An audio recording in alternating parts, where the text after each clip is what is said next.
today we're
When the children of Earth hear the name Kong, they don't think of that 30s movie.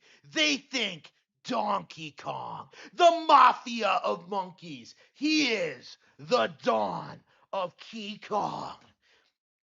Obviously, Donkey Kong is one of the biggest names in gaming, but one of the giant copes over the past several years is this idea that Donkey Kong is done, that Donkey Kong's irrelevant, that Donkey Kong isn't competitive. We've been hearing this really since Donkey Kong Country 3. Remember when 64 came out and everyone started saying that, like, it was some huge letdown? How, like, they downplayed Donkey Konga, how they downplayed Jungle Beat, how they downplayed Returns and Tropical Freeze, and then they had the audacity to downplay Donkey Kong Country Returns HD. The re-release of a classic Wii game that was the best Donkey Kong game released in 2025.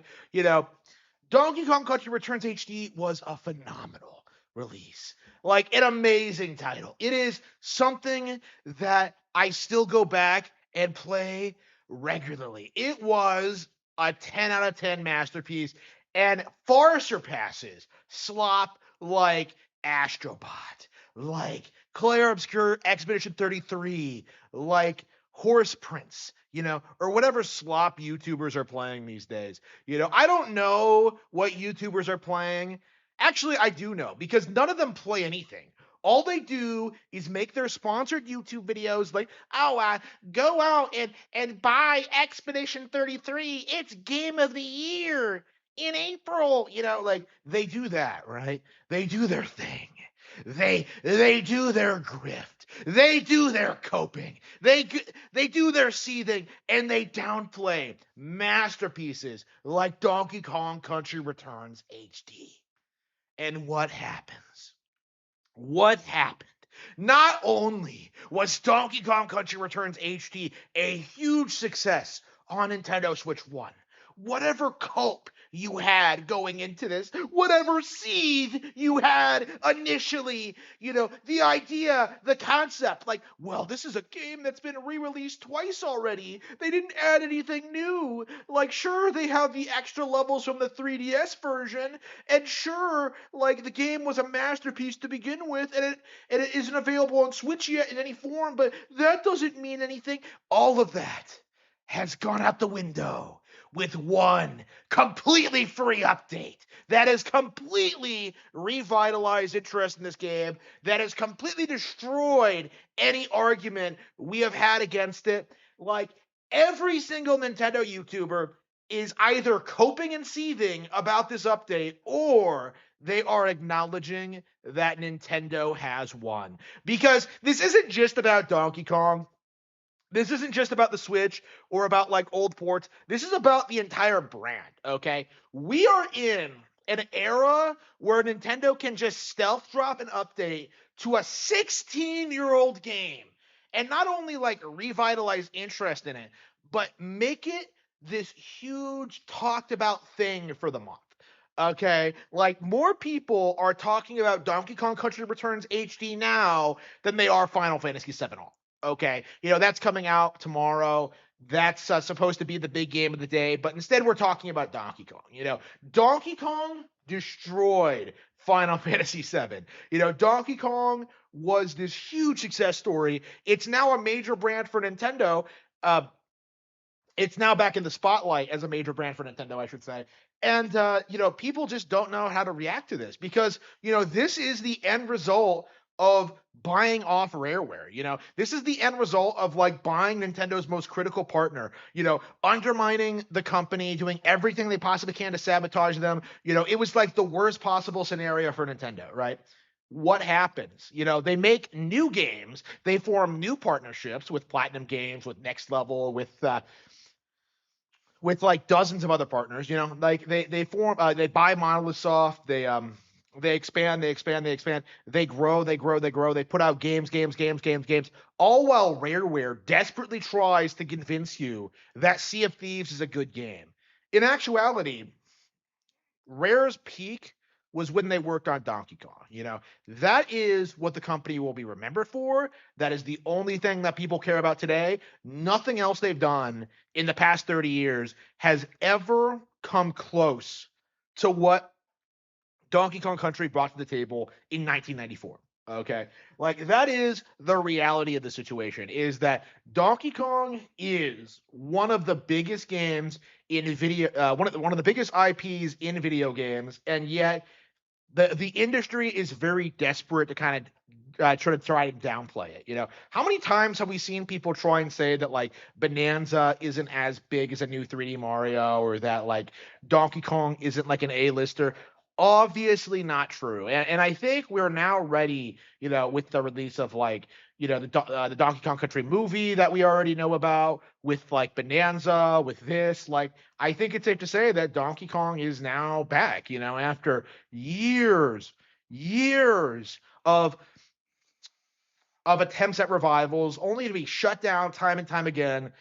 The ape is back, and he's taken names. Like the dawn has returned. Okay, this is a glorious time to be a Donkey Kong fan. I've waited for this moment for legit over 25 years, I would say. Even when Donkey Kong 64 was brand new, you had people like kind of sneering at it. Like for a long time, people thought that like that game was bad because of the reputations Game Journos gave it. But again, it was just Game Journos doing their thing and just like downplaying like one of Nintendo's biggest IPs. It's very unfortunate that Donkey Kong was like one of the most prominent victims in like the console wars, because this really is a brand that should have maintained relevancy, and it did retain relevancy after 64, right? We've seen several successful revivals. We've seen several attempts of the character. He stayed very relevant in Mario parties and other spin-off titles, and yet like somehow inexplicably, the narrative has always been that Donkey Kong can't mainline a Nintendo franchise, which is just unbelievably dumb if you think back to like what happened with DKC. Too many people believe DKC did well because of the graphics and not because of the characters and the world building and like just how much fun it was to play. Like Donkey Kong has always been a phenomenal Nintendo IP.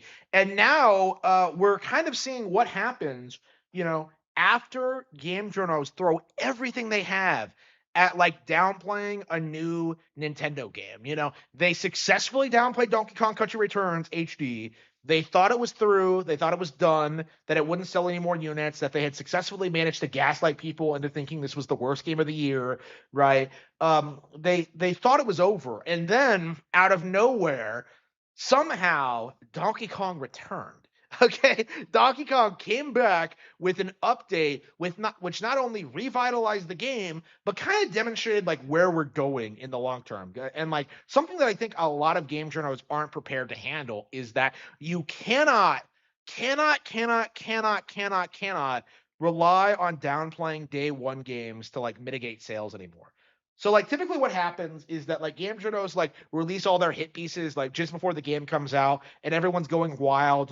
They're telling you that like Donkey Kong Country Tropical Freeze has like really long load times, and that it's not a game that could sell the Wii U, and that like nobody actually wants a 2D platformer right now. They come out with stuff like that, right? Instead of talking about the actual game, right?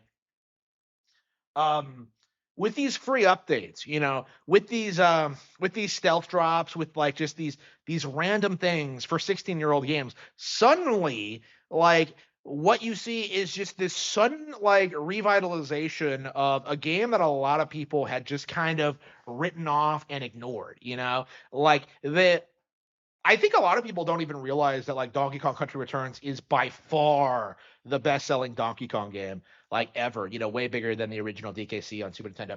Like, I got into a fight with Razor Fist about that actually. But like Donkey Kong Country Returns is the most popular Donkey Kong game ever, right? And it probably will be for some time, considering Bonanza hasn't been able to eclipse it yet. But like, Returns like has been doing so well. It's been doing so. It's been getting so many numbers. It's been getting like so much positive press. Like after downplaying it in January of last year, here we are a year later having to deal with the fallout of what the community tried to do to it. Everything they complained about, whether it was like the autistic two player like jump button thing, whether it was like the whether it was the complaining about the lack of new content, whether it's complaining about the visuals, like all of that has been completely mitigated by this update. It has been an amazing experience, going back to this game, playing it on Turbo Attack, and realizing just how much fun it is. Because initially I kind of wrote it off as just being this like, oh yeah, they just overclocked it and it just runs faster. No, you're on a strict time limit. So not only are you going fast, you also have to get there, within the very narrow time frame. And so like you end up like, studying the level layouts and coming to these insane conclusions and making these insane jumps and like coming up with these strategies to get there faster. And it's like not something I would ever do personally. Like this is more like speedrunner tech, but like this is so engaging and so much fun. It is amazing how they were able to revitalize a 16-year-old game with this re-release. And I tip my hat to Nintendo. Tip my Mario hat back there. I tip my hat that I'm not wearing at Nintendo, and that is the situation. Like after all that coping, all that seething, all the damage control, all the bitching about like where's Switch 2, like all of that has completely collapsed among itself.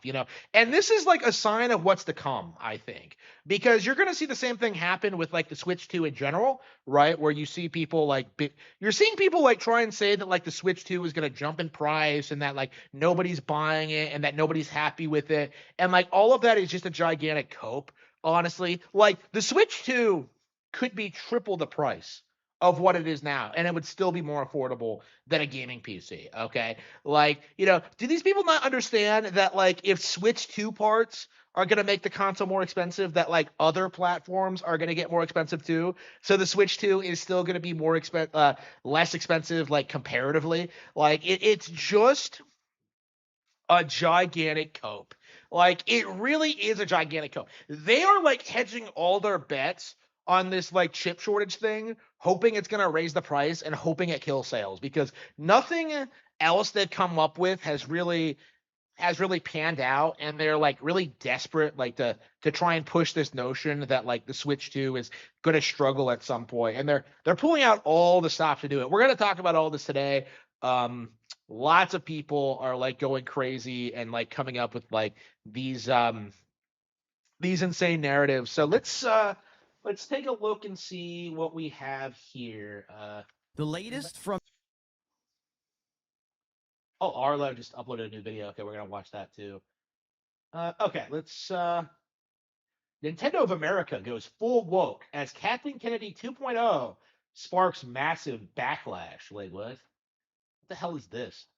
from Nintendo of America. So Okay. this is the actual tweet, and just going through the responses when they drop a trans Bowser in Mario Kart.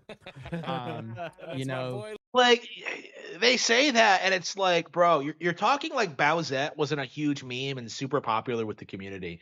Okay, it's like, come the fuck on. Luigi, let's go.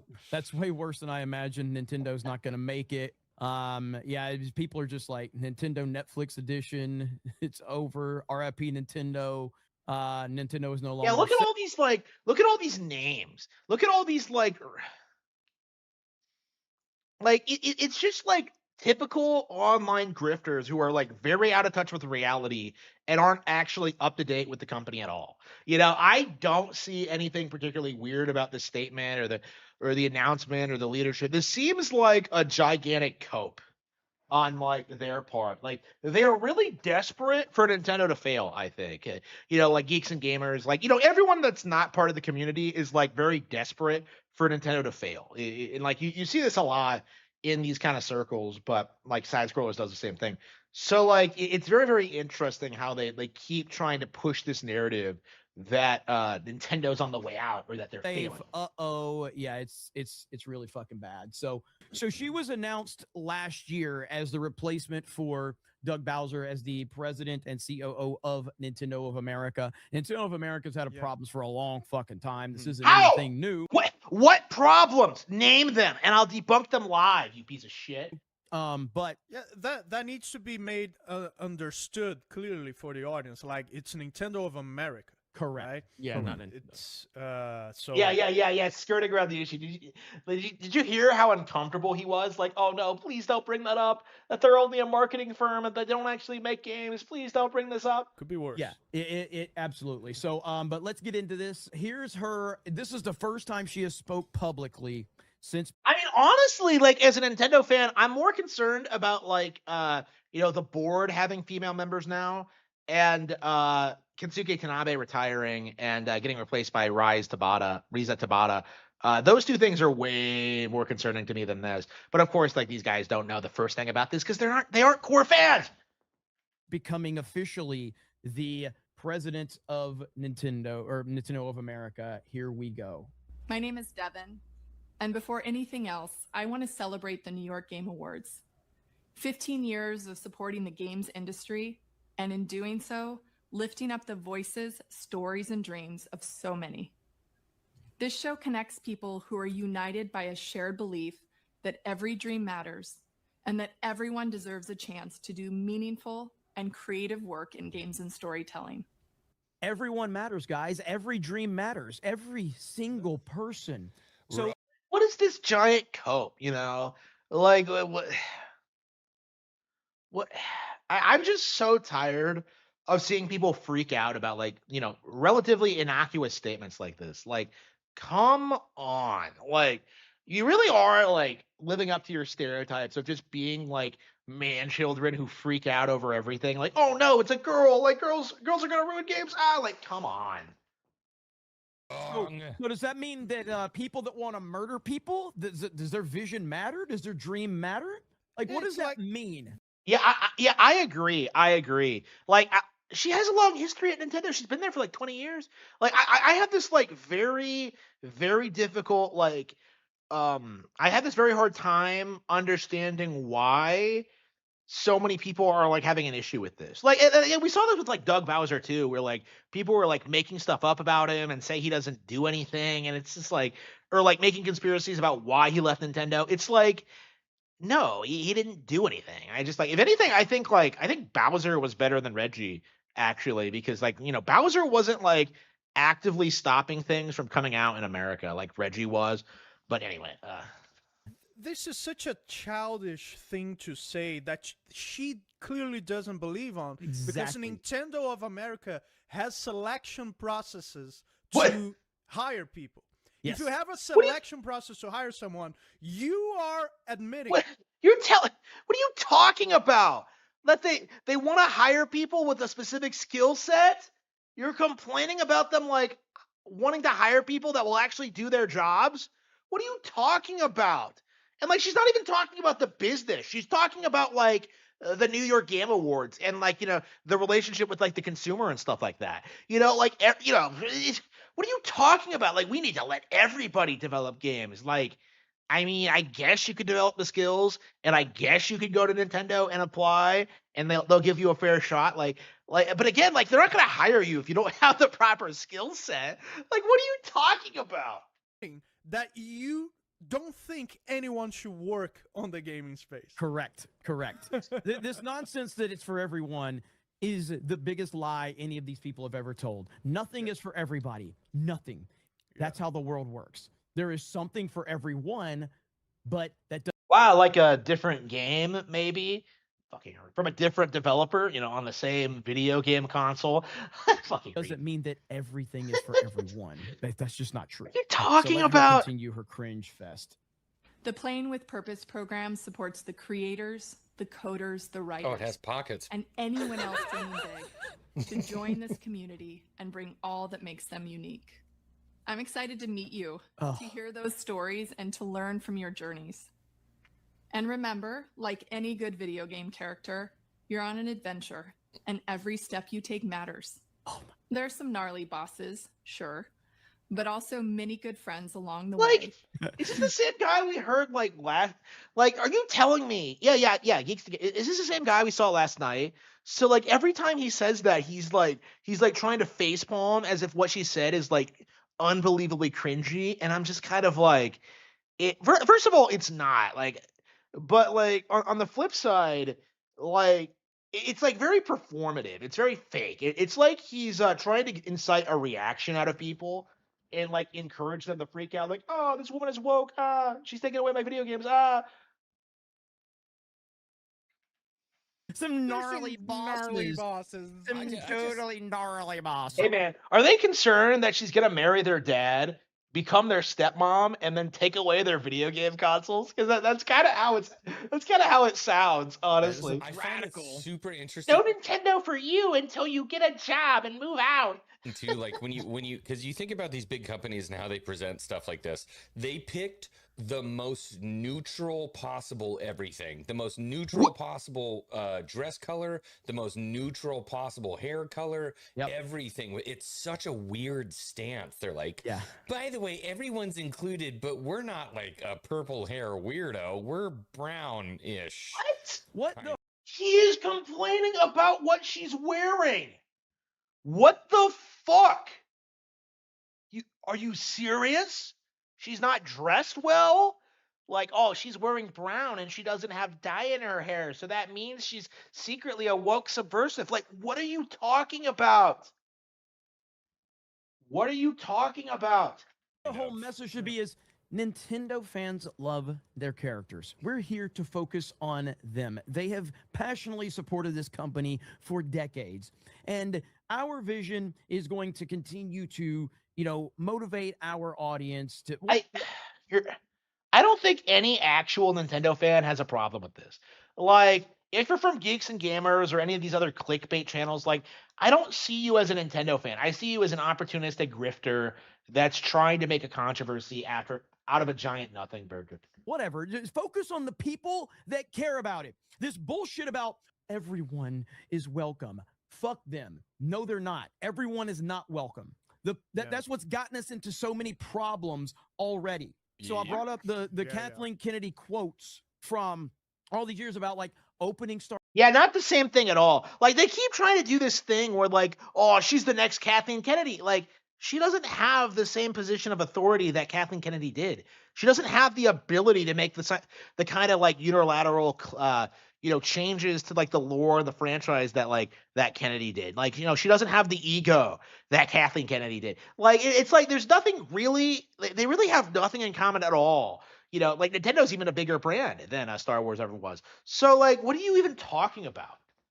Star Wars up to a new audience. Why? It's been around for 40 fucking years. It's the biggest IP. Arlo is live streaming and still hasn't posted his Nintendo year in review. Yeah, that doesn't shock me at all. Yeah. Hang on. A new audience. Why? It's been around for 40 fucking years. It's the biggest. Wow. Why do they need a new audience? I don't know. Maybe because like so many people like complain about the company nonstop. Like, were you not around during the Wii years? When everybody was seething, like, oh, they're going for the casual market. It's like, yeah, that's how they stay afloat and how they innovate. Like, how dare they want to bring new people in? It doesn't make any sense. Like this mindset is just unbelievably dumb. Like, I have a big problem with the whole like gatekeeping mentality, because don't you want more people to be into the stuff you like? Don't you want this to happen? Like, no, like it's just they have a weird idea of what like Nintendo should be, and they get very, very upset at like the practicalities of like the business and like what the fact that they do need to bring more people in. Like, this is a perfectly rational thing to say for a business to do, and yet like he's like freaking out about it. Like, no, please, it's only for me. It's only for like 40-year-old man children. No, 50 years actually. Assuming you were 10 years old when when Mario Super Mario Bros came out. Like, yeah, 50 years. Like 50-year-old man children. Like, no, like we do have to talk about this. Like, yes, it is perfectly okay to bring new people into your hobby.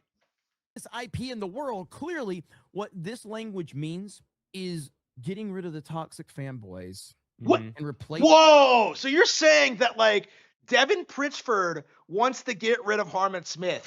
She's coming after me. Like, I'm gonna look behind me and she's gonna be there with like a knife or something.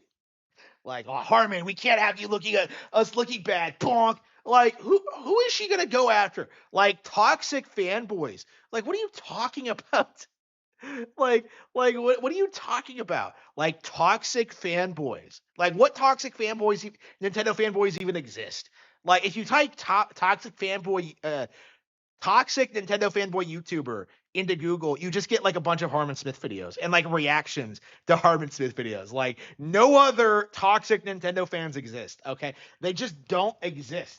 Like, everyone else is just a poser. Facing it with mindless drones that will eat up any bullshit that we hand them. That's what it means. Oh yeah, well, Angry Vigilante. Oh yeah, I wanted to like I don't know if I have that up, but I did see it. Yeah, I might talk about that. Yeah.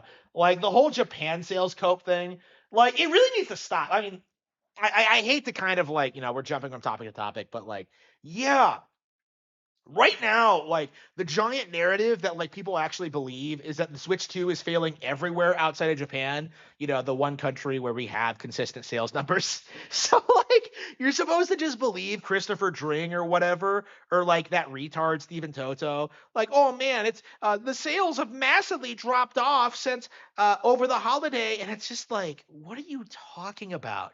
What are you talking about? Like, again, when they release their official sales numbers, I think a lot of people are going to be shocked at like where we're at, because I think it's very possible we'll be at like 15 million units sold in like less than a year, and that's like more than the Wii U. That's I think makes it the best selling console ever. But like I wouldn't be surprised if we like surpass that actually. But again, it's going to be remarkable seeing like people like Review Tech USA and Nintendo have to backtrack it. I am 100% like gonna go after them when it happens. Like it is gonna be like, it's gonna be a bloodbath. It's gonna be like a massacre. It's gonna be like I don't know. It's gonna be insane. Like all they can do is just lie about the numbers. But like anyway. what I get from this type of language is meaninglessness. It's like we are saying words here that sound good, but that we don't even believe in that. What are you It's like I get school principal vibe from this chick. Yes. You know, Yes. 100%, What? dude. Mhm. They're literally they're advertising, and I don't know if you know what this color is, taupe. If you've ever seen taupe before, it's like the most mild color of tan. So if you Holy fucking shit. This guy is a homosexual. What? Who the fuck fixates on the color of a woman's outfit? Like, it's like, what the hell is this? And you're gonna complain about like wokeness in video games when you have this guy on your panel? Like, unbelievable. Unbelievable. you get 6 people in a room together and you try to make food for all 6 of those people, everyone's I don't- gonna have food different analogy? tastes, but they'll all eat taupe, fucking toast, brown toast. And so what are we gonna make for you? We're gonna What make the hell something is that's this? palatable It Like, does what is this everyone. retardation? You're actually like you're actually on point here, because everything about this, the presentation, the background, the color of her dress, her hair color, everything, there is so it's meant to not offend. exactly. Yes, everything about this is like meant to not Yeah. offend. What Hey, are you guys, we can't talking have a about? Redback. She's a fucking COO. She's a fucking president. What do you expect her to dress like? Like a fucking hooker? Like, what do you expect her to look like? Like, what are you talking about? Like, she's a businesswoman. Like, what are you talking about? Background, because that Taupe. might be tied Yeah. to MAGA, or we Yep. can't have a blue background because someone might be color. Like it's insane. That's all this is. And it ends up Like- being for no one. When you Yes. when you make something for everyone, it ends up being for no one because you have no target. They call kids in America who like who are really picky eaters beige food eaters, because everybody eats beige food. That's how bad food is in America, and that's what this is. This is beige food. Yeah. And so for What are the you talking about? What are you talking about? Like, who cares? Like, this is like some like I don't know, like some beta male like attempts at like the Sherlock scan. Like you know how in the stories how he just looks at someone and he's just like he can tell everything about them. They're like trying the same thing and like embarrassing themselves. It's like if Watson went out and tried to do that. Like it doesn't work because Watson doesn't have the skill set for it. But like it's like what are you doing? What are you doing? Uninitiated, because some people are going to see this and they're going to think these guys are overreacting. No, we are reacting based on what we have seen for the past decade plus. This is the same template, the same behavior. Now, again, to clear this up, she is not the CEO of Nintendo. She is not in charge to the level Kathleen Kennedy is. And in a lot of ways, then why the comparison, you fucking retard? Like, what a douchebag. Not going to have a lot of power, but it's symbolic for what Nintendo wants to try to accomplish by putting her in this position. It's symbolic of what their approach is. And that needs to be noted. Someone in the chat asked what does Nintendo of America do? They take what actual Nintendo yeah, they ruin things. Nope, absolutely not. They don't have the leeway to make any radical changes to the games or the scripts. Like any like assertions you hear to like the contrary to that are completely wrong. But they take what Japanese actual Nintendo does and adapt it for the Western market. And so there's like, localization. I think Phil. Censorship. Yeah, the demonization of localization is just completely insane. But especially like I remember in Fire Emblem Awakening, and I was so mad. It's because I finally go into Tarja's tent and see her nice ass cheeks, and it's completely censored by her fucking paper. And in the Japanese one, it's not. These guys, you went for like fucking Tharia. Like, so not only are you retarded, not only are you complaining about this niche fucking thing that happened in Awakening, but you also have shit taste in waifus. You know, like the kind of person that goes for Tharia is the kind of person who has like never talked to a girl in their life. Okay? The kind of people who like go for Tharia are the people who like fantasize about chicks being like violently in love with them because they're so lonely. Okay. The people who like obsess over this are like genuinely seething over a decade later about not seeing Atharia's ass cheeks. Like, and it's just the stupidest thing ever. It is so ridiculous. It is so absurd. Yeah, it's Nintendo of America's doing. Yeah. Like looking up the skirts of like Peach and stuff like that and Smash is a black hole void now. That's fucking Nintendo of America bullshit. What are you talking about? Like, what are you talking about?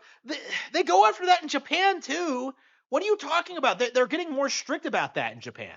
Like, this isn't a Nintendo of America thing. Like, you know, Sakurai's talked about this. Like, you don't get upskirt shots in general. You know, like, and like, yeah, honestly, you probably never should have, honestly. Like, yeah, it is inappropriate. Yeah, it does, like, screw up kids, you know? It does give people, like, unrealistic expectations as to, like, how women look and behave. Like, it's retarded, you know? Like, yeah, that should have been taken out. Like, I'm fully in support of that. But anyway.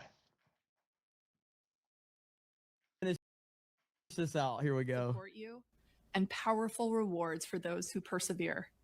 So keep believing, keep playing, and know that you truly belong in this game. Keep believing. Keep believing in what? Yeah, it's a fucking video game. Gay. Like keep believing in what? Just give me a fucking video game to play. Keep believing. What are you getting mad about? Like, it's some generic like statement. Like, keep believing. Like, yeah, the things you believe in. That's like that's all it means. Like, what are you talking about? Why are you spurging out about this? It doesn't make any sense. Like, it doesn't make any sense. It's a masterfully crafted piece of speech to not piss off one side and not piss off the other side. But then, that's all it is. Why even do this at all? Yeah, exactly. Well, again, you should have just never done anything. The keep believing bullshit is just like, what are you talking about? Bro, we just won a 3D Mario game. Shut the fuck up. Okay? Yeah, announce something. Yeah, I guess. Do you think we give a damn? We don't. Not one single person gives a fuck about what you have to say. Announce a game or shut the fuck up. That's what is he talking about? You know, like, we just got done with like people bitching about Doug Bowser not doing anything, and here like we have these guys spurging out over this like very innocuous like minute long like segment at a Game Award show. It's ridiculous. Like the double like these guys would not be happy, like, no matter what she said. It's just kind of my opinion on it. Like, no matter what happens, I feel like they'd be bitching about this. What we care about, nothing else. That's why you should keep believing, because there's no games. Yeah. Yeah. Keep believing. No So games. this is, Yeah. this- Yeah, so these are your hardcore Nintendo fans, everyone. Like, there are no games on Switch 2. Like, that is so delusional and out of touch. Anybody who says that is not a Nintendo fan and should be laughed out of the room, okay? Not a Nintendo fan. This isn't going to go over well at all. I mean, Kath somehow. Bro, you're getting laughed at by everyone outside of your circle, okay? Anybody who's not part of the anti-woke grift is just kind of like isn't happy with this isn't happy with the backlash. It doesn't make any sense. She didn't say anything all that ridiculous. Like, you're basically getting mad at her for being a woman. Okay? It's like, it's embarrassing, it's cringy. Yeah, you deserve to get called out for it. Like, it's ridiculous. Like, and you should get called out. Kathleen Kennedy returned. So somehow Wow. her She's got the spirit lives crazy on. eyes too. Now, that was a follow-up to this, is that Nintendo stock drops 33%. Wrong. despite It's record Switch. wrong. It's gone up 10% since those articles were published. To launch. It's a very interesting time because the Switch 2 has been a monumental success. The launch for Yep, the Switch obviously. 2 has been a monumental success for Nintendo in terms of sheer numbers. Mhm. There's just no way to debate that. But I do think that it's realistically concerning to look at 2026 right now to go, what do they have? Now, we have a rumored. Like, do these people not know what a Nintendo Direct is? Do they not know how these things typically go? Like, it's like, again, like, what do they have for 2026? Like, I don't know, just wait for the Direct. Like, and again, like, it's not like we don't know. Like, there have been plenty of games that have come out this year already, like Dragon Quest 7, Yakuza 3, Monster Hunter Stories 3, Pragmata. Like, we have a ton of games for like the first 4 months. Like, honestly, it's only like the last third of the year that last 2/3 of the year that we don't know anything about. And that's why we have Nintendo Directs. Like, the whole like no games thing, it really needs to get laughed at, especially with like Fire Emblem confirmed. Like, what are you talking about? Like, what are you talking about? Nintendo Switch 2 Direct coming up. There's nothing confirmed, but I mean, based on what we know, they don't have a lot of heavy hitters lined up for 2026.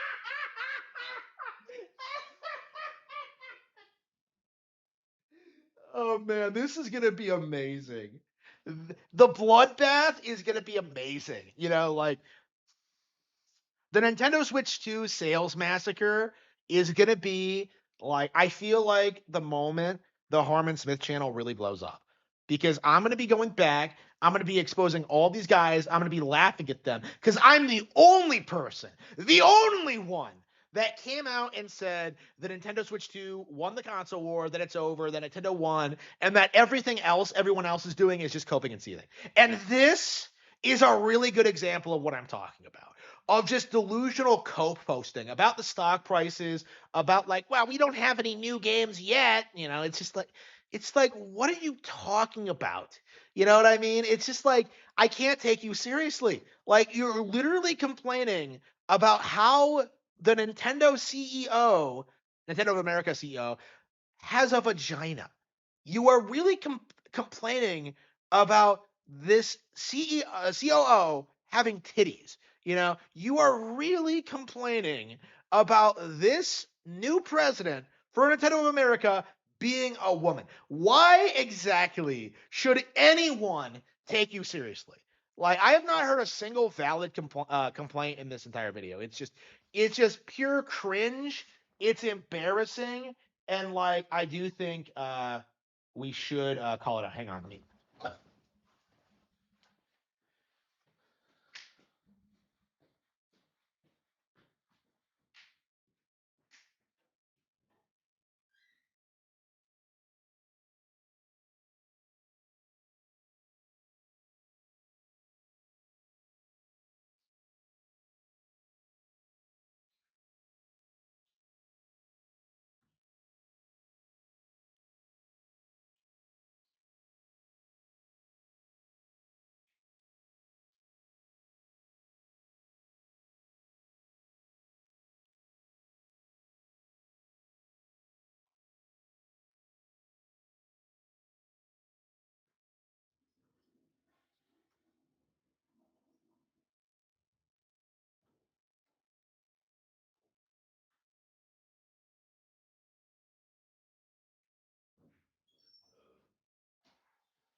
I haven't been streaming that long, and I already had to go to the bathroom. All right. There's no 3D Mario game. We're not going to get a Zelda game because that's going to be pushed until. Wait, there's no 3D Mario game? What is Donkey Kong Bonanza? Like, what is this cope? Like, every time this comes up, like, you really need to bitch slap whoever said it and said Bonanza. And that's the end of the conversation, okay? I never want to hear this bitching about 3D Mario again. It doesn't even make any sense. Like, what are you talking about? It has to be a 3D Mario? Like, Bonanza doesn't appeal to you at all? I don't buy that. That doesn't make any sense. Like, especially with Mario Kart. Like, you're telling me that, like, it has to be a 3D platformer with Mario for you to consider it a real game. Like, no, I don't buy that. I don't believe that. If they did put out a 3D Mario, you would be complaining about it being a 3D Mario. Okay? Like, again, this needs to be said, understood, studied. You need to take an exam for it. You need to get a degree in knowing this. Okay? These people are not fans of Nintendo. 2027 for the Zelda movie. Mario Kart's already out. We have no idea when the Smash Bros is coming out. You just got the Animal Crossing update, which is a huge bump. And regardless if you dismiss that or not, like, Animal Crossing's fucking huge. So the Nintendo Switch 2 edition is going to drive a lot of attention for that. But outside of that, like, there's just not a lot. Yeah, outside of Animal Crossing New Horizons, the biggest game on Switch 1, there's not a whole lot. Aside from Mario Kart and Donkey Kong Bonanza and Kirby Air Riders and Metroid Prime 4 and Pokemon Legends ZA and Pokapia and Fire Emblem Fortune's Weave and Hyrule Warriors Age of Imprisonment. There isn't a whole lot of games to play. What are you talking about? How many games do you play in a year? Okay? Like, how much video do you play, bro? Like, like, what are you talking about? There's not a whole lot to play. Then how the fuck am I spending 8 hours a night playing my Nintendo Switch 2? Like, that doesn't make any sense. I'm streaming gameplay from this thing near constantly, and you're trying to tell me it has no games. This is just a gigantic cope that I am so tired of hearing. Like, I am so tired of hearing this. To look forward to. Now, they could make an announcement and change the game. But as it stands right now, I would imagine that's why investors are worried, because there's not a lot. There's not a lot. Look at that. No. They just started selling off after the all-time high. After the Switch 2 released, and that was a massive success, they sold off, because the stock was higher. That's how this works. This isn't complicated. Like, that's how the stock market works. So, like, no, there's no conspiracy. They're not losing faith in Nintendo. It's just a simple reality that the stock price is not always going to perpetually go up, In the chat right now screaming about Animal Crossing. They're so happy. So, well, dude should be stoked on Dustbloods. Yeah, right. Yeah. How's it gonna perform though? Yeah, downplayed. Like, they're really gonna say that Nintendo Switch 2 has no games, and then they kind of have to, like, sidestep the issue that, like, wait a minute, it has Duskbloods, and it's gonna be interesting seeing how they sidestep this, because, like, the narrative for the past couple of years is that, like, Elden Ring is one of the best games ever made and the best game of the decade, and yet, like, the Nintendo Switch 2 exclusive FromSlop game is getting no attention from these people at all. Stoked on Dustbloods. Yeah, right. Yeah. How's it gonna perform though? Yeah, because, like, I mean, on a Nintendo system, dude, just okay. Well, I don't have it's the the numbers. wrong platform for that kind of game. Oh, the wrong platform. Oh, what a gigantic cope. So you're going to flip and say that, like, well, the Switch 2 has no games. Well, it has Duskbloods, though. Well, that doesn't count because it shouldn't be on Nintendo anyway. Like, this is so retarded. Like, this is so fucking stupid. Like, I really don't respect this mindset at all. It's such a weird, like, cope. Like, again, in these people's minds, these are all, like, 40-year-old man children. Like, this is like this is what they want. They want Nintendo to fail. They want to be able to laugh at them, and they want to go back and play FromSlop on their PCs, right? They are like completely out of touch with gaming. They don't know anything about the company, and that's why they've gotten so many things wrong in this video. Speaking, those dudes that are going to play the Souls-like games they're not going to be Switch gamers. You're talking about gamers, so they're going to be playing on a PC or a console. I got that impression. Wow. Yeah. So yeah, Nintendo fans apparently don't play real games like FromSlop. Hey, genius. I play way harder games than FromSlop. Okay, like all the time. Like if anything, like FromSlop is too casual for me. But like, yeah, go ahead and keep up that farce that FromSlop is somehow hardcore. But Question too. Yeah, like I don't think people understand. Like for the Switch One, all right. I'm trying to pull some data up right now. These are the top selling games for the Switch. These are retarded fucking numbers, dude. Mario Kart 8 Deluxe, 68 million copies. Animal Crossing, 47 million. Smash Bros. Ultimate, 36 million. Breath of the Wild, 32 million. Odyssey, 29 million. Pokemon Scarlet and Violet, 26 million. Sword and Shield, 26 million. Tears of the Kingdom, 21 million. Mario Party, 21 million. Switch, Nintendo's Super Mario Brothers U Deluxe, 18 million. Those are fucking retarded numbers. Yeah. I can't believe Animal Crossing has that sales. Dude, that was during Doom. COVID. Yeah. It was That was COVID. COVID. It was and right Animal place Crossing. at the right time. It was a man. perfect Yeah. storm. Yeah. It's a perfect I've storm. never played that game. Yeah, perfect storm. It's and fun. it works. It's It good. works for that audience. I mean, it's definitely works. And wasn't for that sure. when did they release the Switch Lite? Wasn't that around the same time as Animal Crossings? And that was like Yes. $200 cheaper. Yeah, it was really Yeah, cheap. probably. And it had like a affordable. themed version of Yeah. it too for the Animal Crossing. Right. Yeah. Yeah, but Animal Crossing, like, it's not my style of game by any means, but I've played it. It's fun for what it is. I tend to try to go fishing more than anything, but but for people, man. like it's a comfort game. Like it's people. Yeah, yeah. Relaxing. It's very relaxing, and for COVID specifically, it took people out of the real world. It was huge, though. It was a massive success. Space Invaders X helped. Dude, I would play the shit out of that if they came out with a Space Invaders X remake on the Switch. That's all I'd play. But yeah, I think Nintendo. Listen, as I said in my video, if this Devin Pritchard chick turns out to be perfectly fine in the position, then fine, great. But we need proof, because I supported Kathleen Kennedy when she was first announced because I trusted George fucking Lucas And Steven. and Steven Spielberg, and the fact that Kathleen Kennedy's this prolific producer. I didn't know who the fuck she was. They're like, oh, well, George Lucas chose her, and she's been involved in Hollywood and Indiana Jones and Jaws and Jurassic Park. You're like, oh, shit, okay. No, Well, damn. it turns out she was just a fucking leech that came out of the river from those actually successful men. Correct. So- Correct. So we have all learned our lesson, and so if she turns out to be perfectly fine, then good game, I guess. But we need to see proof of that before we're just going to what blindly proof would support her, and that's why satisfy there's so you? much It's like backlash. my But the question. thing is, like, the funny part is Nintendo doesn't really have an issue with like toxic players. Like that's Nintendo Yeah, of Nintendo's Japan. not the ground for that's that. not an issue. But that Yeah.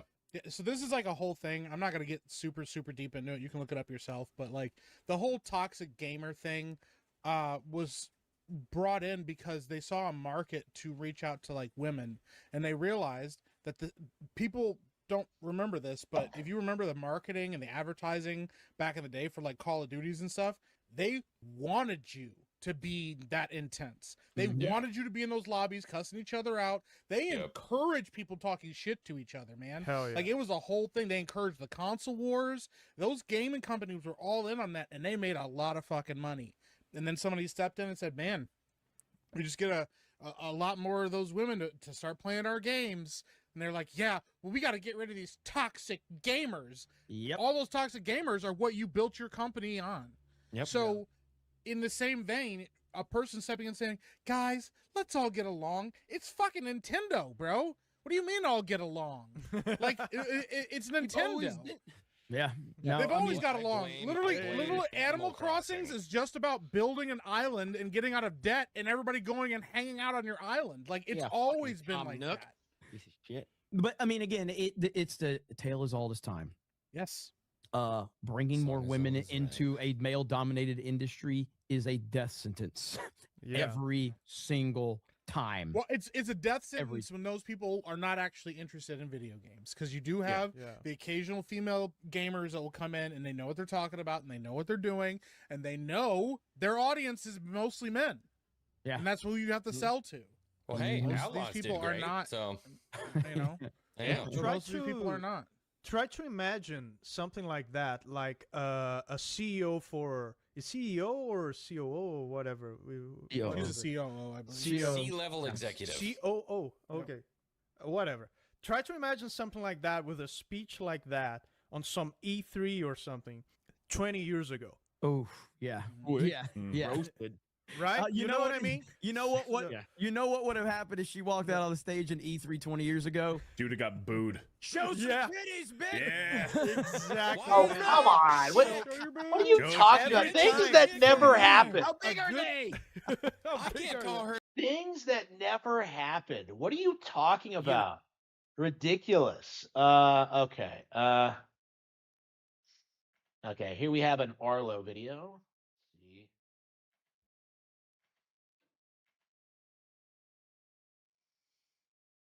Okay. So Arlo's put out a video today. The 10 games I'm most excited to play in 2026. Man, this is going to be unbelievably cringe. Unbelievably cringe. He doesn't even do his own editing? Oh, unbelievable. 2026 is upon us, and a new year usually means new games. I know, it's crazy how that works. Doing these next year hype videos is always interesting because every year my video game habits and preferences change a little bit. Okay, I don't Like, how necessarily. many Nintendo games is he going to talk about on this list? Like, I just feel like we don't know a whole lot to say, honestly. Like, Know what kinds of games I'll want to play in 2026. I don't know what games I'll actually get around to playing, and a lot of 2026 games likely have not even been revealed yet. So my hype list might change dramatically after a February Nintendo Direct. But at least for now, looking ahead, these are the 10 games I'm looking forward to playing yeah, I'm going to wait until the direct before I start talking about most anticipated, honestly. most in the coming year. Uh. I do need to be honest with you though.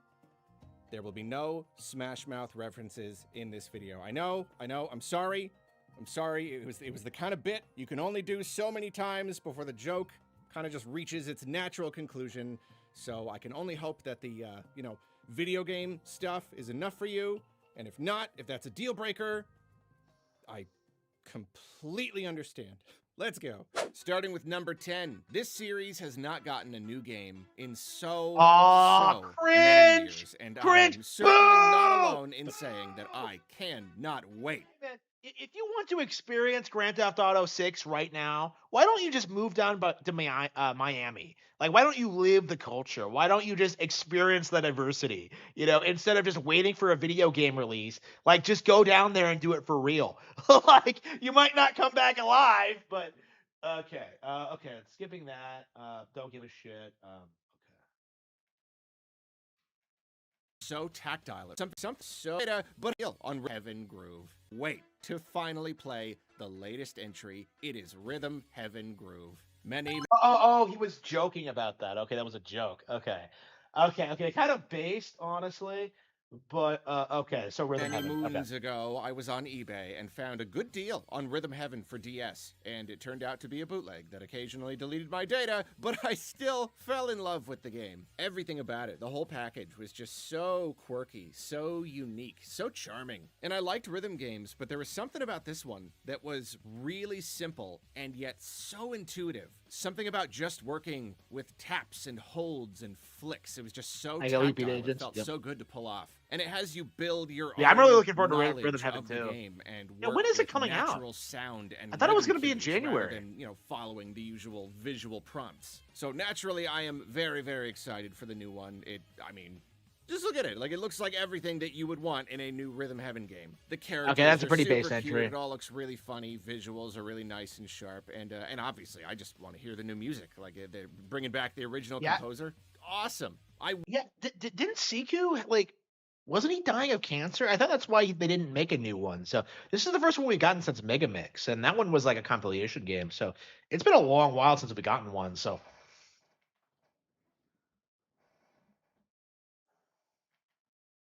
yeah, I'm I just actually want really to hear the new really music. hyped for this one. They're bringing back the original composer. Awesome. I will fully admit, though, I did try the Wii one, and I wasn't a huge fan. I don't know if it's just because the switch to buttons didn't feel as fun and intuitive to me, or it could have just been the place I was in my life at the time, so I'm technically not completely sure I will click in the same way with this game, but like, come on, I'm really excited to find out. I'm really not At very the good at bottom of Rhythm this at list, all. we've got a few games that are slightly iffy, but with really great potential. And number 9 is Control Resonant. Oh, I'm just come not on! 100% sure yet if I Boo! like it. I didn't play the Boo! original Control, but I Boo! always Okay, I never want to hear about Control ever. Okay, so we're skipping that. Okay. Yeah, Duskbloods. Yep. Okay. Yeah, so he announced play Duskbloods. Control first, but apparently their second one may be cool. Yukon, you may now continue fun. So if I end up liking this one, maybe then I can go back to the original. I don't know. Okay, so his number 8 entry is the Duskbloods, which of course is cringe and crap. But like he says, the We'll see. Duskbloods Looks really incredibly cool. Then we've got the final, slightly potentially iffy item on the list, number 8. Yeah, number 8, the Duskbloods, and then he goes to an ad, which is like ridiculous in and of itself. So okay, Arlo, you shill From Slop as being the greatest of all time, the best working game developer today, like Elden Ring's your favorite game ever or whatever. Why exactly would Duskbloods be iffy? Like, it doesn't make any sense. Like, if you were a From Slop fan, you would have like be excited for this. You would be looking forward to it. And very curiously, there doesn't seem to be a lot of excitement from the Arlo camp in this. Is the Duskbloods. You probably know the whole story by now. I love FromSoft. I'm a huge fan of their games. And then they revealed that they're bringing a brand new exclusive original IP to Switch to. Oh my goodness, that's crazy. And then the emotional whiplash of learning that it's a multiplayer game. But then from there, we learned a lot of really, really interesting details about the game. We still don't quite know what it is. They haven't really given us any additional information since those initial interviews, but like, there's a lot of really weird and experimental ideas going into it. It seems that sometimes there will be win conditions that aren't necessarily like competitive, you know, based on skill. That's my problem. I'm never going to put enough time into any multiplayer game to get good at it. And I'm very much not good at FromSoft games. So like, I am not going to be able to compete. So I don't know. I don't know how much I will be able to engage with this game. But if there are enough times where you can work with people instead of against them, then I don't know. Maybe it'll end up being great, because I really, really do love the overall idea, all the stuff that Miyazaki has said about the game so far. And more than anything, it's Arlo's concerned that he's gonna get filtered by other players who like aren't complete dipshits and know how to actually play the game. those vibes, man. Have you Yeah, seen just the trailer? cheese his way It's through so PvP, huh? gritty and dark and nasty in this way that I absolutely love. It feels a lot But like is it as dark as Warhammer 40K? Like, Dark Souls 1, and like, there you go, man. Just visually and thematically, everything we've seen so far, I find it very, very captivating. I'm very, very much interested to try it out. Hopefully it's not too much longer before we get more information, and hopefully it releases earlier in 2026, because I wish to try it, please. All right, things are really heating up now, getting real fierce. Number 7. Pokopia. oh wow, I he's do actually like Pokemon. I did grow up with these little pocket monster characters, and the whole thing is a great idea, and the games can be fun. But boy, all that mainline stuff, it does What? get tiresome. It's what? it's a whole lot of controversy to wade How? through. So sometimes you just want a nice spin-off that takes the idea of Pokemon and the Pokemon themselves and presents it all in a new way. And a cozy island game in the vein of Dragon Quest Builders, even made by the same people. All right, come on, sign me up. The game looks real laid back. Yeah, it real does look nice. good. I love a game where you're like taming the wilderness and exploring and opening up new areas, kind of Yeah, this is expanding amazing. your toolkit as you go. Doing something pretty casual, kind of at your own pace, but you're still working towards something. I love that it's just Pokemon. I love the weird kind of like pseudo pseudo suggested post-apocalypse vibes. I know it's not actually going to do any of that, but like Wait, it sort of has what? that feel. It is post-apocalyptic. They've confirmed it. That's been confirmed. Arlo, like, do you not know anything about this game? Like, that's been confirmed. And that kind of works for me. It's just a bunch of Pokemon chilling out on an island, having fun. I like that. Okay, that's a Pokemon based entry. definitely doesn't look like the sort of game Especially based because he put it higher than the fucking Dusk Buds. But okay. game that's gonna knock my socks off, you know. And if anything, I probably have less patience for these kinds of games you can just sink hundreds of hours into as my life ticks by. But it does look really nice, and I am excited to play it. It looks like a real nice little slice of escapism. And on top of everything, you're a funny little Ditto character, and you turn into like freakish forms of other Pokemon. I don't know, just everything about this is nice. Number 6 is Yoshi and the Yes, Mysterious Yoshi! Book. There have been many Yoshi games over the years, but from where I'm sitting, none of them have hit the same as the original. I don't know. Oh, okay. I hate to admit this, but I 100% agree. That's like that's my favorite game ever. Okay, I love Yoshi's Island. What was going on at Nintendo when they made the original, but like they still have not topped it. It just had this absolutely unique vibe, this really original and just wonderful art style. Such a great mix between cute and weird, you know? And the other games, they're usually still fun, you know? I liked Crafted World probably more than most people did, but it didn't have any of that vibe I'm looking for. It was just kind of cutesy and colorful and nice in its own way, but like I can play through Crafted World again before Mysterious Book I comes need that out. like intense originality of the original. And Mysterious Book looks like the best shot we've had in 30 I agree. years. I agree. It's absolutely I still agree. colorful and friendly, but just a bit more strange this time. It's got this really unusual mix of art styles. I love how instead of just going with a picture book or some kind of craft, this is emulating like a field guide that someone is drawing, like you're Yep. sketching creatures, but then it's also mixed with a bunch of Yeah, like Yoshi and the Mysterious Book.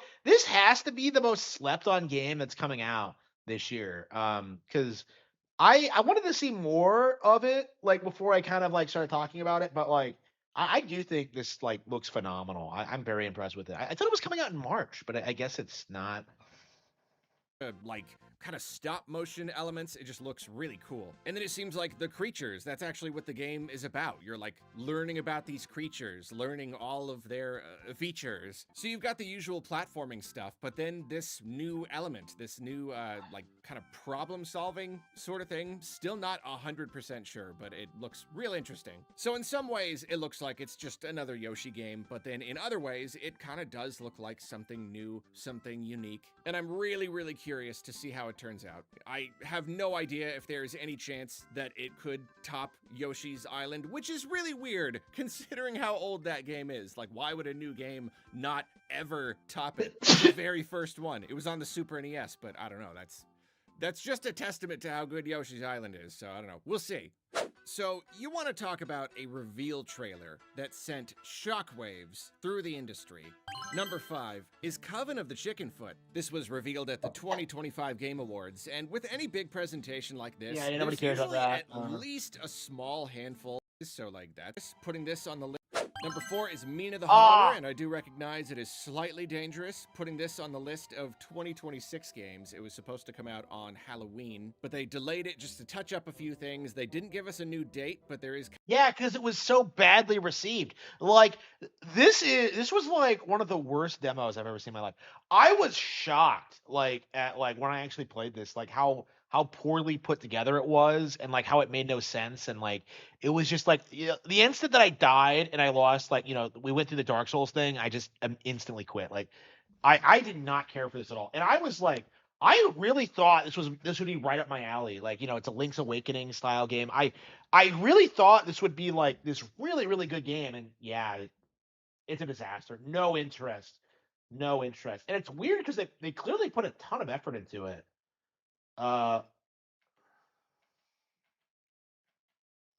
it. So the sequel immediately jumped. I will approach out for 3. The game, really incredible, is Planet of Lana 2. The original Planet of Lana looked really, really incredible. Every time they put out a new trailer, I was all about it. I couldn't wait to play the game. Then I blinked, and suddenly the game had been out for 3 years, apparently. You know how these things go. But then recently, Thunderful approached me for a sponsorship, and I finally played Planet of Lana, and wow, I really, really, really liked it. So the sequel... I'm sure the sponsor had nothing to do with that opinion.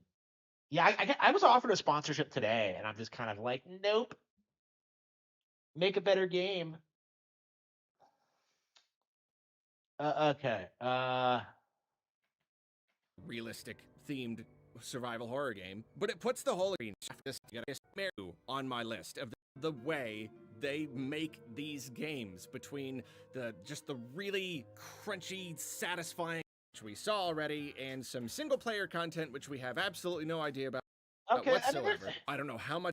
So Resident Evil 9, Mario Wonder. Okay, there's some cringe, like, not a bad list, honestly. Like, again, I think he made it. I think he waited. I don't think he waited long enough to make it, because we haven't had any like major game announcements for this year. I would say from Nintendo especially. So like, I don't think that was a bad list at all. You know, I'm getting like all the Nintendo stuff. You know, some of the indie stuff I'm kind of iffy on, but whatever. Okay. So. Let's see here. So.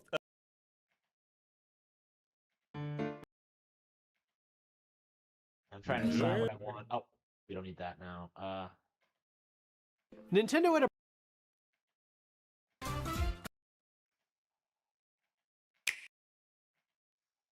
Are you guys...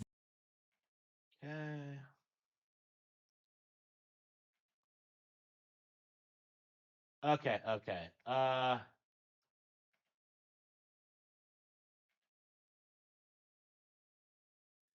right, here we go. Donkey Kong Country Returns HD is good now. What are you talking about now? Like, are you saying it wasn't good before? Like, are you delusional? Are you stupid? Hey everyone, John here.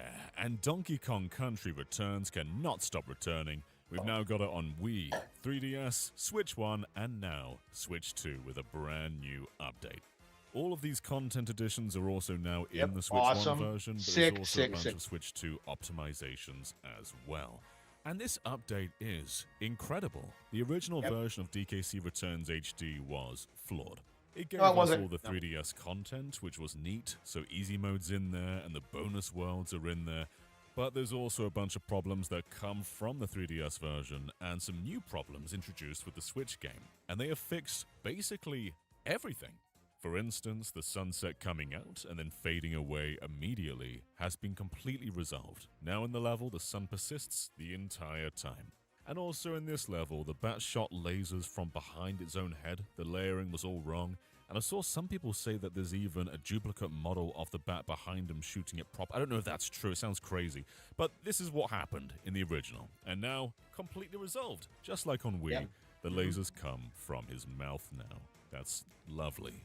And one of my biggest problems with the original Switch 1 game was loading times were longer than any other version of the... So this is the end result of like autistic nitpicking in this day and age, is that they'll just like fix it with a patch, you know, like it didn't result in anything. It wasn't like some huge blow against the game. Like these guys were complaining about like layering and things like that, like things that nobody would notice.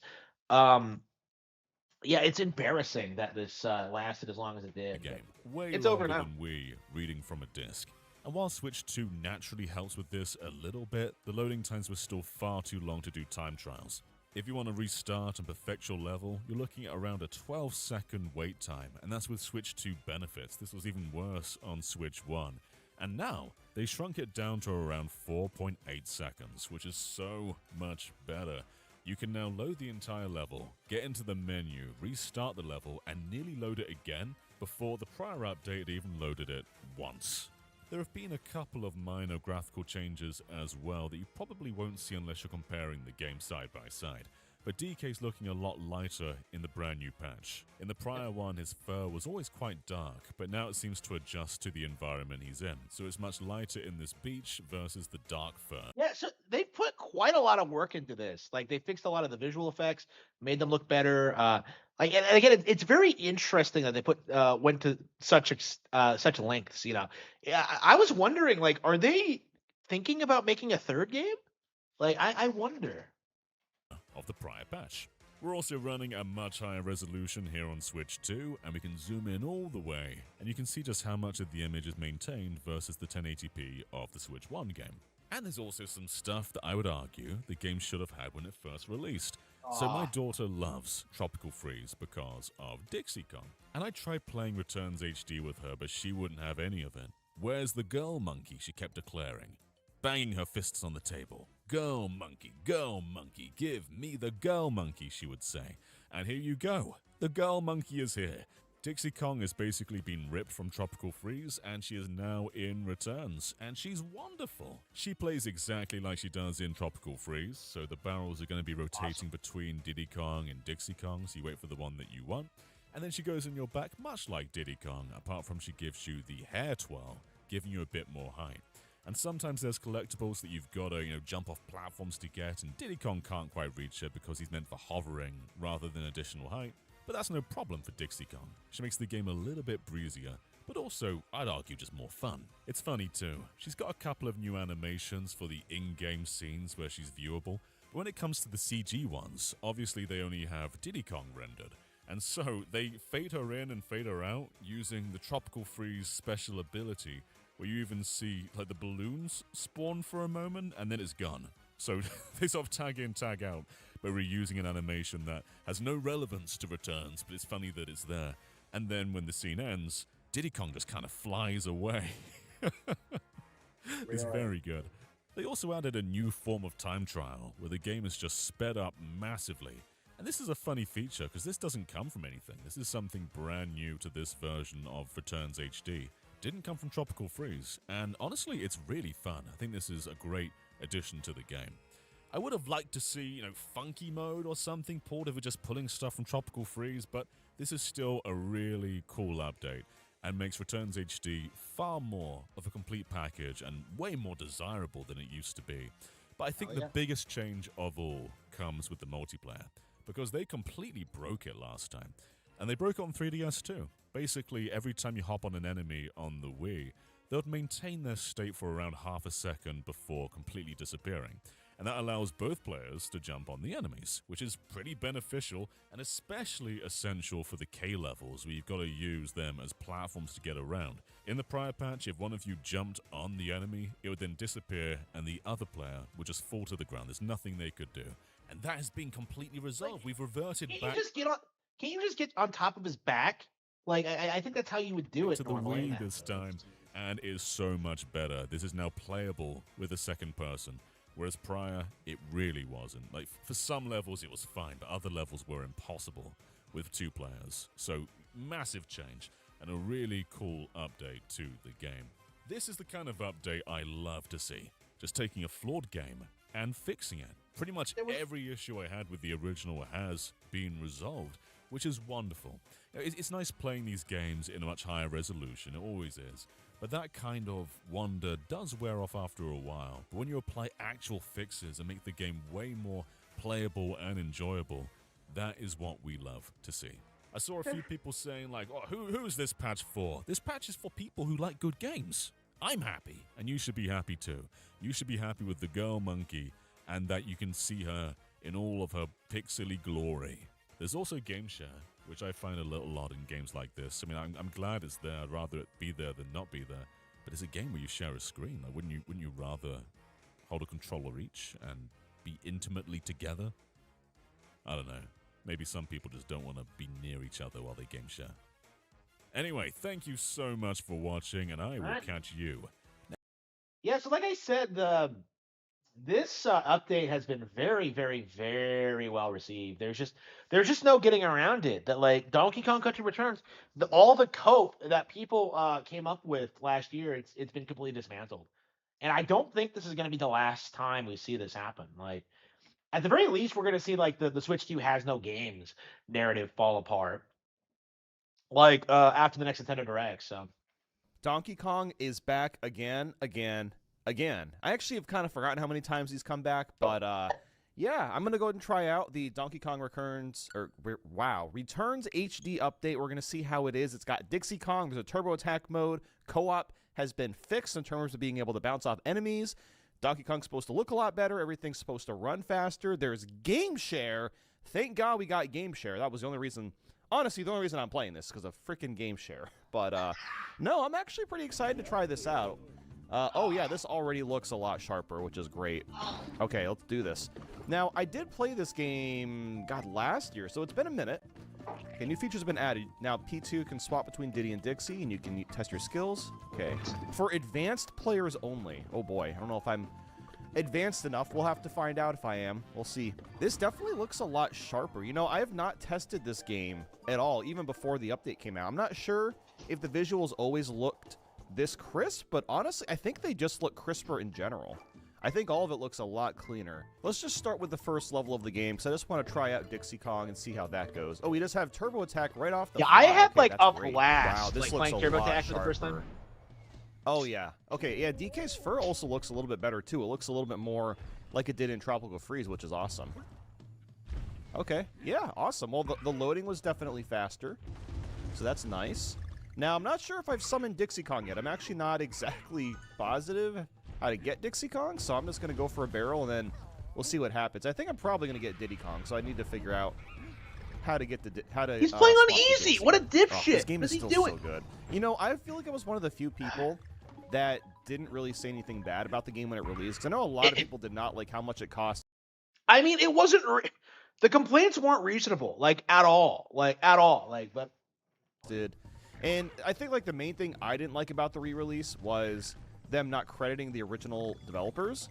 You know, that was pretty messed up for them to do, but I feel like the game is like it is by far the definitive version. Now it's definitely the definitive version. And a lot of the graphical issues that originally had, I didn't really think were that big of a deal.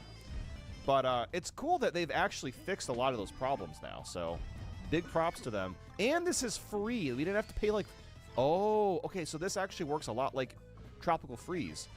Yo, that's so cool. Dixie's in it. Oh, Yes, Dixie's here. Oh my god, we have the hair twirl. Okay, yeah, this is exactly like Tropical Freeze. This is so cool.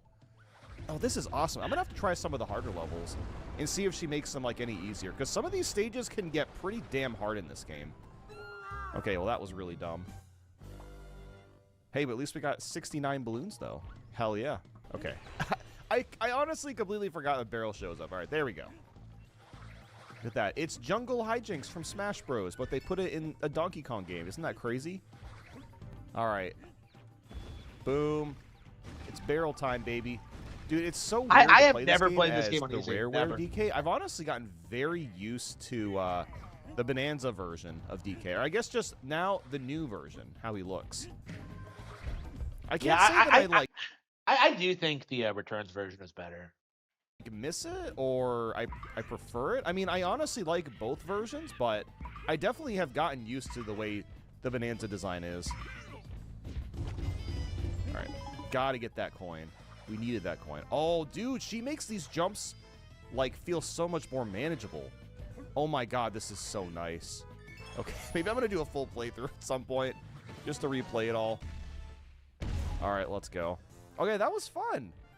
Man, this game is awesome. Yep. Now Many such cases of playing Donkey Kong Country Returns HD. When you're not grifting and you're not being a dipshit, like that's the natural reaction people have. Like, oh man, this game's a lot of fun. Like, yeah, of course it is. It's the best platformer ever made. But anyway. Oh jeez. Okay, here we go. Hi, Nintendine here. Oh, you might no. know me as the guy that's always complaining about Nintendo. And Oh no, I might know you. It's like the only thing you're known for. You know, you're just like some flavor of the month YouTuber trying to make a name for himself by like clickbaiting everything he possibly can about the company. Like, while I will gladly wear that title like a badge of honor, sometimes I also want to help the people that are buying these things, because Lord knows Nintendo is just not doing a very good job keeping their people informed. See, last generation, it was very simple. Nintendo's game plan was kind of obvious. The Wii U had failed, but they made a ton of games on there. A ton of very didn't good fail. games. But since they had a user base that capped off around 13-ish million, a little under 10% of what we saw with the Switch user base, Then Nintendo found that the best course of action was to scrap the Wii U, pretend it never existed, take all of those games, throw them on a small little cartridge, and sell them to the unassuming masses at a full price of $60 for every single game, even if they were only $20 or $30 on the Wii U. This was their marketing strategy. This is how they succeeded so well last gen. Like, you got Mario Kart 8, we associate this game with the Switch. Zelda Breath of the Wild, we associate this game with the Switch. Those are both Wii U titles, and they were both year one games for the Nintendo Switch. Tropical Freeze, announced for the Wii U, and everybody was complaining because it wasn't another Metroid game. Brought it to the Switch, added Funky Kong, and now it's like one of the most loved Donkey Kong games ever. Also, what are you talking about? Like, the Tropical Freeze was very popular on Wii U. Like, I'll give him props for acknowledging that, like, the weird hate that Tropical Freeze got, but like, that was a very niche thing that like ended pretty much after it came out. It was always a very beloved platformer. when it was on the Switch, they charged an extra $10 compared to what they charged on the Wii U when the game first came out. Pretty much every single good game that was on the Nintendo Switch either built off of an engine that started off on the Wii U, or it was directly ported over, oftentimes not having any significant changes. And it worked very well. It allowed Nintendo to make a whole lot of money without having to spend a crap ton of money making games. Since an overwhelming majority of the Switch user base did not have a Wii U, for them, what a giant cope. He's really acting like Nintendo re-releasing new content is like is a thing that they've never done before. Like, hey, genius, did you not hear about like the NES Classics on Game Boy Advance or the Virtual Console or Nintendo Classics or like all the motion controlled GameCube games that ported over. Like, this isn't an unusual thing. And like the thing that really bothers me about it is like how much people like Nintendine try to make this into a controversy.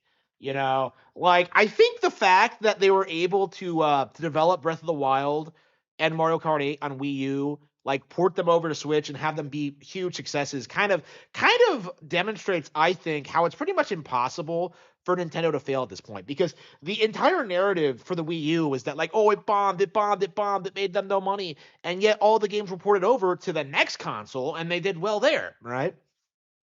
So obviously they can keep doing that indefinitely if they wanted, you know, like they could just keep re-releasing old games while they develop new ones and like sell them to a new audience. There's nothing weird about it. It's not some weird conspiracy, but like Nintendine and people like him are very desperate to push this idea that like somehow these re-releases existing somehow diminishes like the release schedule. It somehow ruins Nintendo. It stops new games getting made, and that's like very obviously not true. it just felt like they were playing new Nintendo games. And since we had gone through a once-in-a-lifetime, maybe even 2 lifetimes worldwide pandemic, it really helped extend the life of the Switch in this weird little rare occasion where both the company that is making the games and ripping people off, as well as the people that are buying the games and smiling while playing them, are happy. It's not oftentimes the stars align like that, but when they do, it is glorious. The problem is, after you go through a situation like the Wii U, and then you go through the circumstances of a pandemic, eventually you're kind of like looking at the company and being like, all right, now that we're good, and now that everybody's healthy, and you guys have never done financially better than you did last time, and we bought all of your games multiple times over, just so that we can make sure you're giving us good quality stuff, what do you have in store for us going forward? And I can only imagine the folks over at Nintendo just kind of looked over and were like, what do you mean? That this is what we do now? So we're like, you can't just keep doing that. The Switch 1 was a very successful console. These games have all sold very well. There isn't a worldwide pandemic anymore. Technology has evolved dramatically in this past decade from 2015 to 2025, and your last consoles was running games that were made in 2013. What are you going to do differently this time around in order to make sure that we're experiencing an actual new Nintendo generation? And at that, they just put out Mario Kart World and Bonanza. What are you talking about? He's acting like they haven't put out a new game ever. That all they do is like release old ports. Like that just doesn't make any sense. At that point, you could always count on the innovative folks at Nintendo to figure it out. Updates and upgrade packs for old games that should have very much been moved on from by now, instead are having their shelf life refreshed, even topping sales charts yet again. Also, that Nintendo could effectively do the same thing that they did back. Wow, Animal Crossing New Horizons outsold Expedition 33. Wow, that is based. Sales charts yet again. Also, that Nintendo could effectively do the same thing that they did back with the Switch one, where they artificially increased the life cycle of their console by bringing over the games from the last generation and using them to fill up the calendar so people can shut up and consume. It is mind-boggling to me that we are in January 21st, 2026. Okay, if you don't want the ports, you don't buy them and you buy something else, right? You know, we got like Animal Crossing New Horizons this year, right? You know, that was a game a couple of weeks back. Um, like there have been plenty of other games that have come out since. You know, like I'm more looking forward to like you know, Dragon Quest 7 and Tales of Berseria myself. Those are re-releases. And like I noticed that these guys, they don't seem to complain about like re-releases or ports of like multiplats in the same way that they do for like Nintendo games. Have you noticed that? Like you're not seeing him like make videos about Final Fantasy 7 or Dragon Quest or Tales. Like he's doing this thing like, "Oh man, like they're selling you the same game again." And like that's really not actually true because like Donkey Kong Country HD, you know, Returns HD, you know, that has features that aren't prevalent in any other version of the game, you know? Like it's just like it's not the same exact thing at all. And I don't think we've gotten a single new first-party announcement since the April Direct. And even That back is then, wrong. what did we get announced? That is wrong. That is wrong. So we haven't seen a single first-party new announcement since the Direct. You know, we've gotten, you know, Splatoon Raiders and Fire Emblem Fortune's Weave. Like, what are you talking about? Like, you know, I think like Rhythm Heaven and like Tamagotchi came out after that. Like, is he like delusional? What's he talking about? What is he talking about? like, is he really trying to like? Oh, we haven't gotten a new first party. That is just completely wrong. Okay, like, yeah, I don't think like Age of Imprisonment was announced there. I don't think like, yeah, I don't think Air Riders were shown off until like the second Direct actually. No, I think they did a teaser. I don't remember what else they showed off.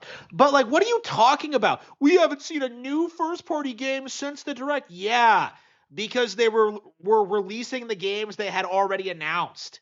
Like the Direct is next month. What are you talking about? Donkey Kong and Kirby? Was that Hyrule Warriors as well? I don't remember if that came announced in that Direct or if it was in the third-party Direct. But the reason why people think 2026 looks so grim is because Nintendo will not share their information of what's coming out. Instead, wow! What are you talking about? Will not share its information? Have they announced that they're not going to do a Direct this year? That they're just going to sit around and do nothing? Like, that didn't fucking happen. What are you talking about? Will not share? Like, what are you talking about? Like, what are you talking about? they're more interested in padding out their calendars with updates like the Donkey Kong one that we got today, which it's a whole other discussion altogether. All right, look, so I said I was going to help people in this video, right? I guess I'm... He's seething so hard about this. You just know Nintendo was one of those people that just really hated the fact this existed. Not really doing a good job at that. But here's the situation. You went to the store, you bought a Switch 2. And then you jumped on YouTube because you're trying to figure out what the Switch 2 games are. And most people are kind of like, there really aren't any Switch 2 games right now. So Wrong! Wrong! If it runs on a Switch 2, it's a Switch 2 game. Okay, so Switch 1 games are Switch 1 games are Switch 2 games because you can play it on a Switch 2. It's backwards compatible. You know, older multiplayer games getting released on Switch 2, they are Switch 2 games because they are playable on a Switch 2. And old Nintendo ports are Switch 2 games because they are playable on a Switch 2. What is this nonsense? Like, what is this hyperbolic nonsense? So, like, what Nintendo is trying to tell us here is that unless Nintendo puts out, like, a new first-party Nintendo exclusive game on Switch 2, it doesn't count as a real game. It's just like, what are you talking about? Like, what are you talking about? Like, what do you mean? Like, I'm seeing all these things that are called Switch 2 editions. What are those? So, Switch 2 edition games are Switch 1 games, which, for the most part, are Wii U ports, or they look like Wii U games. Wait, or for the most part, Wii U games? Like, what are you talking about? That is completely delusional. Like, I didn't play Kirby in the Forgotten Land or Prime 4 on a Wii U. What are you talking about? Like, I don't understand, like, the argument, because like the Switch 2 edition is like, it is a version of the game with like takes advantage of the new Switch 2 hardware. This isn't a complicated concept to get across. I don't understand like the argument that like Nintendo casually decided to update for people so that they can enjoy it on their new console. So now I know what your follow-up question is going to be. I thought that when I was buying the new console, I would get all of the Switch 1 games automatically updated. Yeah, most people no. thought. What are you talking about? What are you talking about? Like what are you talking about? Like it's just like, who's going to say that? Like what? That, but that's actually not what ended up happening. Instead, what happened is Nintendo was like, if you want to enjoy the Switch 1 game on your brand new $450 to $500 console, then you need to pay anywhere between $10 to $20, and if it's a $10 upgrade, if you have the expansion pass for Nintendo Switch Online, that's wow, yeah, you pay $10 for like a 4K upgrade. Wow, how unreasonable. Like, what are you talking about? What are you talking about? a whole separate discussion. Then we'll actually waive that $10 fee and give you the Switch 2 upgrade for free. But technically, Nintendo didn't actually say this. It was Yeah, Nintendine is like, he seethes every time I like post in his comment section. Like, he is so scared of just how I like debunk his bullshit simply by existing. I can like breathe in his direction and it would like destroy his entire channel. Like, this guy, like, he is so utterly like desperate to build his channel off of Nintendo hate, and it's like it's all gonna come crashing down this year. Okay, like this guy, I think is like he really is the new Demish, because he's kind of doing the same playbook where he's rapidly building his channel by complaining about like literally everything he can. And what that ends up doing is that like it just makes you a joke in the wider community. Demish has like 100,000 subscribers, like something like that, and like he doesn't have any momentum. It's like he's not like really that popular of a YouTube channel.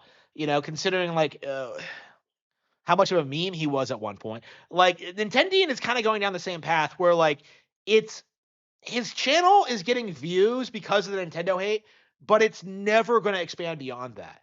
And that's the problem that he has, is that like he just keeps doing this thing of just endlessly complaining about Nintendo like a spurg, and like it's just going to like demolish his credibility when like, it all comes crashing down. Like he spent the past year trying to gaslight people into thinking the Switch 2 is failing and that like this thing is like a disaster, and like that narrative's gonna fall apart, and like I'm gonna be making fun of him when he does that. Nintendo fans jumping to conclusions and saying it on behalf of Nintendo. So now I know what you're thinking. You're probably like, oh, well, I have a whole lot of Switch 1 games. I'm wondering how much I'm gonna have to spend for each one of them. I'm hoping most of them are just that free included with NSO upgrade. Yeah, well, there's actually not that many Switch 2 edition titles just yet. I know, that seems bizarre because the Nintendo Switch 2 released in 2025, and most people expected that it was going to be released in 2022, so they spent the last 2 or 3 years of the Switch 1's life waiting for all of the brand new games because the Switch 1's library, the best hitters were all very top-heavy prior to the pandemic, so we all kind of expected that we'd get into the Switch 2, it would hit the ball running, and, at worst, we figured that if you were going to be getting the new Switch 2, you'd be able to play all your games upgraded, so maybe like this whole Switch 2 edition upgrade pack thing would be pretty awesome right off the bat. You'd have all... Doesn't it automatically like upclock things? Like Bayonetta 3 doesn't officially have a patch, but it looks and runs better on Switch 2.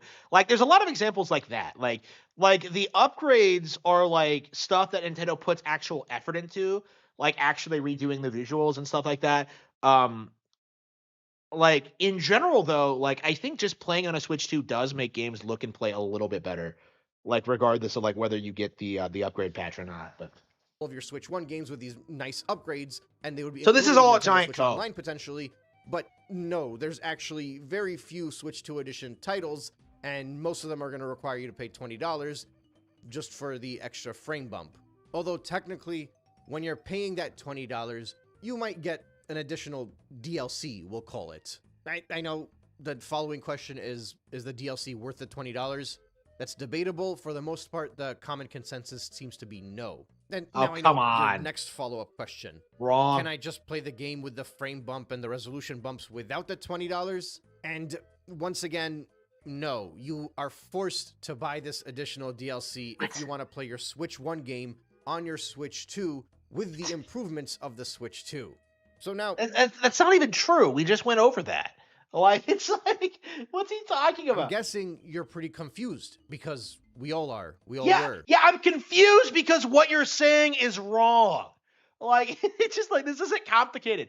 Like, oh man, nobody's gonna want to pay $20 for additional content for their game on Switch 2.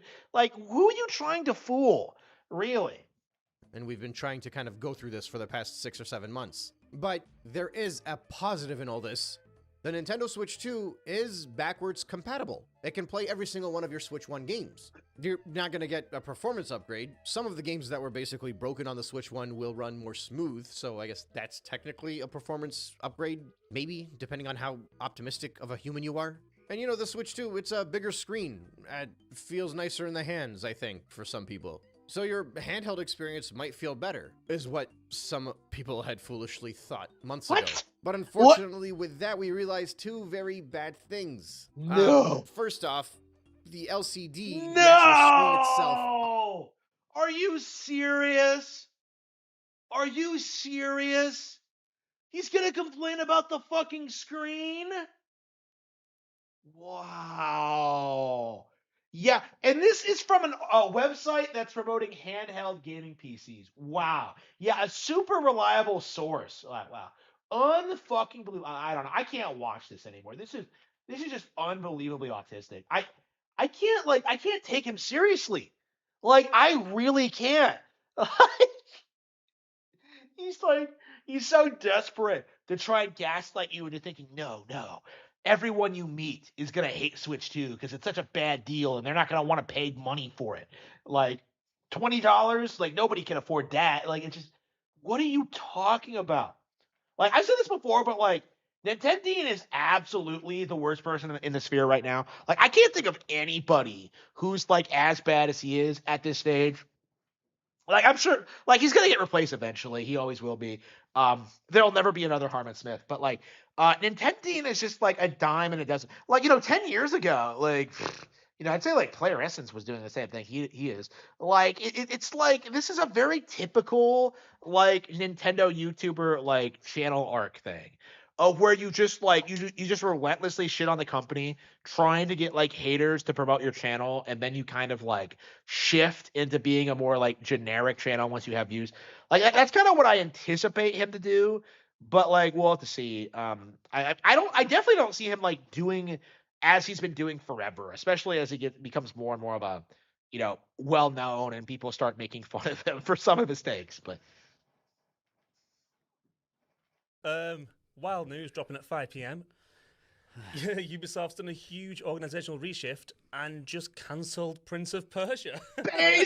They've cancelled Prince of Persia: Sands of Time remake, something that's been in development for years now. Was trailed, was put on the back burner, was kind of getting a load of hype just last week. Like, can we all agree that like Prince of Persia was always slop and that nobody cares about it? Like, it's so weird to me how people try and sell you on this idea that it was like a classic video game, bro. I have never heard of it in my life, okay? Like, whenever people would try to sell you on it, it's just like, it's basically the prototype for, like, modern SJW slop with, like, the witty character dialogue and just the generic third-person action. It's kind of a predecessor to Uncharted in that way, actually. But, like, I really, really, really, really, really, really hated this game. like how people try and put this game on a pedestal. It's disgusting. Nobody cares about Prince of Persia. Scott did a whole thing.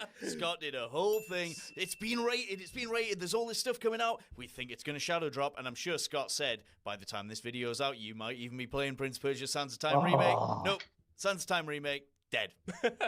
Amazing. Look, obviously sometimes we get things wrong, but that is one of the funniest things we've ever got wrong. ever, I Ever. imagine. Jesus. This is almost as bad as when we did Red Dead Redemption PS5 remake imminent, and it Yes. turned out to be a port for the PS4. That was great. So yeah, I think we just sort of run down through what's actually going on here, because it sounds like there's been a complete restructuring, entirely moving everything. Into Yeah, Ubisoft's centralized done, man.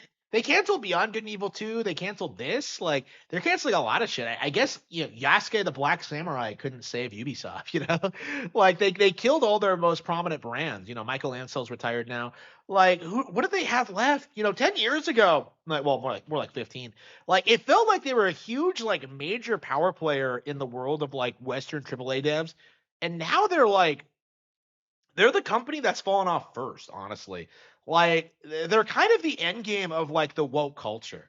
It's like, and like, I don't see a lot of anti-woke activists really talking about it, but like, Ubisoft is what happens when you have like, a bunch of like woke SJW retards like control your company for decades, right? Like, it becomes like very subversive. It becomes very woke. It becomes like incapable of like appealing to anybody, and it just kind of collapses. You know what I mean? It's just crazy to see like Ubisoft collapse the way it is, and seeing how little discussion there is about it. Because like the narrative always is that like, oh, the SJWs are winning, and we have to fight. We're the resistance, and then you see Ubisoft collapsing, and it's just like, no, it feels like the market's starting to correct itself. It's just houses who all sort of work on different styles of IP. Yeah, can we just say before you go quickly right into that? So we're talking about Prince of Persia: Sands of Time being cancelled. I mean, that is one tiny aspect of this where we're leading with that because oh my god. But let's get into what's actually really happening and what the real issue is here. So it just sounds completely bonkers. Obviously Ubisoft has been in the shit, should we say. They're not having a good time financially. No, everything's been going pretty bad, and we've all known that something is coming. We all sort of assumed with more sort of like purchases, more sort of them selling themselves and things like that. But this is a complete rework from the ground up. And although we've been talking about obviously the Prince of Persia: Sands of Time remake being cancelled, despite already being cancelled once before, and the whole reboot scenario, we thought this was happening. They've also sort of cancelled 5 other unannounced games, which we don't know what they are. Amazing. But also in PTFO. this, one of the dev teams is still working on Beyond Good and Evil. Oh yeah. Oh no. Beyond Good and Evil 2, which was first trailed in 2009, and every few years gets a new trailer that just makes it look more and more weird and more stupid. And they pinky promise that this game still exists. And it's like, I don't know, it's like Sisyphus and his boulder rolling it up this hill. And I don't think it's even, it doesn't exist. There's no such thing as Beyond Good and Evil 2. And they just insist that it's there, and I don't know why. I would have gone with So, Godot obviously, for that one. Say this properly now. Ubisoft have discontinued 6 games which do not meet the criteria for enhanced quality, as they sort of put it. Which That seems to be okay. Not a whole lot interesting. It seems like a generic channel. Who will win Game of the Year 2026? From IGN. I saw this on like the on my tab, and I'm just kind of like, we're gonna have to talk about this. Like we're gonna have to like start heading off like these Game of the Year contenders before they can get off the ground, honestly. So 007,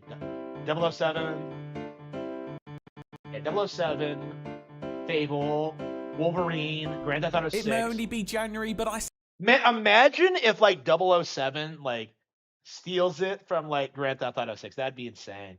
Say it's never too early to look towards the future and try to predict what the best Resident games Evil of Requiem. 2026 will end up being. I don't have a crystal Dustbloods, ball or cringe, some cringe. sort of undiagnosed superpower, but I do have a long list of all the games Control, coming out over the next cringe, 12 cringe. months, and a modicum of taste Project to guide Hammer me. returns? Of course, Claire Obscure Expedition 33 secured Boo! a pretty convincing sweep of wins during the end of 2025 awards. Convincing? Is he acknowledging that it wasn't convincing and that it was fake as fuck and that they were paid off? Is he acknowledging that? Pretty convincing. That was kind of a tell if I've ever heard one. Holy shit.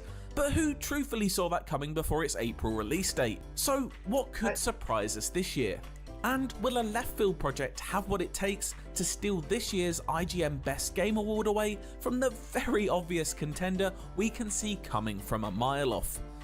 Let's take a look ahead and try to predict what will be the 2026 Game of the Year. Fully aware that whatever I say here has a not insignificant chance of being proven completely wrong, and you can all come back here in December and tell me what an idiot I am.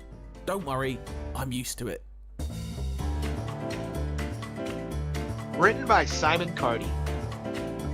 The quite enormous elephant in the room is obviously Grand Aw, Theft come Auto on. 6. We got this. We got it. But no GTA game, or for that matter no Rockstar game, has ever won IGN's overall Game of the Year prize. I bet you didn't know that. That includes all of those PS2 classics from Vice City to San Andreas, and more recent Yeah. So it's very interesting looking at Grand Theft Auto's legacy, because like they traditionally were not that popular. You know, the narrative is that they were always beloved games. Nah, it was just like it was a normie thing, and then when Grand Theft Auto 5 came out, you know, it exploded, and that's the only one that kind of that kind of established this meme that this was like some untouchable franchise, because it's really, really not. I think people are going to be very surprised with how quickly Grand Theft Auto like kind of falls off as a brand. Like, I think one bad release will kill it, and it's very possible that like 6 is going to be that game. Such as 2013's GTA 5, which lost out to The Last of Us, and Red Dead Redemption 2, my favourite game of all time, which got edged out in 2018 by God of War. Wow. Sadly for me, the vote doesn't all come down to my opinion. Wow. So like the PlayStation exclusives take priority over Grand Theft Auto. I mean, this is a really good example of what I'm talking about when like you see how corrupt IGN is, because they're firmly in the pocket of PlayStation. You know what I mean? Like, who the fuck would put The Last of Us over Grand Theft Auto 5? That doesn't make any sense. Okay, but like, you know, IGN really pushed that meme, and at the time people took it seriously. You know, the narrative at the time was that PlayStation was like putting out these amazing single player games, and that lasted up until like God of War 2018 came out, and then it just collapsed after that. You know, they tried keeping it going with Ghost of Tsushima, but that didn't have nearly the same kind of appeal, and it's been a slow downward spiral since. So I guess I'll just have to get over it. One day. So does GTA 6 have a shot at taking home our biggest prize? Obviously it does. It's arguably the most anticipated game of all time. Wrong, a feat achieved by Rockstar's recent trend of receiving 10 out of 10 review scores. Nobody and we cares. Expect, or at least hope, the studio builds upon those successes with whatever it releases this November. It's going to be like complete slop. It's going to be the exact same as Grand Theft Auto 5. It's going to have a cringy story. I think people are going to be really surprised with how much they don't care for this game. It's kind of my mindset. Like, this is not going to live up to the hype. Fuck Miami. Fuck Rockstar. Fuck the fans. Fuck IGN. If Rockstar can avoid implementing a delay yet again, we won't have too long. I love how this is still up in the air.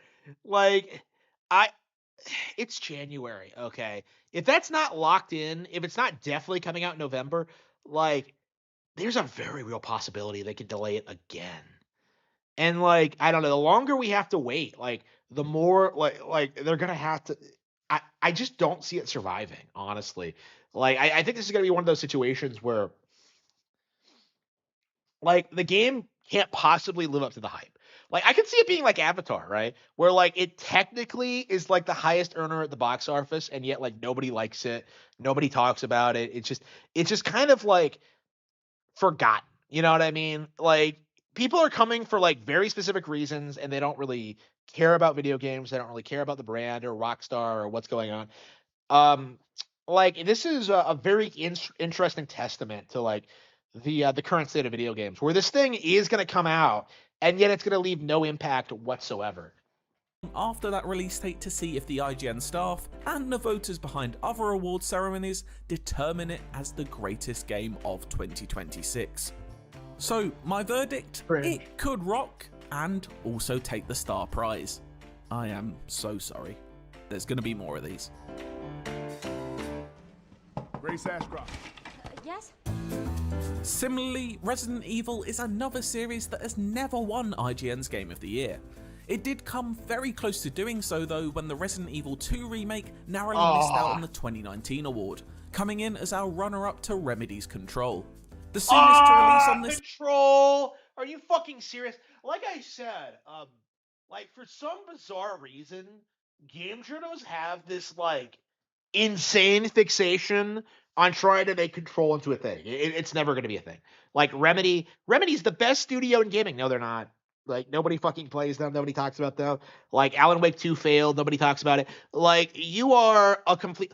Like, I can't stand it whenever this game comes out. It really is like the modern Life is Strange. It feels like it has that same kind of, like, weird grip over, like, game journal. I was like, oh, it's really deep and profound. Like, no. Like, play more games. Play more games. List of contenders, Resident Evil Requiem could have a shot at winning this year though, if it fulfills the promise of its many teaser trailers. Combining the classic third-person action horror magic of the likes of Resident Evil 4 with the more modern first-person scares from the likes of Village could prove a perfect cocktail to suit everyone's tastes. We'll find out just how good it is when it comes out on February 27th, but then face a long 10-month wait to see if anything rises above it. February 27th. Wow, it's that close. I thought it was coming out in March. I have it pre-ordered, but I didn't have the exact date lined up. So wow, it's that soon, huh? So yeah. Oh, what's coming out on Switch 2? Like Resident Evil Requiem, you know? Yeah, so it's coming out the same week as Tales of Vesperia, actually. For the rest of 2026. Okay. This looks... My verdict, scarier things have happened.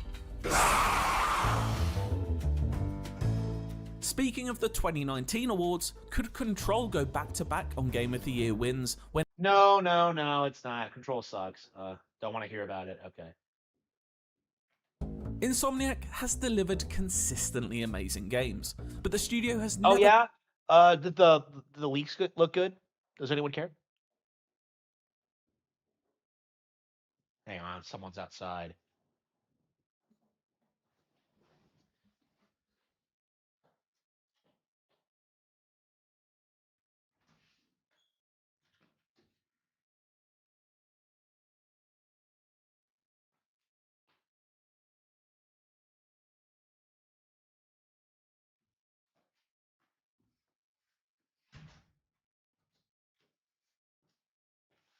Awesome.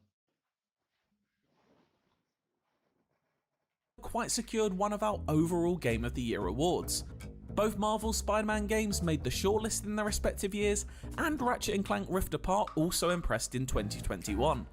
But nobody will cares. The angriest of the X-Men have a better chance? Yes, no, while absolutely it doesn't not. have a release date locked Absolutely in, Marvel's not. Wolverine is the Sony Studios project for 2026, and it looks highly impressive from the little we've No, seen it so doesn't.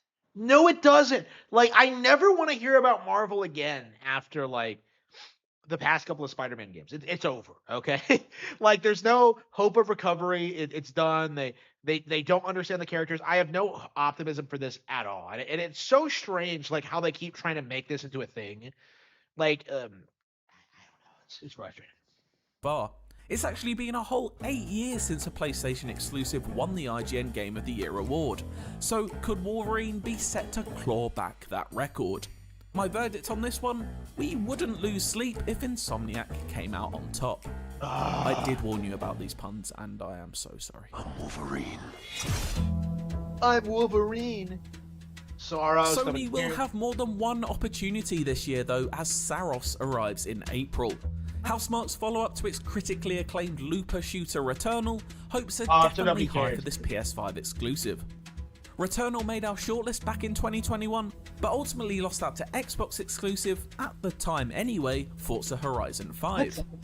If Saros displays the exquisite shooter design skills that Housemarque has honed throughout Super Stardust, Resogun, and many more over the years, as well as a thrilling story and engaging world, then it may well have the juice to claim the #1 spot in 2026. Do I think it will? Well, the Housemarque always wins, but will it here? Look, some of these puns are going to be a stretch, but I'm carrying on, okay? Okay. Let's do it. Fable, nope, It may have won absolutely our not. award back in 2020. Like, when they announced this, like, I want to say it's been like a decade or so. Like, it's been a while, and you're going to try and tell me this game is going to be good. No, like, Fable is not good. It's never been good.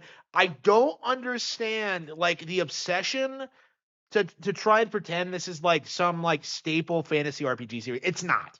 Okay, like you need to stop. You're embarrassing yourself. But Playground Games certainly won't be getting complacent when it comes to Fable, a reboot of the long dormant RPG series originally developed by Lionhead Studios. The Forza Horizon developer will be taking on an entirely different type of open world in this fairy tale infused universe. Could it be the best game of 2026 though? Well, fantasy RPGs have traditionally done very well when it comes to Game of the Year, with Dragon Age Inquisition, The Witcher 3 Wild Hunt, Elden Ring, Metaphor ReFantasio, and of course most recently Clair Obscur Expedition 33, all winning the IGN vote since 2014. That track record bodes well for Playground, and we can't wait to see its take on Fable at the upcoming Xbox Developer Direct. My verdict? It would certainly be a fairy tale. I love how they're calling it like PlayStation and Xbox Directs now. Like it's crazy how Nintendo just like dominated that sphere. Ending to Fable's development. Oh. In 007. Okay, I'm actually looking forward to this. There's no doubt that IO Interactive knows how to make a fantastic assassin game. But how about Spies? Well, we'll find out in 2026 so when the good. Hitman studio turns its attention to James Bond in 007 First Light. Will this stealth action adventure blend the best of Agent 47 with spectacle worthy of Uncharted? If it manages to, maybe it will find itself in Game of the Year consideration. My odds? 007 to 1. See what I did there? I promise I am funny, really. I really am. Bond. James Bond. Bond. Nintendo. Oh. A big question mark for 20. So you're telling me that like you're gonna do a Nintendo thing, but give it a question mark? Like your entire video premise is flawed. Okay, like come on. You're just gonna ignore Nintendo. 26 is what games Nintendo has cooking as it approaches the Switch 2's second year in the wild. Mario Kart World and Donkey Kong Bonanza set the console off to a good start, but neither had what it took to win Game of the Year.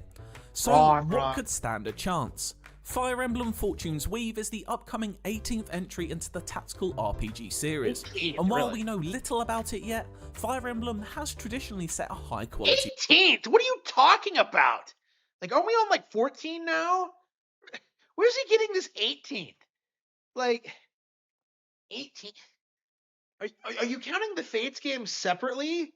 Like, nobody fucking does that. Like, 18th?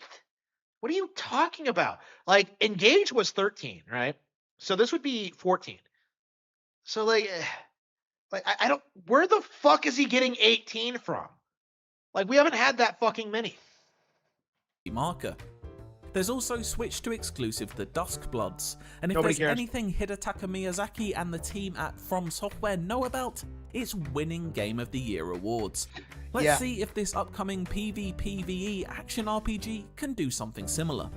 And while it may be fanciful to expect a new mainline Zelda anytime soon, it has been many years, far too many if you ask me, since a new 3D Mario game.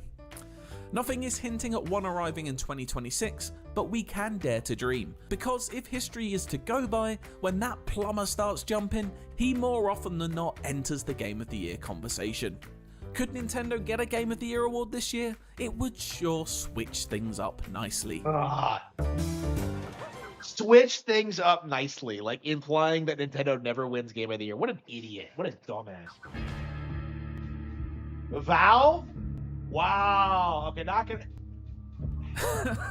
It could happen, couldn't it? No, not that the rumors no, it have can't. ever truly died, but over recent months, whispers have started to get louder and louder about the arrival of a new Half-Life game.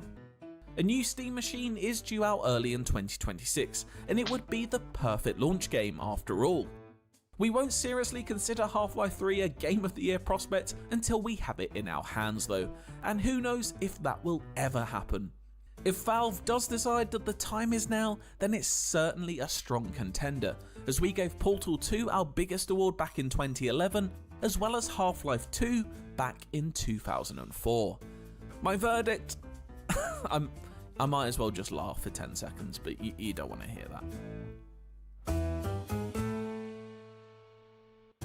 Really? As I mentioned at the beginning, it's not always the with it approach or it's the barrel. It's get left. Yeah, I'm curious what they're gonna try and like. I'm curious what they're gonna try to pass off as game of the year this year, because the way they seem to be doing it now is that they select something in April and then like try and shill it throughout the year and then try to meme it into like relevancy, like they did with like Color Obscure, like they did with like It Takes Two, like they did with like all these other games. Like that seems to be the trend now is to like release it in April, have everybody like worship it for like 6 months, and then just forget about it like after that and move on to the next thing. That seems to be the pattern now. So it's always been product placement. I know, like that does need to be like our thing going forward. Is that like, yeah, the Game Awards are completely worthless and they're not worth talking about in any way, shape, or form. I've always said this, but like over the past several years, like game journals have kind of gaslit people into thinking that like they're actual like relevant awards, and it really needs to stop. Like again, there's a reason why I keep talking about this is that like the Game Awards is pretty much the only reputable like game journal outlet out there, and it's only because they were able to trick people into thinking that they were a way more neutral organization than they actually are. And like it really does need to stop. And hopefully at a certain point they'll like push past the line and like, lose their audience. But like, I mean, I think they already did that this year, honestly, because it did feel like nobody was really watching this year. So, I mean, they're bleeding a ton of money. We know this. So we'll see. We'll see. I don't plan on watching it ever again. So we'll see. Okay. Exposing Devin Pritchford. Man, we're like 2.5 hours in. And like we still haven't done all these Devin Pritchford videos. Holy shit.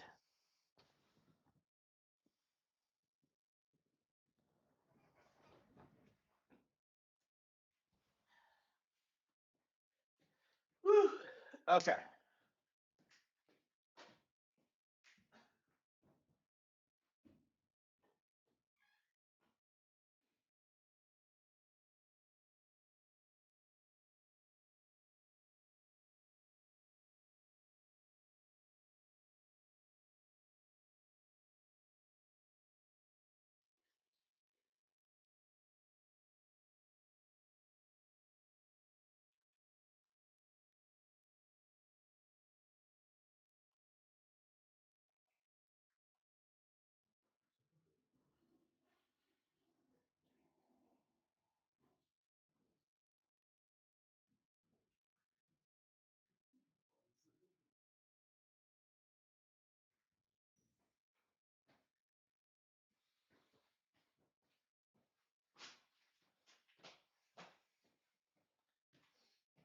Man, I'm worried that like we can't get through all of this because there was just so much to talk about today.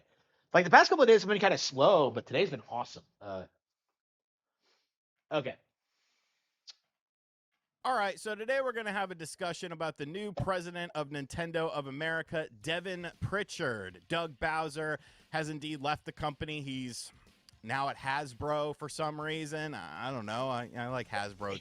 It's almost like CEOs go from CEO position all the time. It's normal to job hop in this day and age, but okay. Boys, when I was growing yeah, keep explaining that you don't have a job. More Hasbro style wrestling figures, but now we have Devin Pritchard in charge of Nintendo of America. She recently did an appearance at the New York Game Awards or something like that, and a lot of people are in a tizzy. I've been seeing lots of videos pop up online about Devin Pritchard and her ideology for Nintendo, and oh, the sky is falling, the sky is falling. And if you know anything about me, people are entitled to their opinion. You could talk about whatever you want to talk about. You could think anything you want to think about a situation. I like to look at the grander picture of things and kind of make my opinions on it. I'm not saying my opinions are right and theirs are wrong, or theirs are right and mine is wrong. At the end of the day, it's just opinions. But I think when you look at the bigger picture of this, and if you have a general understanding of how Nintendo of America kind of works as a company, I think there's a lot of maybe not misinformation, but things that are being taken out of context in order to paint sort of a narrative here. And if you know anything about me, I'm not a diehard Nintendo defender. Like, I call them out on stuff all the time. So yeah, let's talk about this, because Devin Pritchard is indeed in charge, and people are worried about the company's going woke. It's a woman. And like, I understand when it comes to fandoms and when people come into fandoms with intentions of not joining the fandom, but changing the fandom from the get-go to suit their needs, to suit their ideologies and stuff like that, it can be very, very off-putting and very divisive. It would be like if somebody came into the sim arcade scene and was like, I want to like Gran Turismo, but I want it to be arcadey. I want there to be jumps and stuff like that. And then they make it so that other people think this way and try to force the company to make a massive change when their core audience doesn't want that change. You see what I'm saying with that? Like, that kind of stuff I feel is very toxic, but it's not like Devin Pritchard is someone who just walked off, you know, from the street and was hired by Nintendo of America. She's been working for the company since 2006. She was there for launches of games and contributed a major role with games like Nintendo Switch Sports, Kirby and the Forgotten Land, Pokemon Legends Arceus. She's been with the company for 20 plus years. So to say that she doesn't have a general understanding of Nintendo, I think is ridiculous to me, because by that logic, Reggie Fils-Aimé, who everyone loves for some reason, even though he was so against, you know, having certain games be brought over to North America, games like Disaster Day of Crisis, he didn't want Xenoblade to be here because of the region locking thing. He didn't think it would be profitable. What is with RGT and his obsession with Disaster Day of Crisis? That game sold like 80,000 units. Okay, what are you talking about? Oh man, it would have been a big deal if like they just released it over here. No, it was doomed to failure. I don't know what you're talking about. Like, or smart for the Wii to do it and stuff like that. Reggie Fils-Aimé came off the street corner working at Pizza Hut, but we liked him.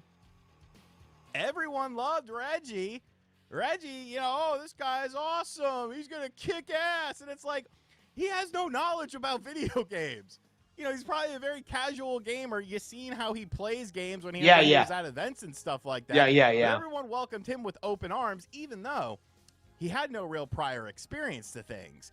So I don't really see this as like some weird hostile takeover situation, because this is an individual who works for Nintendo, who has worked for Nintendo for 20 plus years. You know, did a lot of things for the company and has a general understanding of how things work. And that's kind of a disconnect that I think a lot of people have. They think Nintendo of America is like this company that's calling shots. Yep. That's making big decisions. True.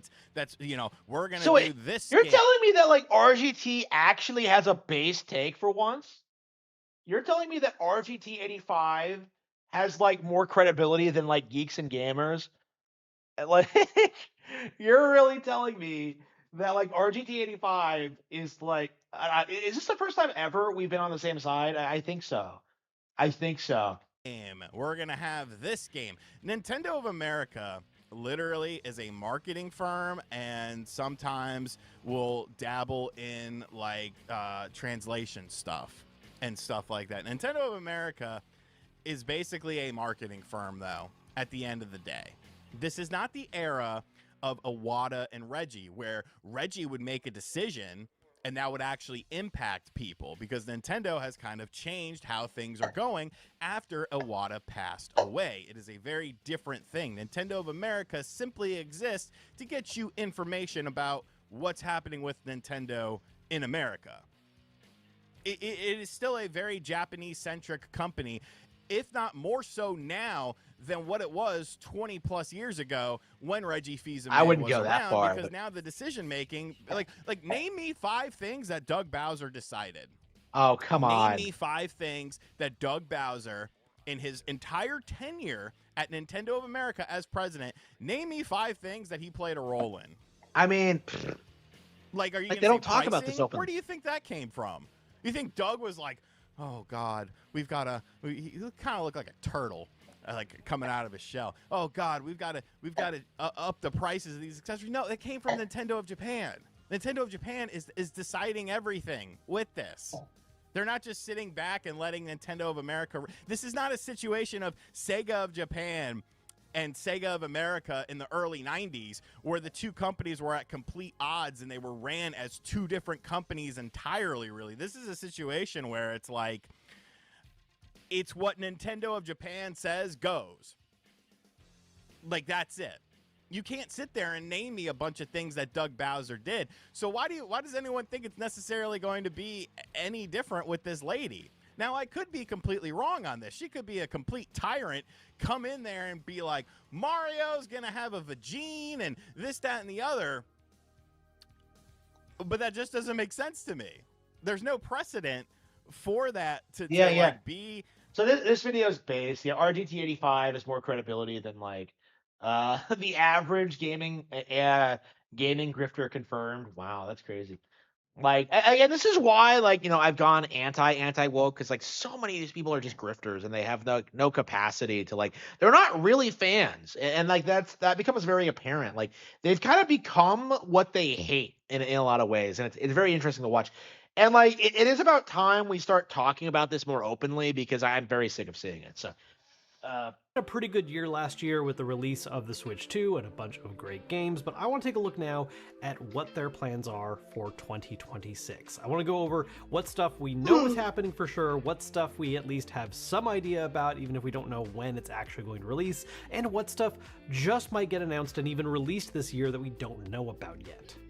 First off, the stuff that we for sure know is happening this year. Some things have already happened as we've mostly gotten through January now, such as I don't know. This just seems kind of boring. Let's see. Nintendo just did the strangest thing ever. Yeah, it's the Donkey Kong thing again. I don't want to give Nintendo win views. Donkey Kong Entry HD. We've talked about that a little bit. Nintendo Switch and Nintendo Switch 2.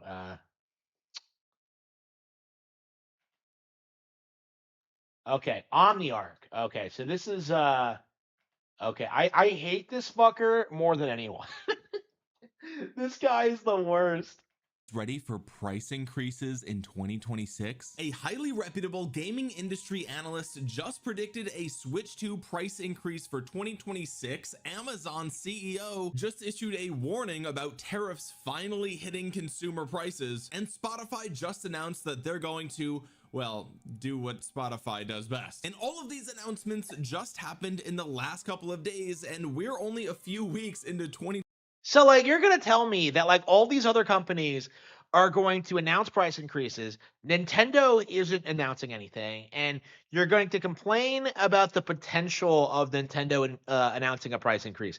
Like, no, like, that's not how this works. Like, you wait until they announce something, and then you complain about it. But, like, it's like, what are you talking about? 26, folks. So is it just a coincidence that all of these price increase announcements are happening at the exact same time? Let me tell you a secret. I don't think so. The truth is, ladies and gentlemen, a pricing wave may have already just begun. So today, let's dive in and figure out what is going on with Nintendo and the broader tech space. But first, what's going on, guys? Cheers. Nintendo Switch 2 faces a price increase in 2026, research firm predicts. Tariffs, increased memory costs, and other economic conditions will force Nintendo's hand, it forecasts. Now, this is something that I sort of alluded to in previous videos, where market conditions are just going to force Nintendo's hand. Even Yeah. So, like, the Switch could, like, triple in price, and it would still be more affordable than, like, a gaming PC. It would still be higher value.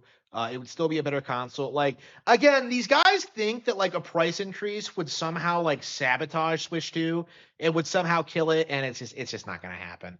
Like, it's just not going to happen. No, they've had a weaker than expected holiday demand for Wrong. the That's Switch been 2 debunked. outside of I Japan. debunked it on And the if show. you've spent any amount of time on YouTube watching Switch 2 news, I'm sure you've come across a YouTuber who has gone with this narrative, right? Price increases are coming for the Switch 2, but now this is actually a bit different, and something that we really should be taking a little bit more seriously, because we are now exiting the YouTuber rumor mill, and we are entering into the world of highly respected gaming analysts whose entire job and Gaming career and analysts? business Yeah. So gaming analysts are completely unreliable and can't be taken seriously. We went over this when it came to the stock prices, where like people tried to say that like Dr. Steven Toto was this like super reputable source. He wasn't.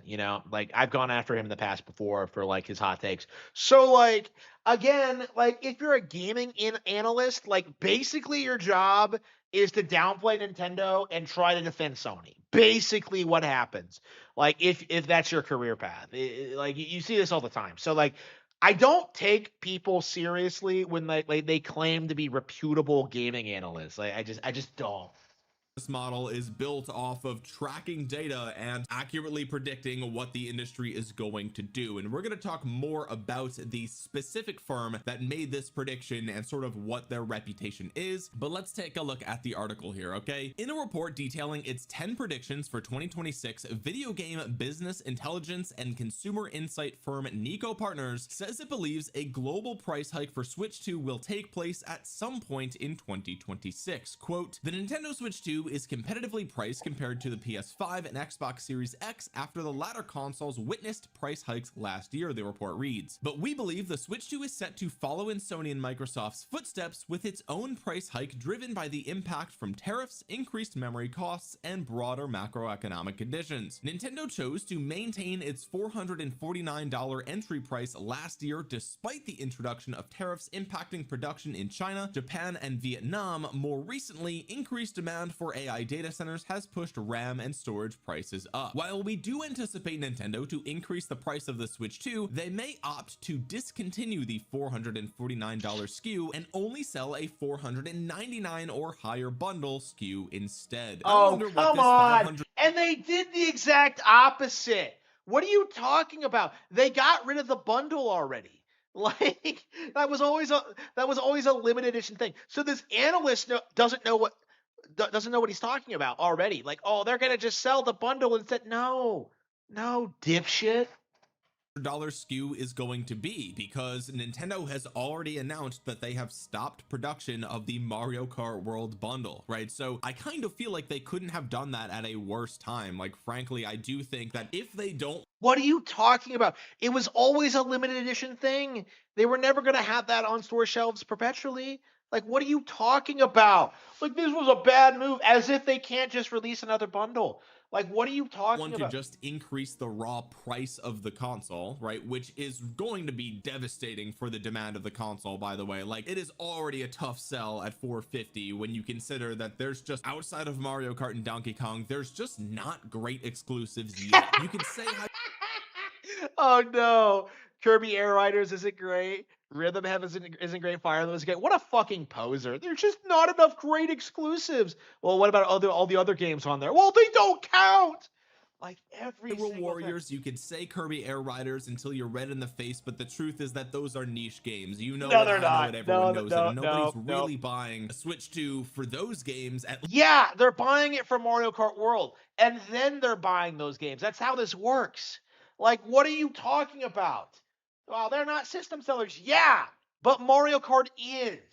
So, like, it's just at least outside of Japan. I know Kirby Air Riders is popping off over there, but it really doesn't have broad mass appeal outside of Japan. So, without a huge, I think people are going to be really surprised with how well Air Riders does. Actually, it's consistently been a bestseller on the eShop. Library of games that you need a Switch 2 to play. I just don't see why someone would spend $450. And now that they discontinued the Mario Kart World bundle, what's next? I think if they did a Donkey Kong Bonanza bundle, that would sell worse than the Mario Kart bundle, because Mario Kart has mass appeal. So unless there's some massively appealing game that is right around the corner, I'm not really sure what Nintendo's $500 SKU might be, but I do think that what's with all these people like sitting there like, oh, Nintendo, they don't have any major upcoming games. Like, they can drop a Nintendo Direct whenever the fuck they want.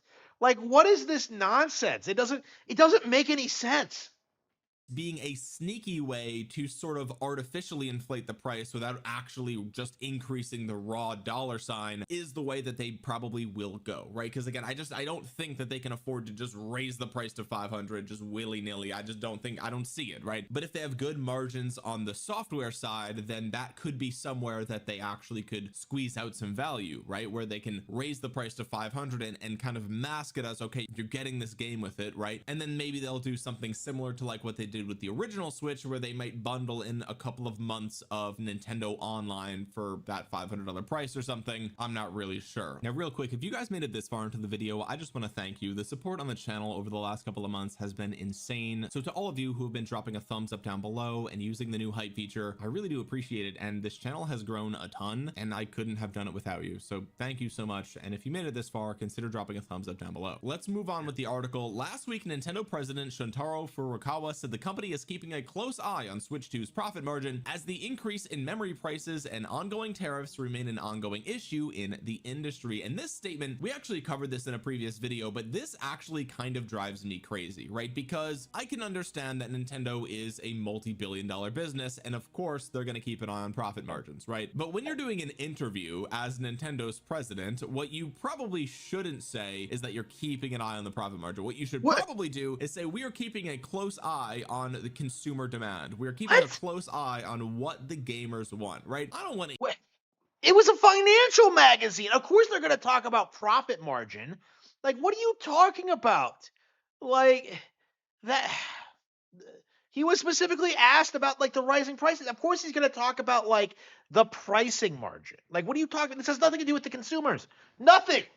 Hear that you're keeping an eye on your profit margins. I, as the consumer, don't care about your profit margins. You should be coming out and saying, hey, we're committed to giving gamers the best value possible. We're committed to keeping our finger on the pulse of what these players actually want from Nintendo. What do they come to expect? What do they deserve as loyal players of our console? That's what you should be focusing on. That's what you should be coming out and saying, not, oh, don't worry guys, we're looking at the profit margins. Who cares? No one cares. Yeah, they're doing that so they can like gauge whether or not they have to raise prices. This isn't like this isn't that big of a controversy. About your profit margins. And like, look, I know this interview is relatively rare for him, and I also know that this was supposed to be like a business interview, right? So they're talking about the business side of things. But obviously, really, the satisfaction of gamers and the customers of your product is something that you cannot divorce from the success of the Switch 2, right? What are you talking I feel about? Like his instincts going right to profit margin is just like, I kind of missed the mark for me, at least, right? Like, that's not what I wanted to hear. But anyway, the article goes on to say, we procure RAM from suppliers based on our medium to long-term business plans, but the current memory market is very volatile. We already covered this in a previous video, but let's actually take a look at what this industry analyst predicted for 2026, right? This is just VGC reporting on what they said. Let's actually just read what they said, okay? This is the 10 major trends to watch in 2026 from Nico Partners, okay? This is their prediction. Now, if you guys don't know who Nico Partners are, I didn't either until I did a little bit of research for this video, but they do kind of give a quick summary here. Nico Partners has provided high integrity data, insights, and analysis as local experts with global expertise for over 20 years. In 2026, Nico Partners continues to provide video game market analysis in 5 regions: mainland China, East Asia, Southeast Asia, South Asia, and MENA. 2025 was a year of recovery for the Asia and MENA video game market, with total player spending on game software and services reaching 89 billion, up 2.7% year over year compared to the 1.4% growth rate in the prior year. We're bullish that 2026's growth rate will be slightly higher than 25, although we do expect more stable growth through 2029 compared to some of the more explosive growth witnessed in recent years following pandemic-related boosts. And then they go through their 10 predictions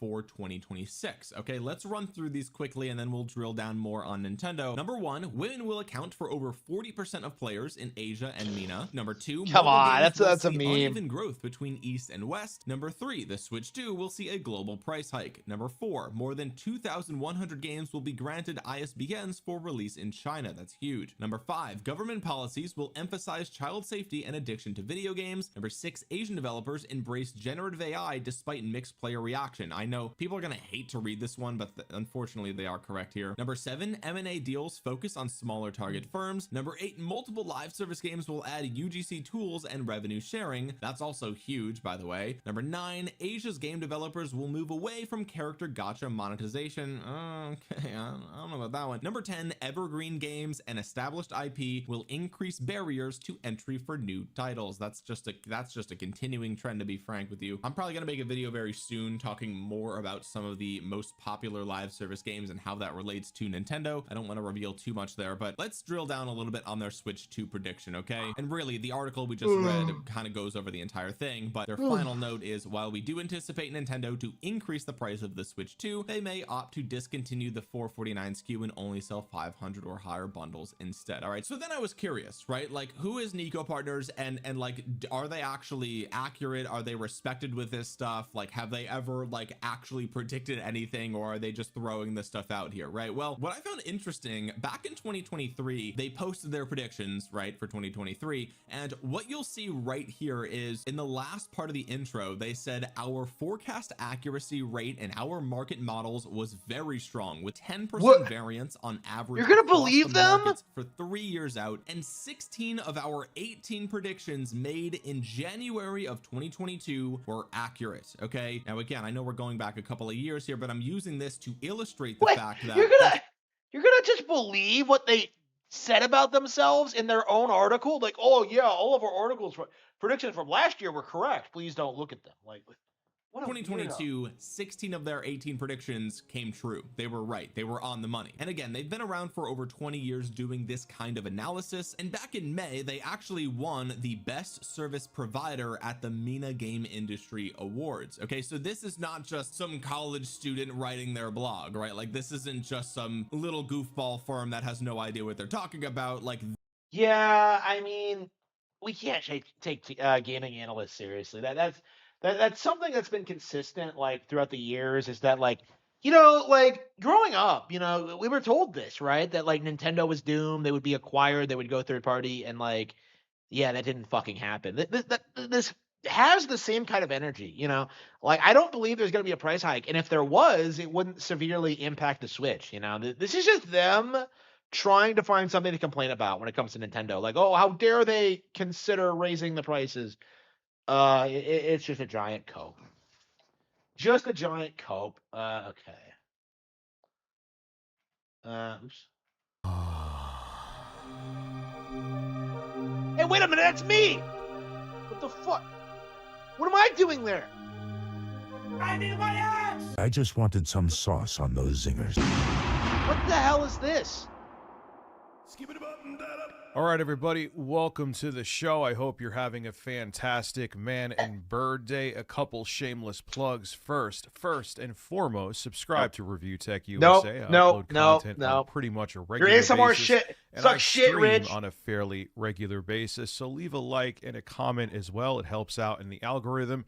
And secondly, I have an ASMR channel called Tech25 ASMR. I have plenty of content up there already. Nobody cares. I haven't uploaded in a minute, cares. but I have plenty of stuff in store for that channel in 2026. So make sure you go sub to Tech25 ASMR. I'll have a link to everything I mentioned below in the description and top. What are you talking about? So part 4,976, if everything's getting more expensive, there's a research firm that is saying that the Switch 2 in 2026 is going to get a price increase, which, I think it's inevitable. Well, anyway, there was a preview.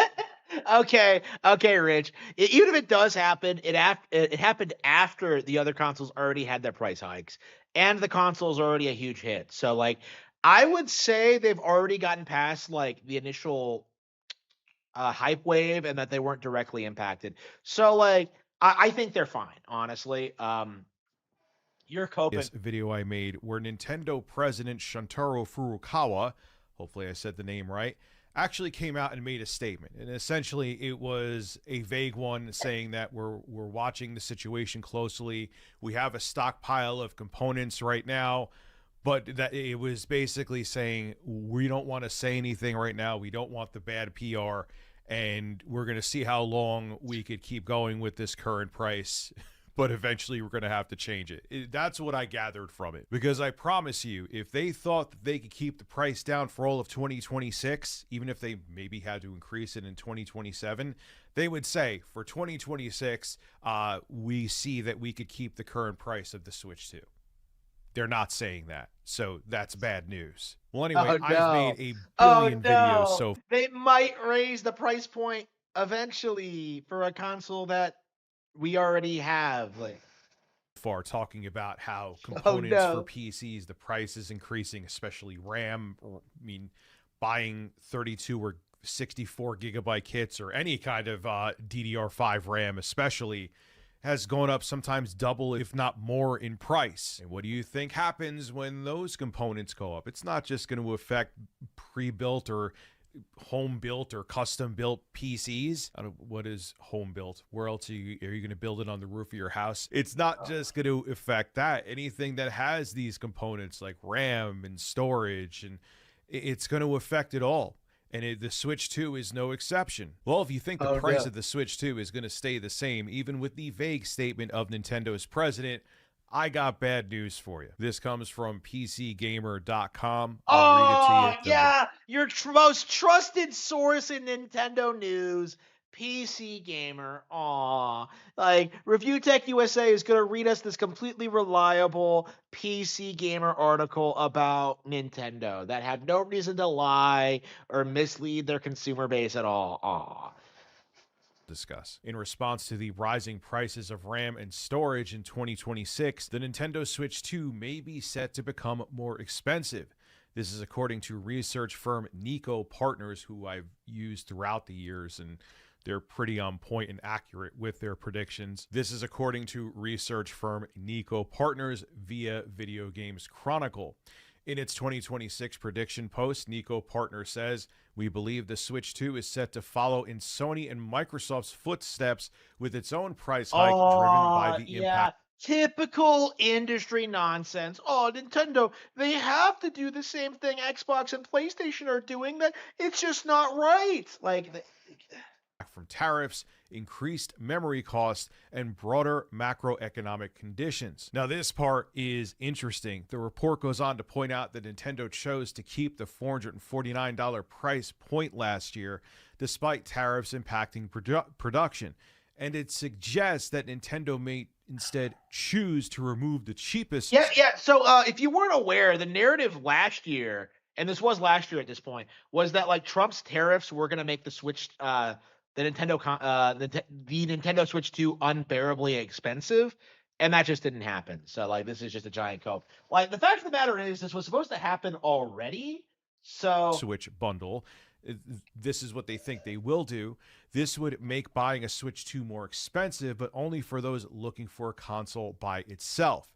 If you buy the console in a bundle, it could cost the same according to this prediction. So they're saying that, all right, they're going to make a $499 US Switch 2 bundle, but it's going to come with a game that more chances than not a lot of people were going to buy anyway. So even though it is a console price increase, if they bring back a bundle, they got rid of the Mario Kart World bundle, most people who are going to buy the game anyway wouldn't feel it. So it's a psychological way to it's psyops Nintendo's doing to make you not feel the price increase of the console. Now there's other weird things happening in the tech industry. There's a lot of rumors that smartphone manufacturers are going to bring back micro SD card slots to make up for the lack of storage that'll be in the next gen flagship phones, because they're going to have to cut back on internal storage. They're saying that some laptop manufacturers may go back to 8 gigabytes of RAM in some models for laptops. So that's a thing. I mean, I guess there's a silver lining that we'll have to see Microsoft with Windows 11 maybe optimize the operating system, and game developers may have to optimize their games better, because, you know, GPUs, they're going to, I mean, hell, even before any of this, NVIDIA was being chintzy with how much VRAM their GPUs had. They stuck to 8 gigabytes forever, and they're going to keep sticking to 8 gigabytes for their entry-level / mid-range cards. So yeah, and on top of it, RAM in the phones. I forgot to mention this one. RAM, they're going to keep it down to like 8 gigabytes, maybe sometimes less. Again, I guess optimization will really have to be a thing. Yay. Wishful thinking is that we can look back on this and be like, oh, you know, Rich was all doom and gloom, and I'm sure people in my live streams will roast. Remember how you said, Rich, that this is them trying to make everything be cloud computing and AI was just the Trojan horse to start this and make this happen? Yeah, and man, it sure sucks to be wrong. Actually, I wouldn't think it sucks at all. I would think it's great. And hopefully it's just a rehash of when NVIDIA released the 30 series cards or 3000 series cards, whatever you want to say, in late 2020 when COVID was a thing and crypto mining was a thing. And it'll be something we look back on and say, man, I'm glad we got over that. But I just think this is, I mean, you had Jeff Bezos saying that he thinks that local compute power is... What does this have to do with Nintendo? Like, what does this have to do with their price increase? Like, what are you talking about? Well, like, so basically, like, he has no real evidence. He has, like, some source, like, so trust me, bro. And it's just, come on. It's antiquated. He compared it to electricity and how people used to have generators. And there was a brewery he went to where they had their own power, and he says that's antiquated because everyone is on the grid now, and it's changed everything. You know what else has changed too? Those electric companies, which you really don't have competitors to in most areas, you just have to deal with the one that's there, can choose to make you pay whatever you need to pay to keep your lights on. You have no say over it. What do you think is going to happen when everything else is up in the cloud? I know I'm talking about this for the 8th billionth time, but I want you to understand how dire this is. So they're going to be able to, if you need to work, if you need to video edit, or you need to do anything that's intensive on a computer, you're going to need to get that cloud compute power that you can't just do it on the dummy terminal that you have at home. They could choose to charge you whatever they want, and you have to pay it, or you may be unemployed, or you don't have access to games, or you don't have access to... Just like things are right now, Rich. Like, what's it... Like, so does he just pirate everything on PC? Does he not pay for his editing software? Does he not pay for his games? Like, he's implying that, like, paying for stuff like that is, like, some weird thing that nobody would ever do. Like, making money with videos on software you pirated is illegal, by the way. So, yeah, that's crazy. That's crazy. On games, things that are actually necessary. And talk about, we already have crazy issues with privacy, and there was a CIA whistleblower. What does any of this have to do with Nintendo, Rich? Like, I only clicked on this video because I thought you would talk about recently Nintendo. That says all the smart TVs are listening to us. So we already have no privacy now. If everything is in the cloud and all of your files are in the cloud, you're going to have negative privacy. I know they're already spying on us and listening and tracking down everything we do, but it's going to be even more on steroids at that point. So, yeah, this situation is just not, okay, your toys are going to get more expensive. This is a shift in the entire industry that may be permanent and may be very, very detrimental to the consumer. This is Rich of Review Tech USA signing out. So that doesn't have anything to do with the Switch 2. Like, this fucker just changed subjects halfway through and starts bitching about AI. Like, he starts bitching about, like, the Jeff Bezos saying that, like, PC is obsolete, which is actually pretty based. But, like, this guy is just like, no, I don't like progress. I want to pay like exorbitant amounts for PC parts and then show them once off on a video and never use them again. Like, what a dipshit. What a dipshit. What a dipshit. All right, yeah, we've been going for 3 hours. Wow, it's so I believe that's everything. Everything I wanted to do. Let's see, sticks. Unless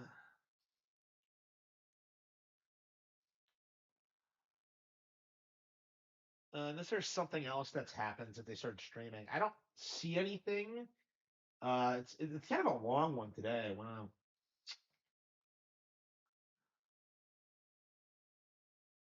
Dear Nintendo, you have a new president. What? Market crashes. Hasbro hires Nintendo.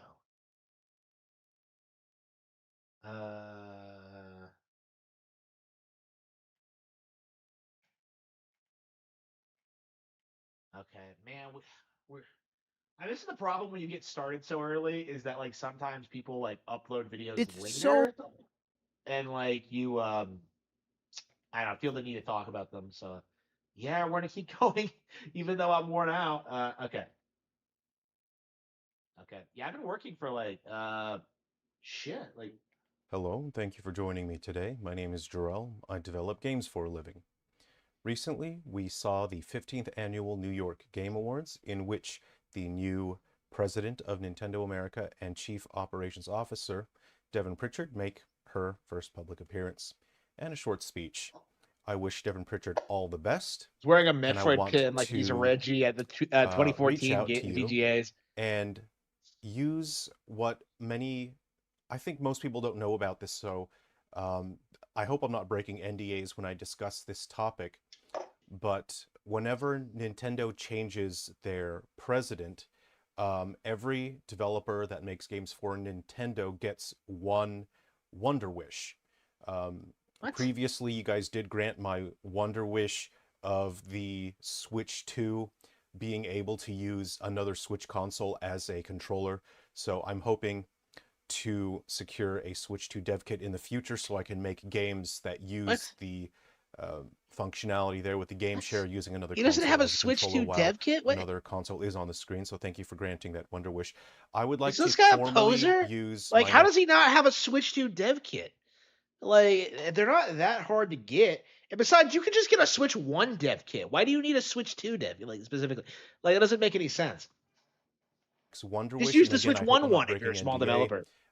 I don't think people generally know about the whole Wonder Wish thing, but that's just how it is between Nintendo and its developers. So my next Wonder Wish, since Devin Pritchard is the new president of What Nintendo, the fuck is this bit? I Like, get a what is whole he new Wonder talking Wish about? again. I've been thinking about this for a while. I want to use my Nintendo Wonder Wish so that we can have new Wii remote controllers for the Base. Switch. Base. Now, It's time. Bring that if you shit consider back. your Let's do it. target audience that you are selling your games to, your core audience that has been supporting Nintendo for a while now, they are I mean, of they're an gonna do it. Like, once Wii comes to Nintendo Classics, which very well might be this generation, like, they're gonna do it. Like, we're gonna see Wii remotes make a glorious return, and it's gonna be great. Like, those things are age iconic. where they will feel a strong sense of nostalgia, brand loyalty, and attachment towards the Wii era. If we see games that are ported from the Wii to the Switch and Switch 2, those are things that people would feel pretty strongly about, would feel supportive towards. Is this all he's and doing? something Is like that would bring a lot of asking? Is this all he's doing? Is asking for like a Wii remote attachment? I know, pretty based, but like a fellow chuckster. What the fuck? I don't know. It's over for Nintendo. A white Karen promises DEI. over for Nintendo. That's the general sentiment around gamers all across the world when it comes to the announcement of the new CEO for Nintendo of America. When it once was the intimidating Doug Bowser. I have like, why the fuck would people like all over the world care about like Nintendo of America? Like they can't even like really influence what happens in Europe. Like, what are you talking about? Like, around the world, people are concerned about Nintendo of America, bro. I guarantee you they don't give a fuck. Like, they don't give a fuck. We're now transitioning to the less intimidating Devon Pritchard, who's taken over the reins as Nintendo of America CEO, and she fills all the categories for a doomsday candidate for any AAA developer in any console system, because we've been seeing this all across the gaming world these past few years, where developers let in these older white Karens that are from the HR marketing department. Yeah. Shibata is like the CEO of Nintendo of America and has a higher position than her. Yeah. So like this entire thing is just a giant cope. Like, I have not seen a single person like acknowledge that like Shibata is actually ranked higher than her, and like report straight to the Japanese. So I don't. It's just over their video gaming market and turning it into something. Okay. Okay, that's it. Market crashes. Folks, Welcome back, everybody. My name is Rudy. You're watching Alpha Investments, the Florida man's journey, betting his life. Yeah, nobody cares. Okay, so I guess that's it. I guess that's it for now. We are going to be transitioning into gameplay for a bit. I got some new games from the library. Check it out, Yakuza 0 and Hyrule Warriors Definitive Edition. So I got them both, and this is actually my first Game Key card game ever, actually. So this is my first experience with one. I probably should have popped it in before we went live, but whatever.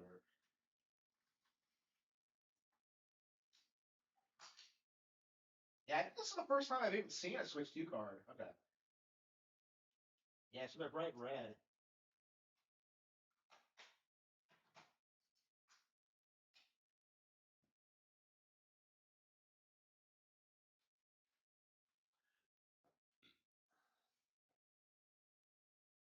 Where's my controller?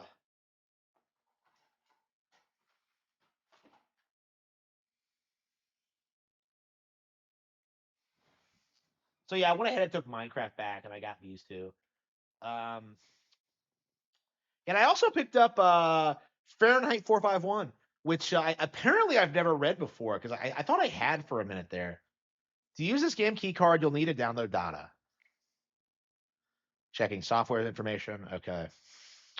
So that's the big scary game key card. You just pop it in and then you download it like, any other game ever. Yeah, let's delete that. So that's the big scary game key card. So a complete nothing burger, really.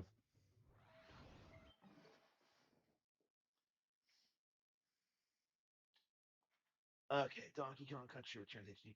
So I was actually playing a little bit of Donkey Kong Country Returns HD.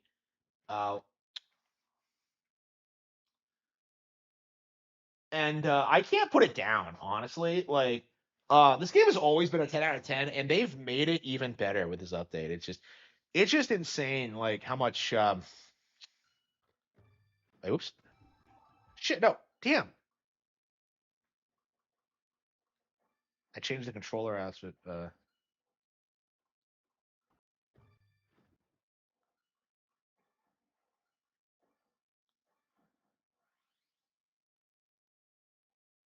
That Dubs blocked us. Who's Dubs? Who the fuck is Dubs? I don't know. I don't know who Dubs is. So I've been playing a little bit of this, and like the more I do, the more I realize just how amazing this actually is. Because it's just like it's some like high octane, like fast paced speedrunning challenge, and it's just so exciting, so much fun. Like I played this game so much that I know it like I can kind of breeze through the entire thing. Maybe not like the final boss because that one's kind of annoying, but like for the most part, like I've been like playing this like these levels over and over again, and it's like this is so much fun. Yeah, trying to get like the hang of like what works and what doesn't.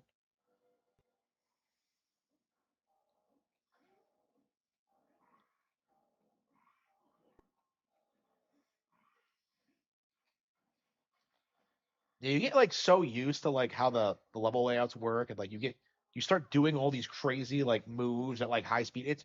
It's so fascinating. Like one of my problems with this game is that it does feel kind of slow compared to the original DKC, and like this is man, this feels way more like the original. Yeah, like weirdly enough, like the retro's Donkey Kong games feel like way slower than like most 2D platformers. Usually like you're playing like a pretty fast character, but here you're kind of like slow and strong, like a heavy in a fighting game, and it gives it its own unique feel, but I don't know, like I do like the lighter view. I mean, I always played as Diddy Kong in the original DKC, so like I did not care for Donkey Kong at all, like growing up. I mean, I still don't because Diddy's just the better character, right? I want to replay. Yeah, I've been playing like a little bit of this, and it's just like it's been so much fun. Like I haven't put a ton of time into it, but like, yeah, this is like a huge deal.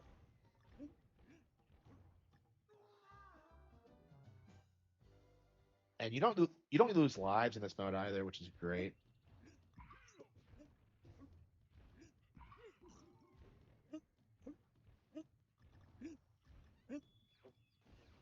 So yeah, like there's beating it where you get silver, and then there's like when you get it under the time limit, which is gold. So it gets like it's actually really brutal how like the game works, honestly. DKC2. Yeah, I really like DKC2. But like yeah, it was too hard for me growing up. So like I never had the pleasure of beating DKC2. I've told this story before. Like I was in the process of beating it. I got to like Web Woods, which is the level I got filtered by, and then like I was like gearing up and like training to beat it, and then like my well I hate calling her my mom, but like the woman who calls herself my mother uh gave the Super Nintendo away, so I never found it. I never finished it. Uh, so yeah, like a lot of like I lost a ton of classic games that day, and I wasn't able to play them again for quite a long time. DKC two, I never played until like I never finished until like 2015. So yeah, it probably would have been like my all time favorite game if I had grown up with it properly instead of having it like ripped from my autistic fingers. Uh, so yeah, I'm not too thrilled about it. I still love the game. It's just like I didn't grow up with it, so I tend to lean more towards the original, because I did play through most of it growing up. I got to the final boss and rolled the fake credits, so I basically beat it. I experienced most of what the game had to offer at one point, but I never did beat that one either. I don't know why I got DKC two. I probably just saw it in a store and was just kind of blown away by it. Like I had no idea there was a second one. Like the first DKC was like so ubiquitous. Like I swear I never heard of DKC two growing up, and then like even after that I never heard of DKC three. Like DKC three was some weird thing that like didn't exist in my mind.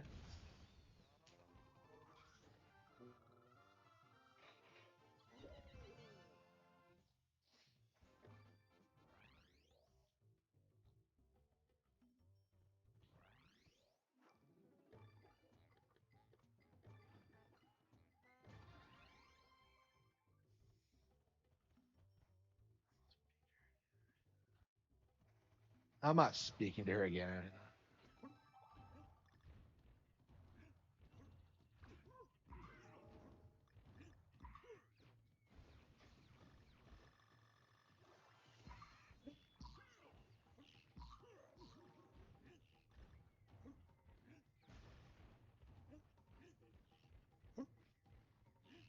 Yeah, I've had people clown on me for the Super Nintendo thing, but like considering my age, yeah, that was a genuinely traumatizing thing.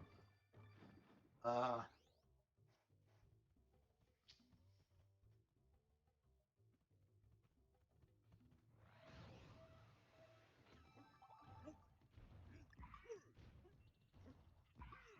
um,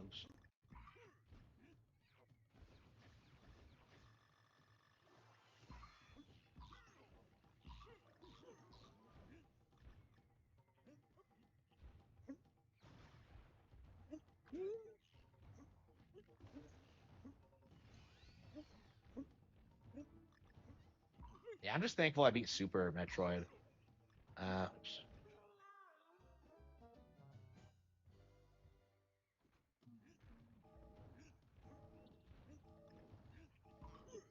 The haters? I don't know. What haters are you talking about?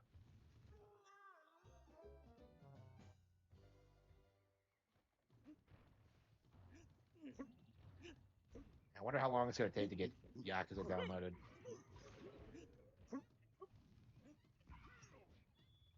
The modding community is huge on Steam Deck.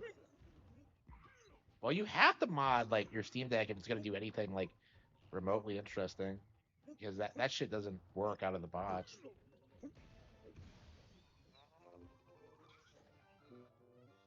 So like I said, like this one mode is gonna like probably give like dozens of extra hours of playtime because I've been like struggling with this for a while. Like I don't see myself going through like the entire thing, but like it's very interesting to kind of see that like how much mileage they've gotten out of this one mode. And it's relatively straightforward too.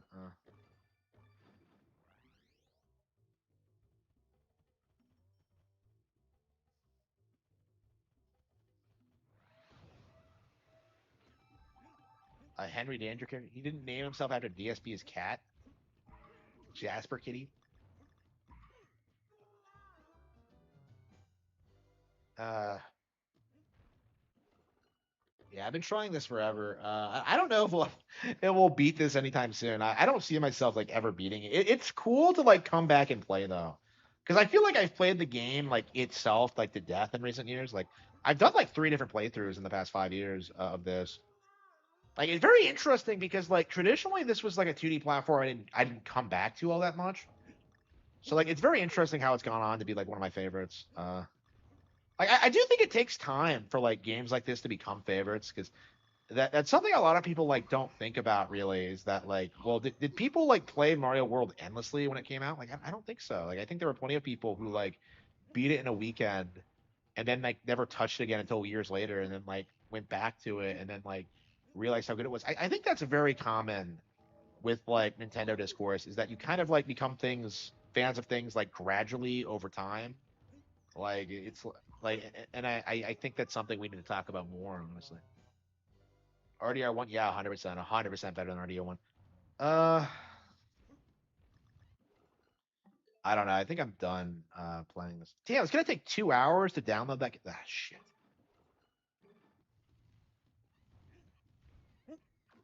Uh,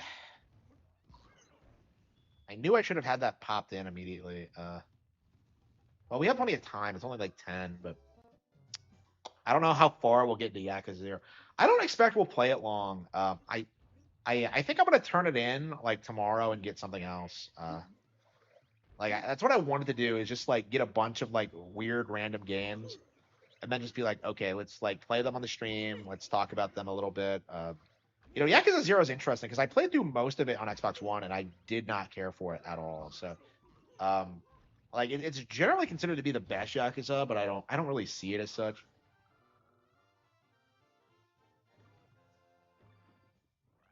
I don't know. I've played most of these games now, and I kind of like grown to gradually hate them, which is really odd because like Yakuza 5, when I first played that, was like this life changing game for me. It's really the last time I felt like I played a game that like radically changed the way I saw the world and stuff like that. It was just like this huge formative game for me, which I think is kind of weird to say, but like I did kind of feel that way when I played it. And then like all the others are just like nowhere near as good, and I don't know. Like people don't tend to talk about 5 much. They talk about like Zero specifically, and I feel like that's when it fell off. Honestly, now I like Star Fox Adventures. Like I like it more than Wario World for sure. Yeah, speaking of Wario World, we haven't played that in a while. Or Fire Emblem. Yeah, we got to Serenades Forest last night, and like 2 nights ago, we haven't gone back and finished it yet. Okay, I think we're done. Like this is too hardcore. It's too much.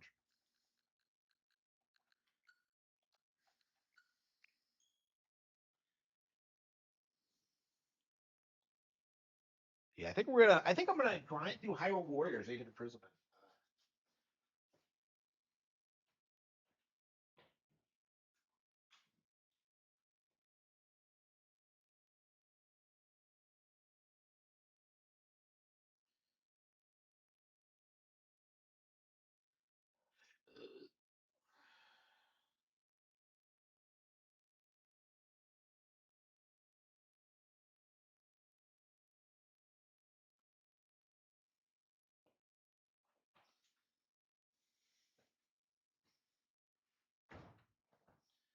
Okay. What the hell is a pure book? I don't know what that is. No idea what that is.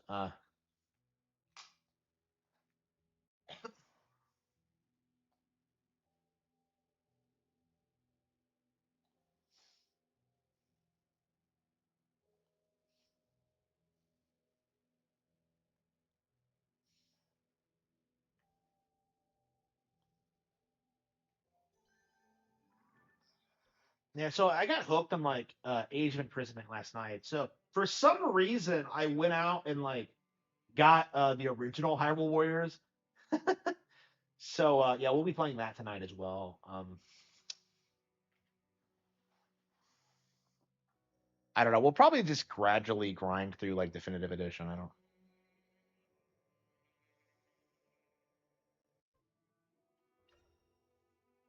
Go wandering off, bud. Yeah, Mysterious Construct and Calamo. Okay.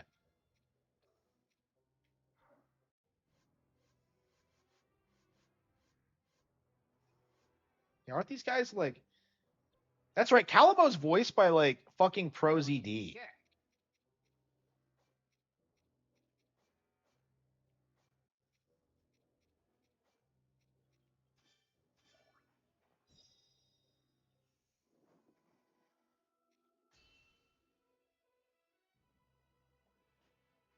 Setting out.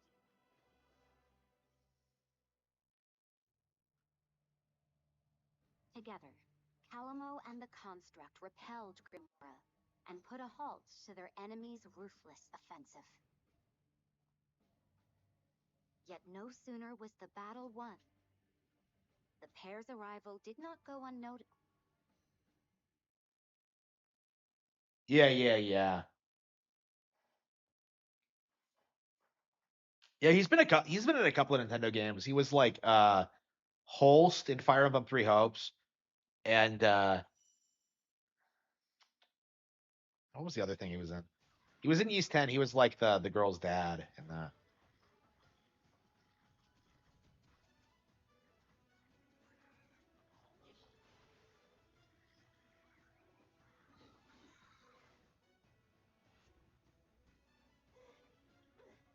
Slow down for a minute, would you, bud?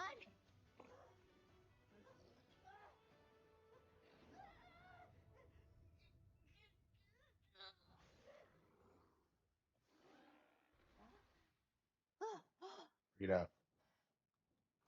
who's this Look guy? who it is. Rafika. Hey, Rafika. It's been far too long, Calamo. Who's this? Friend of yours? Sure, you could call him that.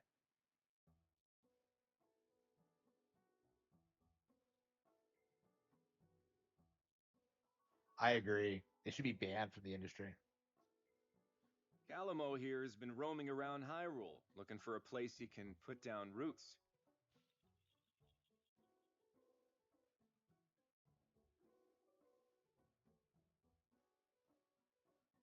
But last I heard, Tabantha and the rest of Hebra were off the list of candidates. Yep, you got that right. I'm only back 'cause this guy dragged me here.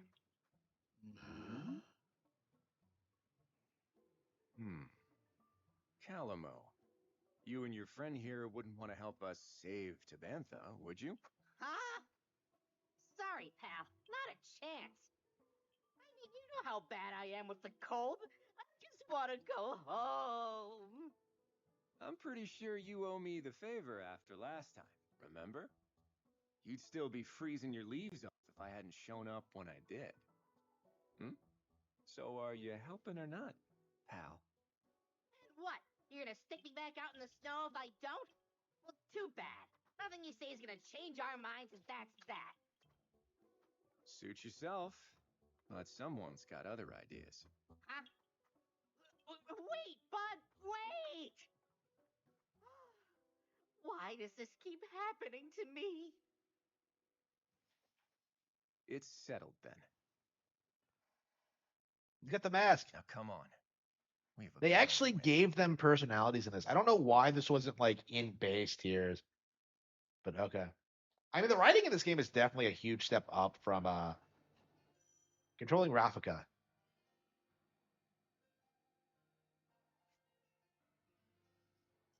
I actually really like the sages in this, which really surprises me because they're so boring. Like, they're so boring in the original in tiers. So.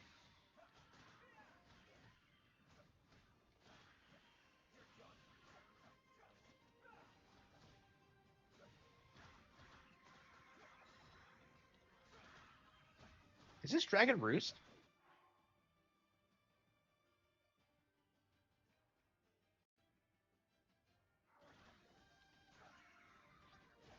Holy shit, that's awesome. That's straight up Dragon Roost. Kino. Oh man.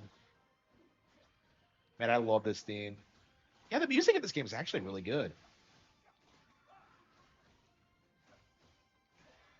I don't know, like this game is something that like most people kind of ignored when it came out because there was so much to talk about. But like yeah, now that I'm playing it again, it's actually pretty good. Okay.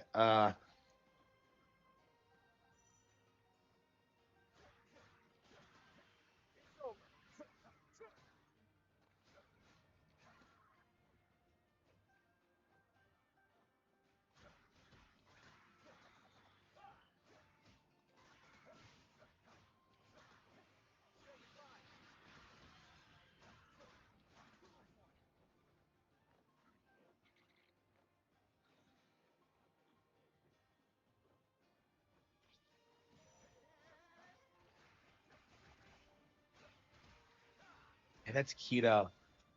Man, I love Dragon Roost. Like, it's such a great theme.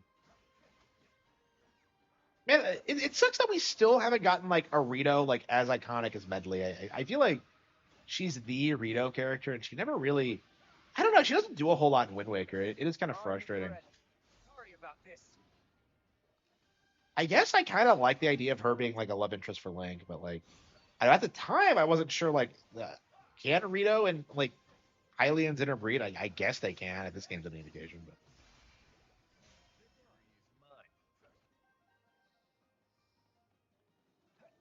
Yeah, people keep saying that like they retconned like the Rito evolving from the Zora, right? But like I think what actually happened is that like the Zora and the Rito can actually interbreed.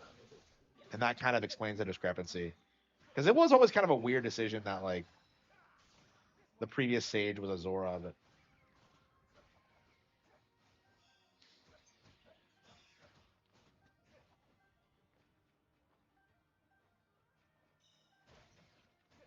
I don't know. It's like it's interesting looking back on Wind Waker because that game had such a huge impact on me, and like as an adult, like I still really like it, but it's like it's definitely not my favorite Zelda. Maybe one of these days I'll come back to it and really get into it. I don't know. It's just like to me, it's like that game works because it's kind of like so like childish in a positive way, and I just think I don't know. For me, I just feel like I'm just not in that point in my life where it really means a lot to me. I don't know. Maybe I'll change my mind next time I play. I mean, typically when I do this, because this happened to me with Ocarina before, where like I kind of feel like, yeah, I've the game's run its course. I've done everything in it several times. It's like, I'm done with it, and then I just go back to it. And, I enjoy it. I think Wind Waker is kind of the same way. I'm just going through that phase with it now. Like by the time I play it next, I'll probably have more of an appreciation for it. Like you have to have like a bad playthrough before you can come back to it and start appreciating it again. But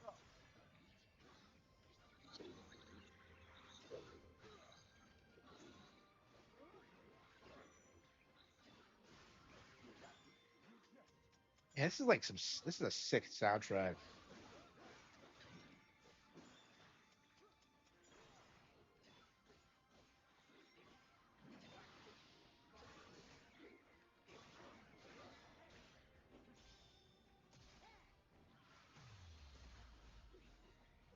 And the action on this is so much smoother than Age of Calamity. It's kind of ridiculous.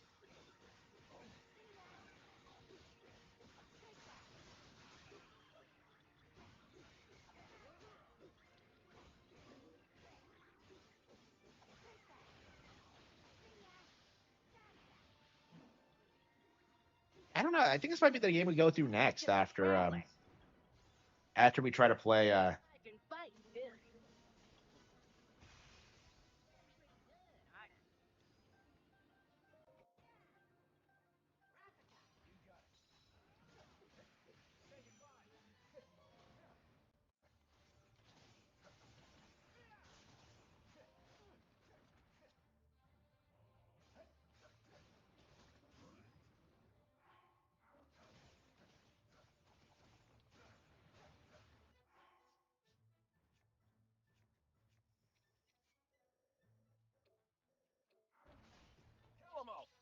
flying Ravnica.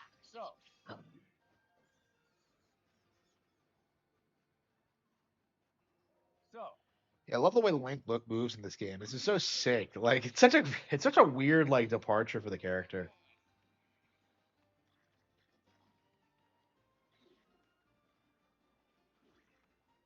I don't know, like his soul is in a construct or something. How does this happen? I don't know. Okay.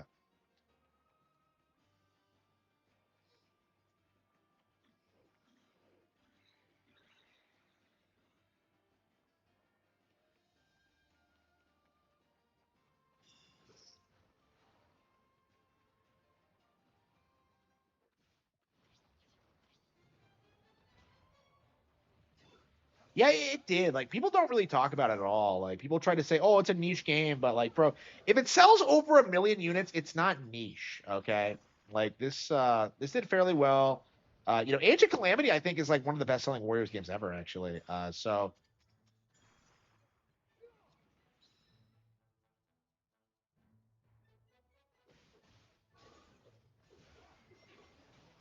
do we have any fire moves? Can I change my gear? Okay, we can. Okay.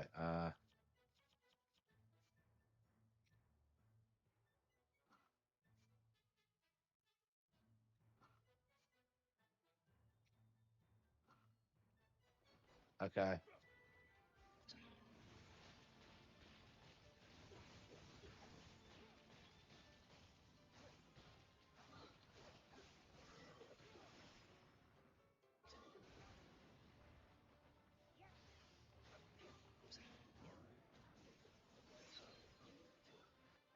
No game audio.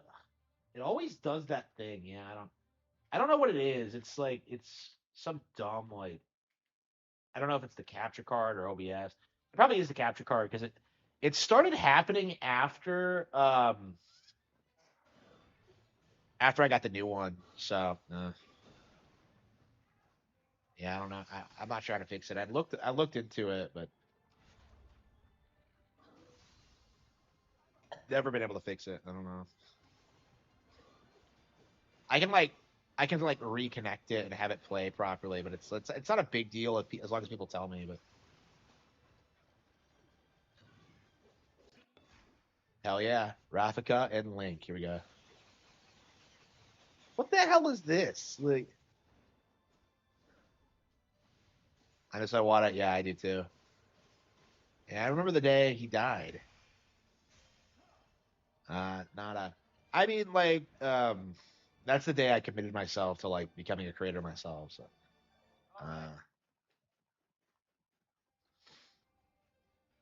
I don't know. It's just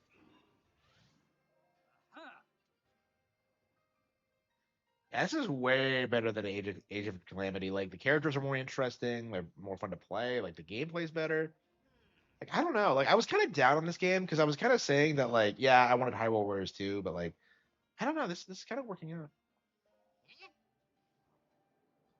I mean, this is the kind of game you want to play in between major releases because this definitely isn't like a major Nintendo release, but like they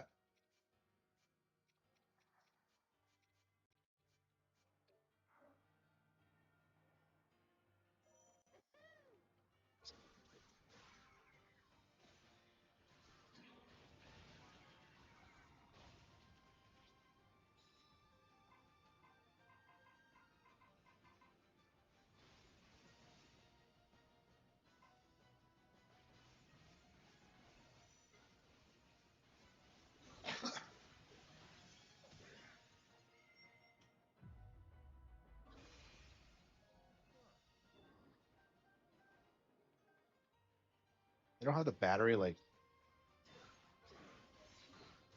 yeah, I don't know. Like this game, considering like I don't know. Yeah, the more I play it, the more I realize just how much of an improvement it was over Calamity. And like I do feel like it didn't deserve its reputation because like this is probably the major downplayed like Switch 2 game right now because it's the one that like everyone just kind of wrote off because it's a Warriors game, but like no, it's actually pretty solid. He has a stretchy, extendable arm.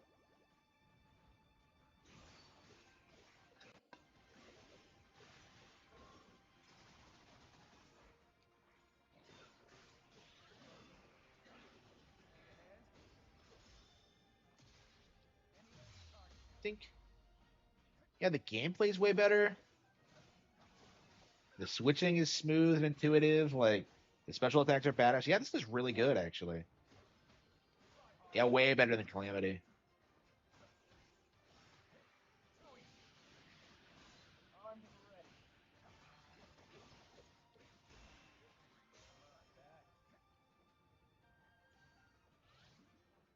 I don't know. Yeah, if there's a time to make like a new like a proper Hyrule Warriors 2, it's probably like in the next 3 years or so. So if we ever see it, man, I want to see Lana and Sia again. Like they were such. Yeah, I just miss that goofy bullshit of having like the entire plot of the game is kicked off by a sorceress running Link's dick. I can't get over how that's like canon. It's just so ridiculous. Like people forget like how popular Sia and Lana were back then. Well, Sia specifically, but Lana I think had her fans.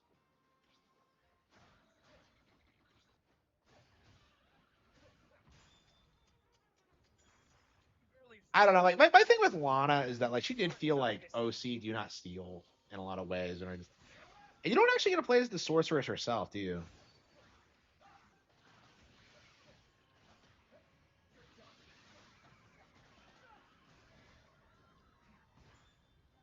Like they made the original like it's I don't know like I don't know. I just kind of miss the tone of the original. Like it just doesn't take itself seriously at all, and that's what makes it great.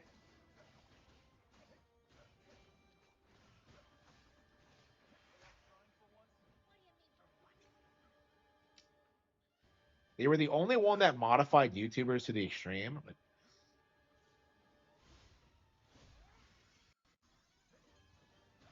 Yeah, I agree.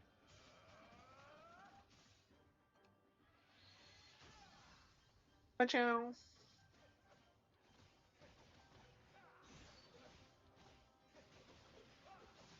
I don't know why like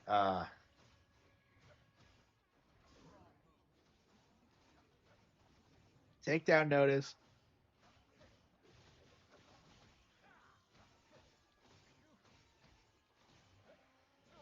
Yeah, it's weird how people still bitch about that.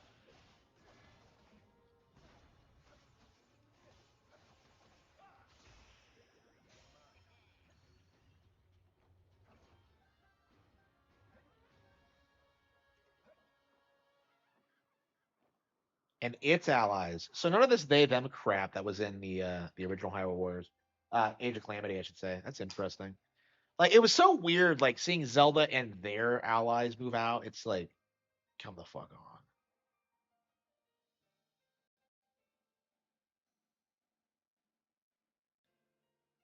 And the they them shit feels like it's run its course, honestly.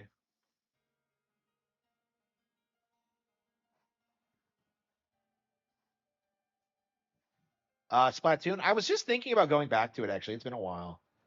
Um yeah, I don't think I've played it since they released the update. I love the game, but like Splatoon's like, I don't know. I'm just not that into Splatoon. I think because I'm a little bit older. I think like it's not really my generation thing, but it's I don't know, kids can like it.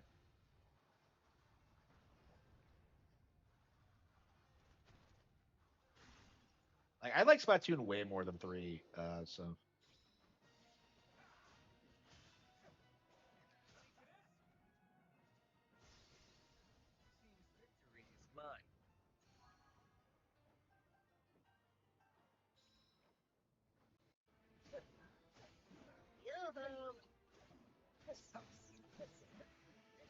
yeah, the original Age of Calamity was like 20 hours long, so I don't know how long this will be.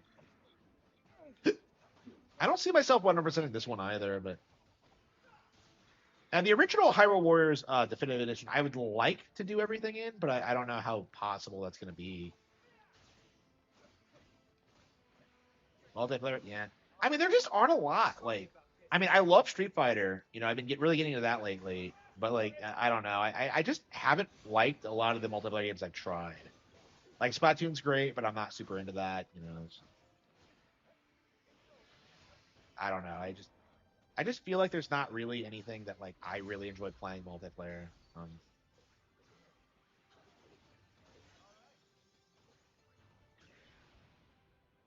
think, think. That was a sick animation.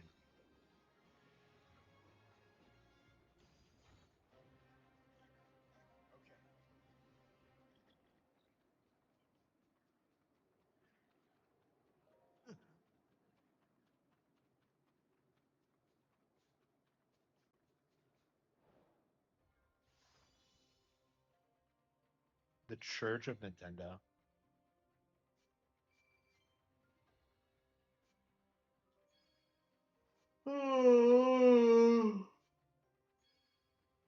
Man, I've been working for like, man.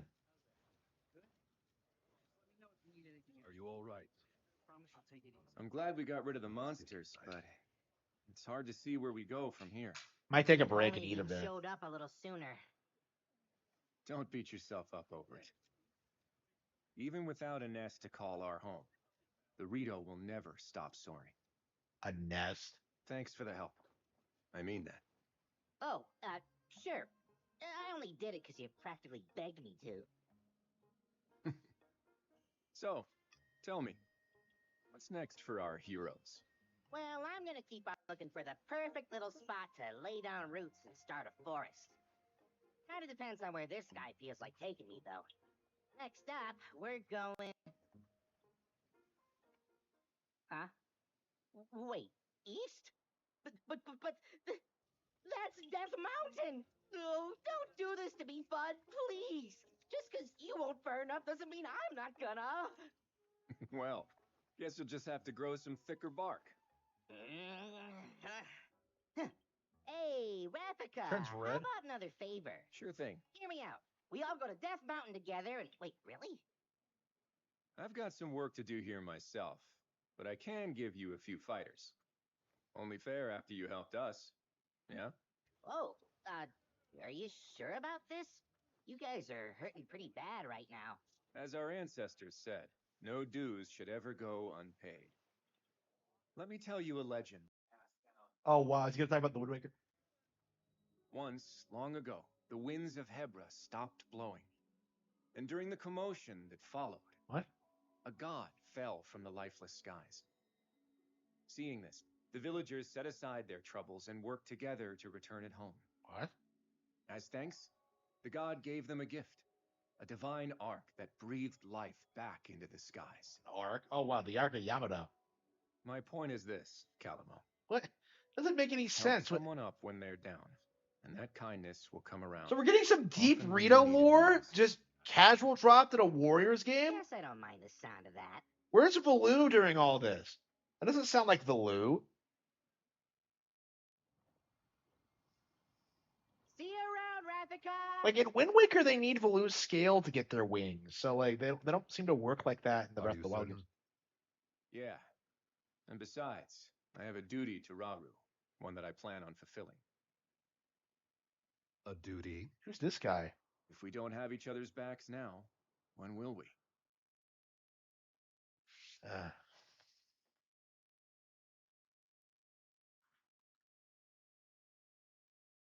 The Legend of Zelda? Screw that. It's like what I don't get is like, so Sonya dies, right? But like, she didn't fuck Raru. So like, they don't have a child. You don't see a fucking child. So I'm very confused about that. Like, it just.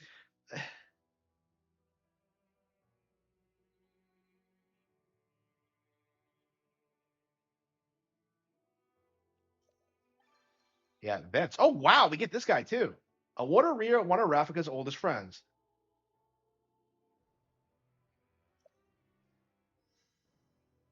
Okay, okay. Hebra. Shouldn't we have more areas in the sky? Considering, we just got the Rito, who are birds. Changing weapons. The mysterious construct can equip one-handed weapons, two-handed weapons, and spears.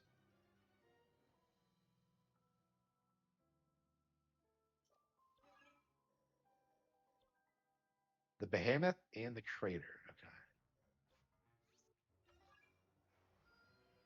This should prove useful in battle.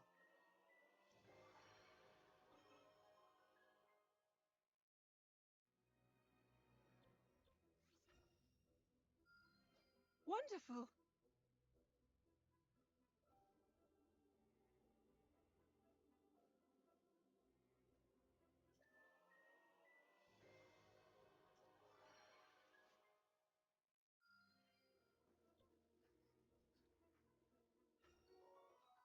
Yeah, rubies.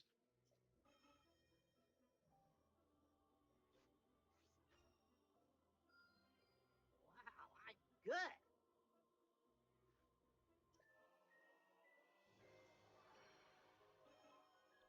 Yeah, I'm just not a fan of how like the level up works in this game.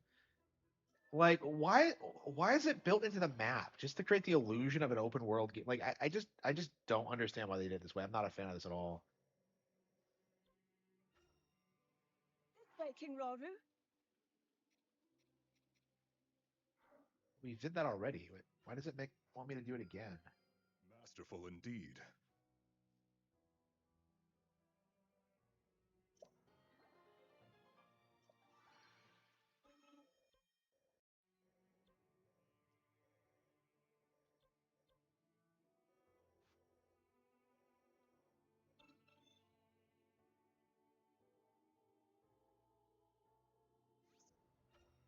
So you have like two factions. You have like Rarus and like the Calamos.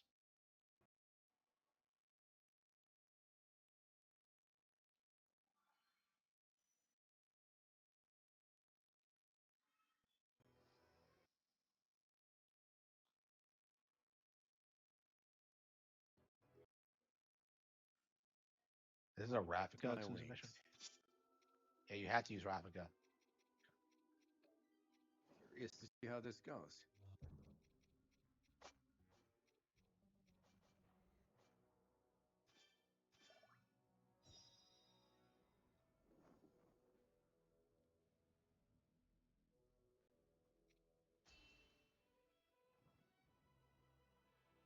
Better get going, I guess.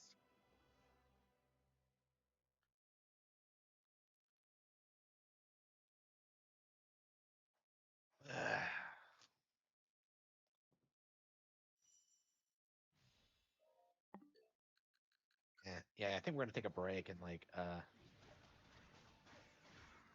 get some food in me. I'm starving. I ate before I tried to eat before I went live, but like I just wasn't hungry then. It was weird. Uh I just got off the bike and everything. I was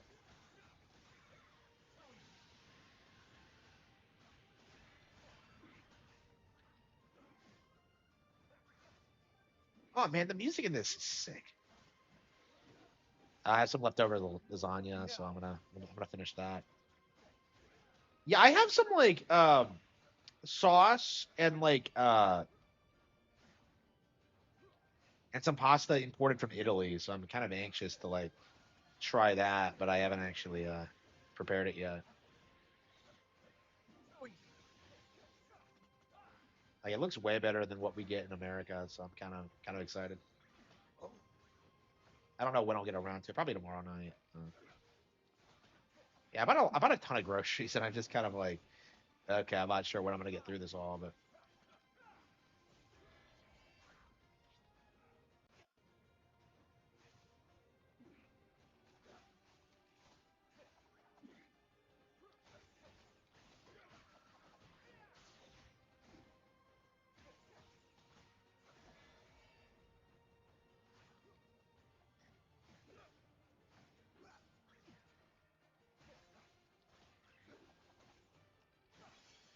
Ready for this?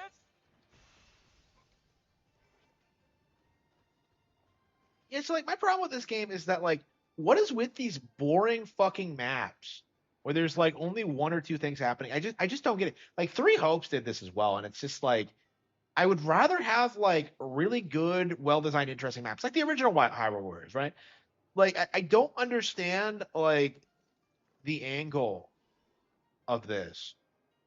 What do you mean I have to go in the other direction?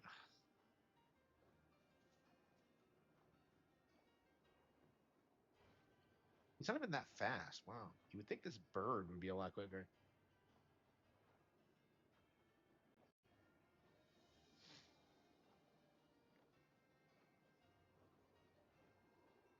we have the original Hyrule Warriors too. So I don't know if we're gonna play that tonight. I might just I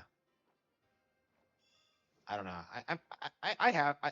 I can keep the games for a bit, so it's not too big of a deal that if I don't replace them right away. But I don't know. I kind of want to like go back.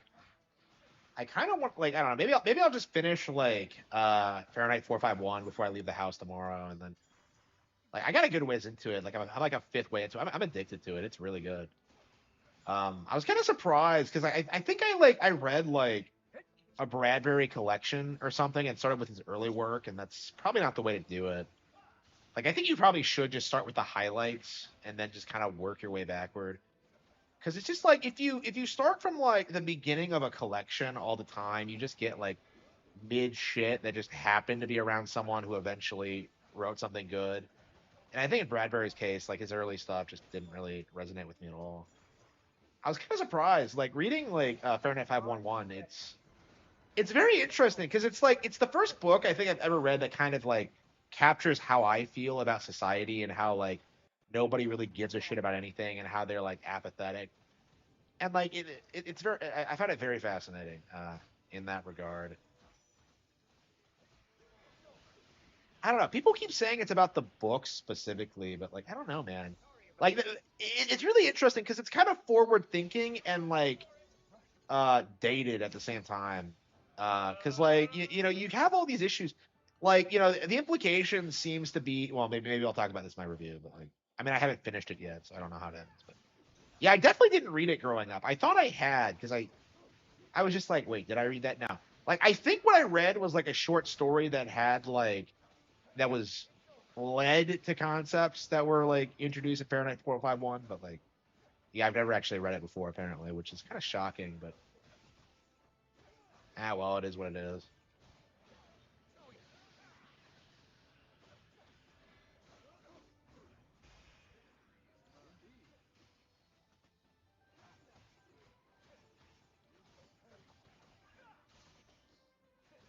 I don't know. It's like a part of me is just kind of like, you know, after like my experience with Dune and stuff like that, I'm kind of like, and like To Kill a Mockingbird and like Lord of the Flies and stuff like that. I was kind of skeptical of like classic novels for a while there, but this one seems pretty good.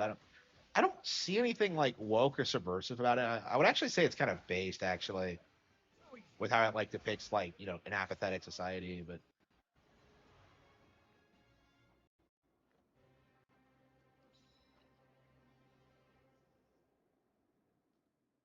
I don't know, but he's like he very specifically believed that like watching TV would like ruin society or something. Like, oh man, people are gonna like redo their houses and have TVs in all the walls, and it's just like shit like that is like it's so exaggerated you can't help but laugh at it. Like I just can't take that shit seriously. Ugh.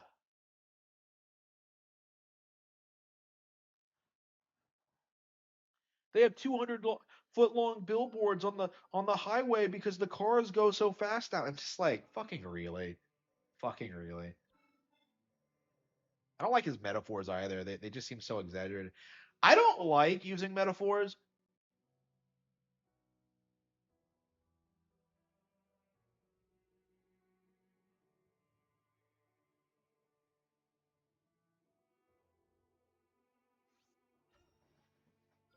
So like it's really weird. It's like when I'm reading this and they're just like, oh yeah, just like I don't know. It's a very old style.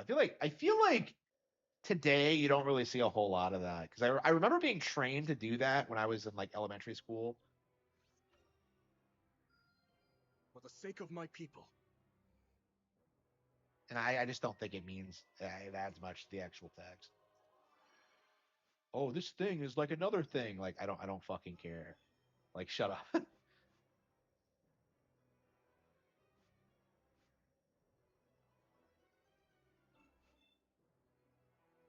Yeah, I think I'm gonna take a break real quick.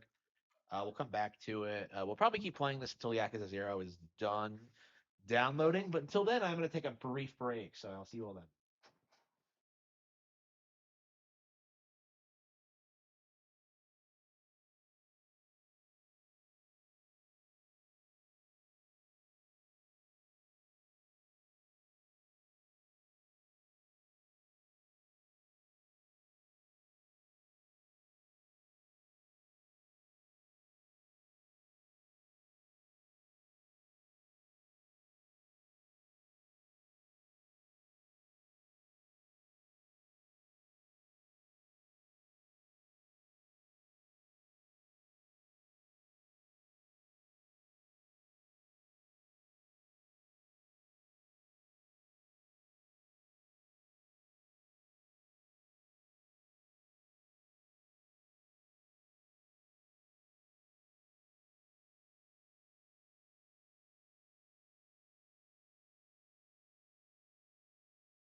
Sorry about that. I started watching WWE, and I'm just like, man, I really got to get back to work. Just like, I was watching it while I was eating, and I'm just like, damn it, like, unbelievable. Didn't even get to watch a match. I'm just like eating, and I'm just like, let's watch WWE, and it's just like a lot of setup. Like, damn it, fuck. Like, I really need to watch this live and start doing like actual proper reviews, because like, I don't know, man. I guess we could like live stream it while I'm watching it live or something. I don't know. And like not show it on screen. I don't know. Yeah, I'm not sure how I'm gonna do it. I feel like I would get mogged by like actual wrestling channels who know what they're talking about. I feel like I'm a fan now for sure. I'm like obsessed with this shit, but like I just don't. Um,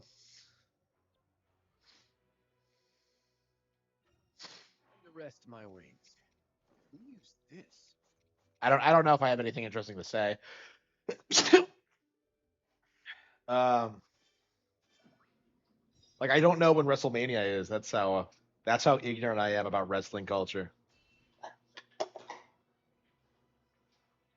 Better get going, I guess.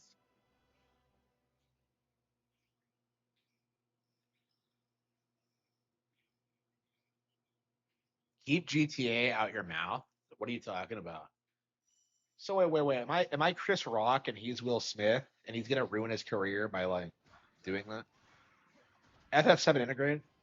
Um. Okay. What I'm going to do, and this is like, I'm just gonna go to like my library and get it there. Honestly, I feel like for games like that are like bad and you shouldn't support, just library them. Like that, I think that's what I'm going to do going forward. I feel like that's going to help me fix like this problem I have. Right, I have to play like games to like review them for the channel, but I don't necessarily want to buy them. So yeah, I think I'm going to save a ton of money by like using the library more, because I've been buying all my things for a while, and it's just like, I guess it does add up. So then Tears of the Kingdom, yeah, it did. Yeah. Well, of course, everything gets a lower score than Tears on a Metacritic.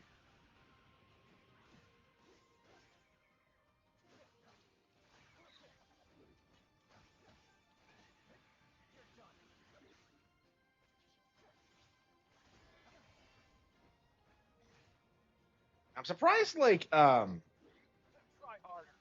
companies allow like libraries to like distribute their games like this. I don't know. Maybe it's just for low income people, but I don't know. Like, I'm kind of surprised. I mean, there's some obvious limitations. Like, I imagine getting a hold of new releases is a nightmare. And of course, there's like some things that are more popular than others. Okay. So yeah, I think what they're doing next in WWE, it's CM Punk versus the Irish guy. There's no way Irish guy's winning. No fucking way. Like, I'm calling it. I don't know. Like, what's Irish guy's deal? I don't. He's like, all I remember him doing is that like last week he was like sitting around playing video games instead of like, I don't know, prepping for like confronting CM Punk, and I'm just like, bro, you're never gonna win like that. Like, come on, CM Punk. Yeah, I don't know a thing about CM Punk. I don't care for him at all. Like, Styles has won me over. Gunther, I'm a big fan of. I like Maxine Dupre, Becky Lynch, Ripley. Who else? Like, I like most of the people I see out there, but like, um, but yeah, like CM Punk is just like, I don't understand like what the appeal of him is supposed to be. I don't get it.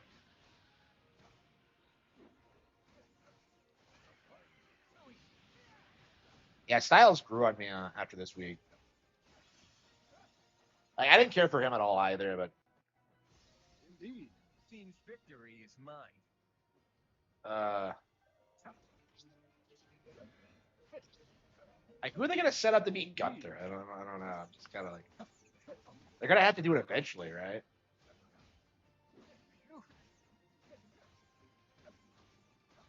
Like, what I don't get about CM Punk is like, why is he so fucking old? He looks like he's in like his 50s. Like, I just don't like. He's a punk, but he's like 50. Like, what? I don't get it. What's the CM stand for? I don't get it.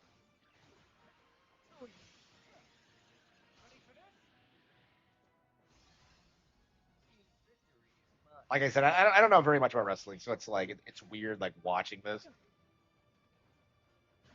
Like I did watch that like Dupre like versus Lynch thing. That was fucking awesome.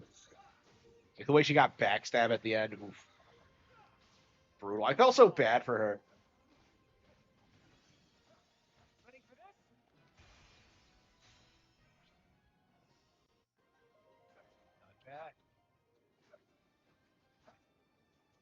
47, really, yeah.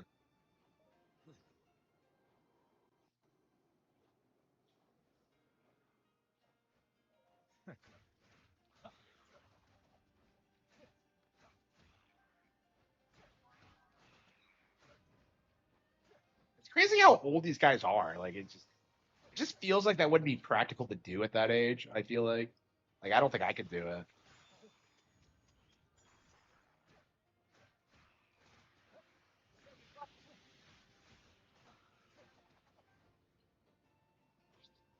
It's probably why I like it so much. Is that it's not something I could ever do myself.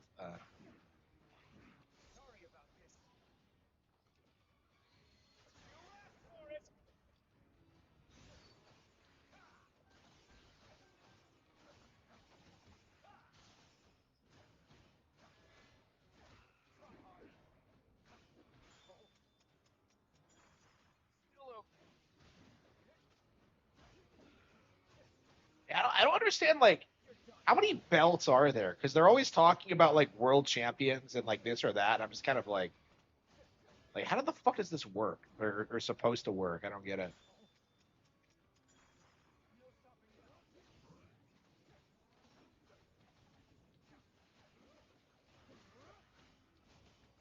How can like everybody be a world champion? I don't get it. Or like fighting for the world championship. I don't get it. Like what's the difference between world and intercontinental? I'm just very confused about the concept. Okay. Uh,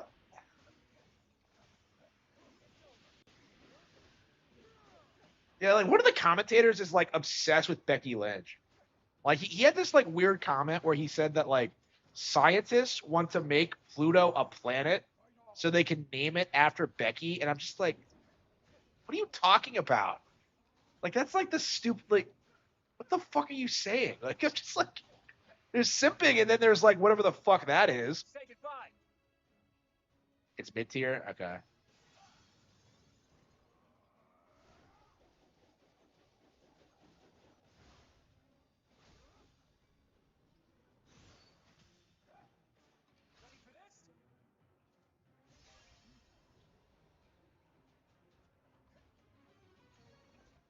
Yeah, I just realized I have no idea who has what.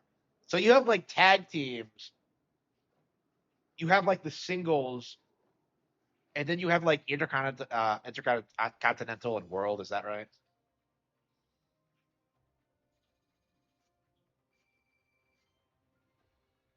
Yeah, I'm very confused about it. Like, I don't know. Shouldn't like title matches be a big deal? Like, what? Why does it feel like every match is a fucking title match? I just don't get it.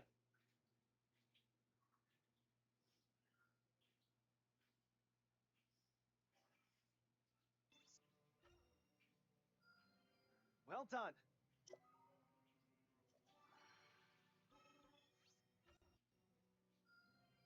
I'm gonna be the best tree ever.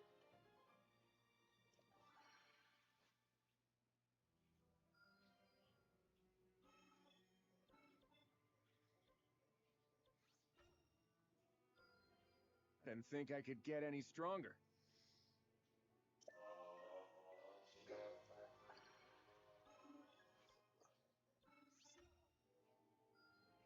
I didn't think I could get any stronger.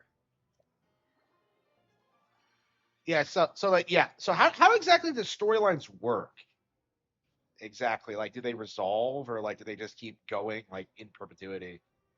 Like I don't that's what I was thinking about this week is that like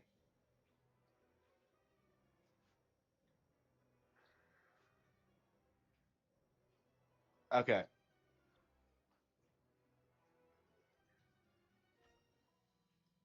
Stretches wouldn't hurt. If we use this.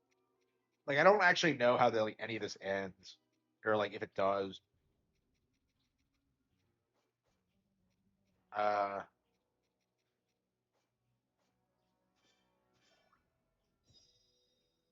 like do you have main characters or what?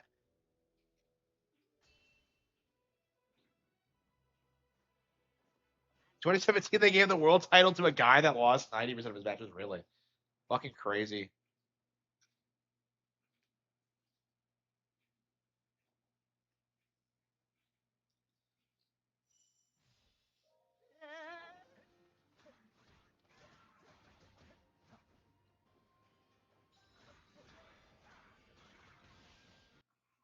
Yeah, I like Maxine Dupre, but like she never struck me as someone who like should have been a champion. It's like I don't know, she comes off more like a scrappy underdog type. You know what I mean? It's like ugh.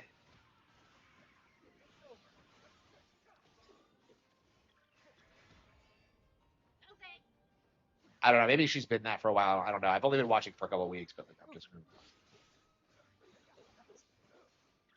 oops. I don't know. I guess like sometimes the play gets tight or something. Uh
the hell is this? You have this guy? Like I don't know, this game has so many like original characters. It's kind of incredible. Like, this is the most competent we've ever seen like random NPCs in Zelda ever. Like in Tears of the Kingdom, they're laughably stupid, and yet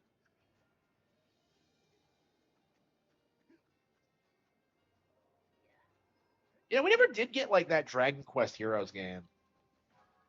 Like I remember that was like being promoted on like GameStop pre-order list back in the day, and like we never did get it. I was really looking forward to that. Was that a Warriors game or was that like a? I think it was a Warriors game. So like, and not a fan of this guy. It's nice that they have some side characters, but like, I don't know. I do feel like these games don't really have enough characters to justify like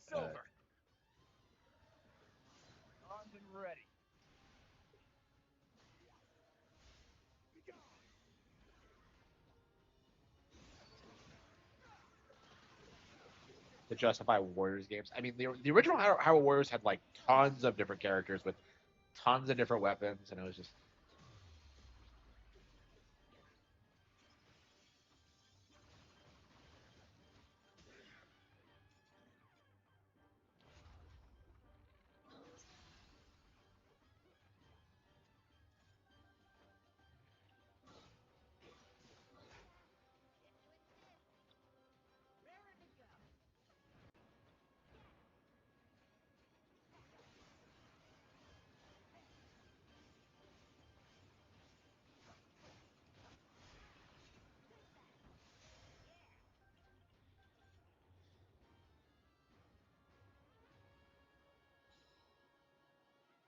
Yeah, I'm curious what the next Zelda game is going to be like.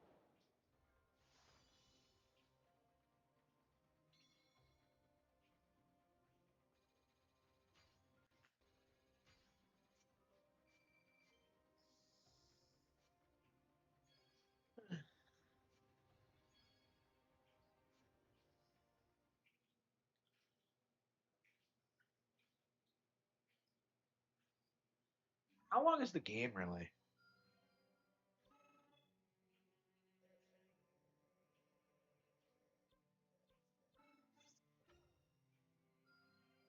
I'm gonna be the best tree ever.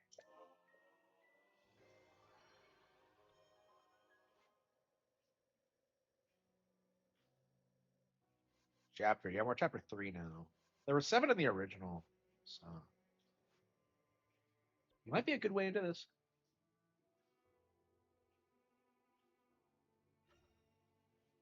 A fine time to prepare before we move on.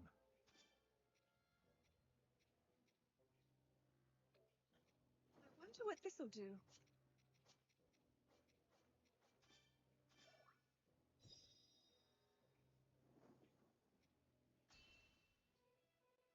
Why does she have those dumb I don't know. I like her look more in this game than in Breath of the Wild, but like I don't know. It's so radically different. It's kind of jarring. I don't know. Like she's not pregnant anymore, but at the same time, like, well, yeah, I didn't like any of Zelda's looks in the original, like in Breath of the Wild. This one, she looks way better.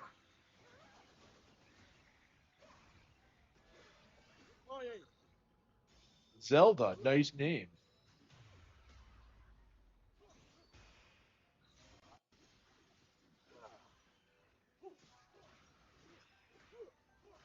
I love how the existence of this game completely changes like Tears of the Kingdom's ending because like the implication like is that you already knew everything that happened to Zelda, but like apparently no. Apparently a lot of other bullshit happened off screen.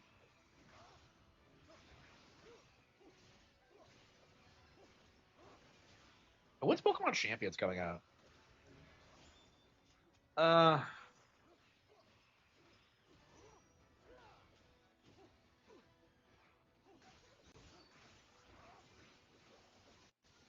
hey, what's the next game gonna be? Yeah, because there's still downloading. Oh. Yeah, I think we'll play something else for a bit. Yeah, I definitely like the game, but it is really grindy. And that's the nature of these games. But I think I might actually stick with this one as opposed to like Calamity, which I dropped. I might do a little bit more. At the very least, I might do like the immediate post game stuff. Like Age of Calamity had like the reassembled Terraco quest, and I don't see myself ever doing that. But like I don't know. In this one, I might do whatever they have the equivalent of it.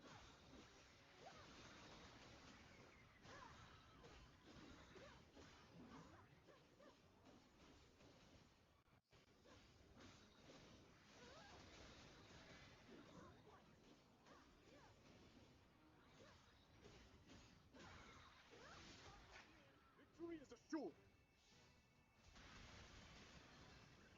Oh man, I love those Kamehameha waves. Wow. So apparently like the lore of this game is that like Zelda gets her light powers from Raru, but her time powers from Sonya, which I don't know just raises a whole bunch of questions about like the lore.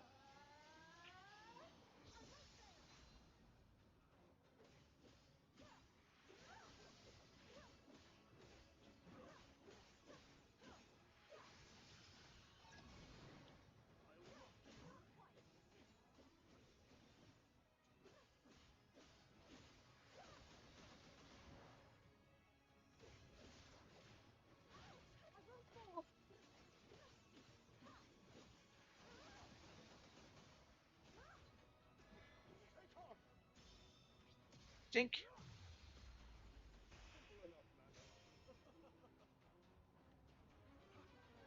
Like all the characters are fun to play as. Maybe not the guy with the sword and shield, but like most of them are pretty good.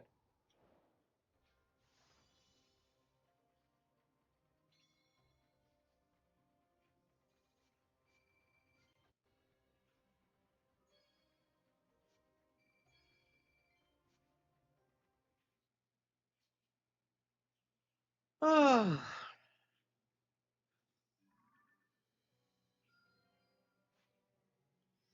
we conquered that territory. Okay.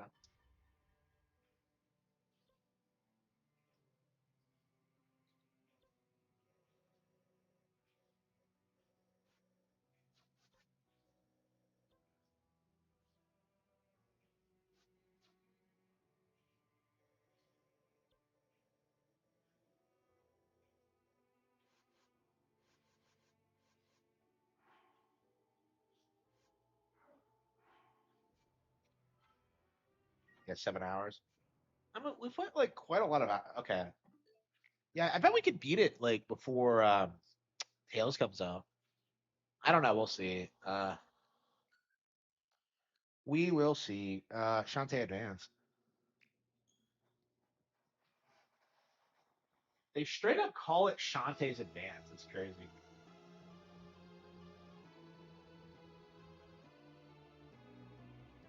So it's Risky Revolution. So I was getting this confused with like Risky's Revenge on DSiWare, but like, yeah, apparently they're like two different games. I was very confused about that. So yeah, this is Shantae Advance Risky Revolution. I don't know why they don't just call it Shantae Advance though. Okay, what were we doing? What were we doing? Shit, I forget what we did. Oh, that's right. We were trying to figure out how to use the crab plant.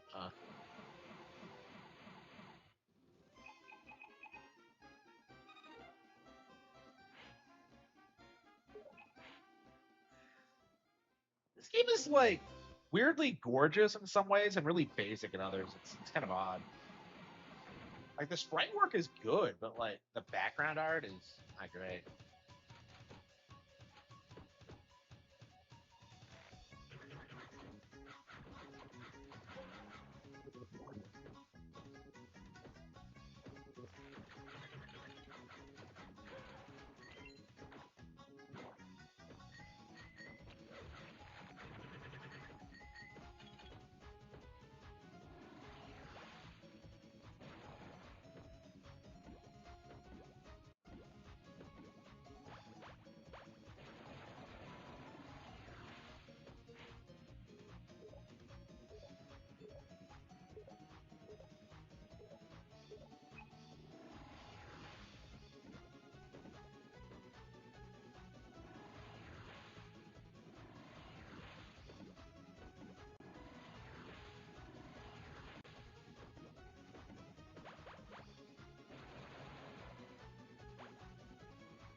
They work exactly like Metroid bombs. I don't.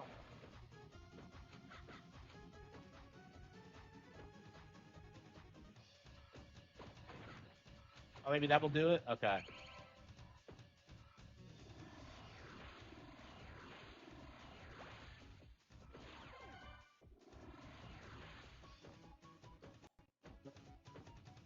Okay, so they have a couple of these. Okay.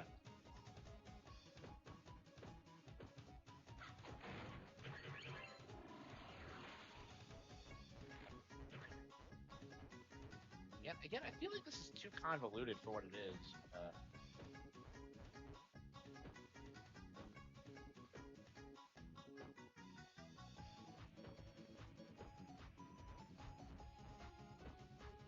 I don't understand Shantae because like the dungeon design is fine, but like the overworlds are pretty consistently garbage, and like I just don't understand why they're like this. It just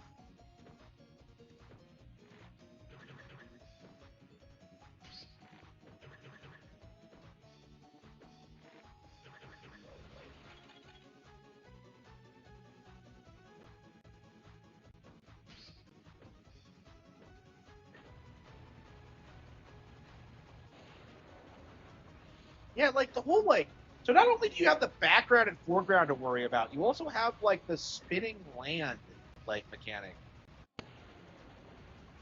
It's like that one thing in like Yoshi's Crafted World that didn't make it to the final product.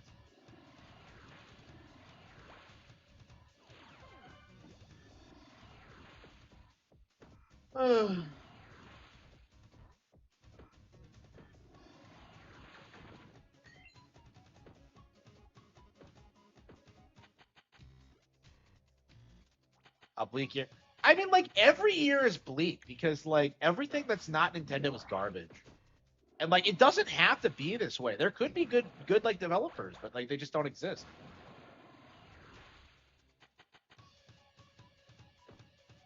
Ugh.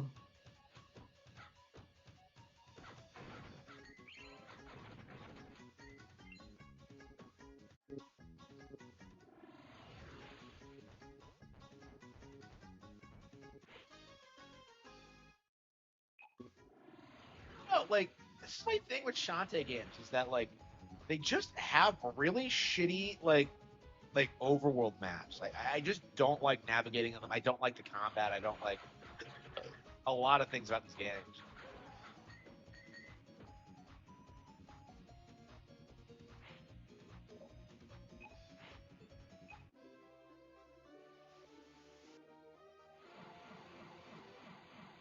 I didn't even mean to do that. I don't know.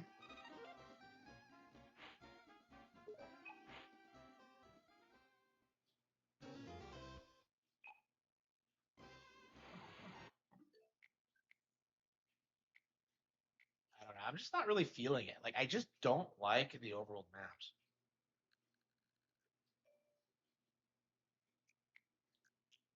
Yeah, I'm kind of anxious to get through like my extensive backlog and start playing good games again. Like I am playing good ones now, but like oh yeah, do Super Mario Bros.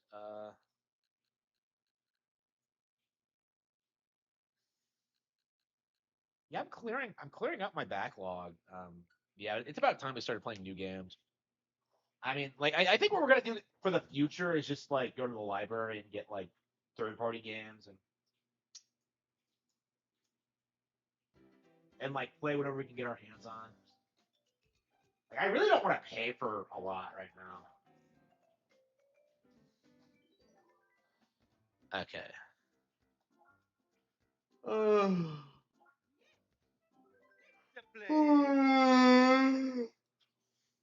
Fable will end up like Avowed, exactly like Avowed. Yeah.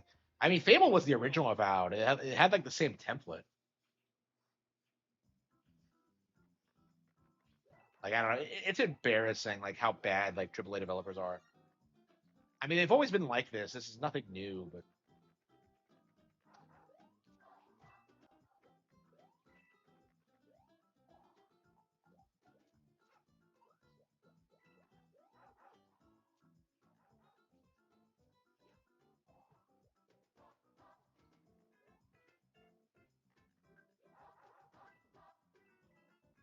oh, I see. What? What? No, but there's nothing down here. What the fuck?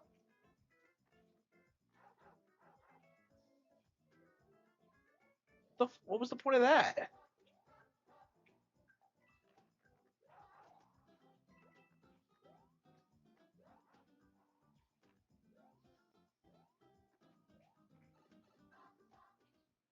RGE like Shantae. Yeah, I don't know about that. She might be a little bit too old for him if you don't catch my drift. She might be like over 18. There we go. Uh,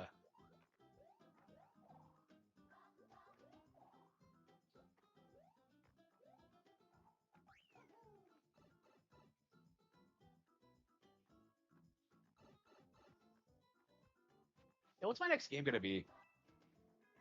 Yeah, what are we playing next?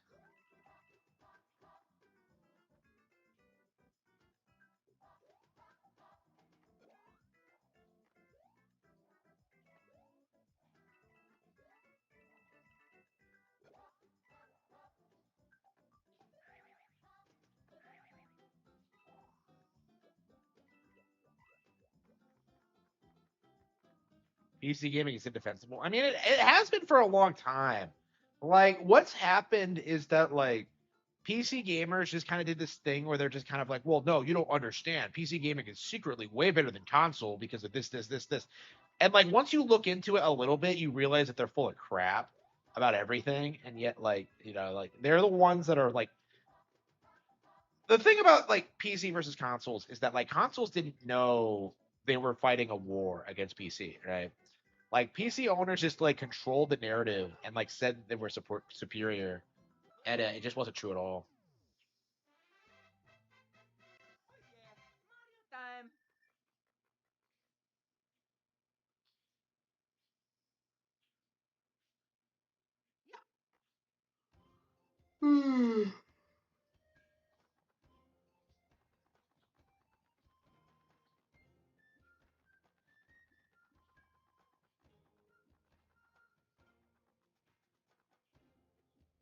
Go. Yeah, Mario Wonder is the update for that is coming out this year, so I'm very interested in seeing how that turns out. Hopefully, we can finish this before that comes out. I mean, it's really nice that we got to revisit this, but like, I don't know. I'm not sure we'll play another 2D Mario until like they re-release New Super Mario Bros. I think that's kind of my goal right now is just to do that.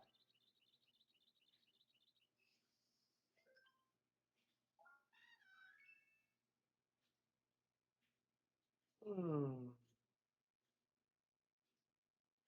Ooh.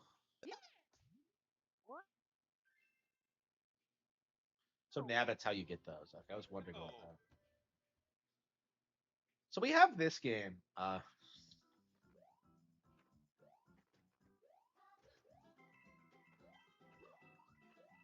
I want to go through like Yoshi Woolly World at some point. I don't know. Like, I think that might be something we do in February because I think we're gonna have a lot of RPGs to go through like in February again. So I don't know, man. Very, very anxious about that, especially if I start working again. Oh. Uh,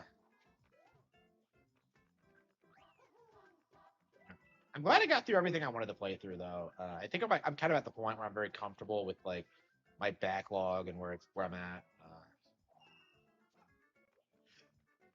I wish I finished the Cattle Have Fangs though.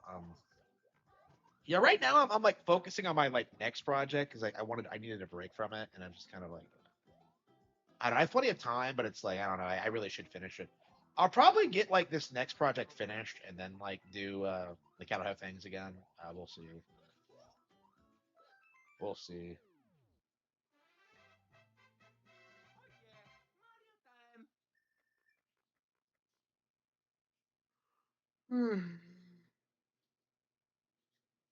Yeah.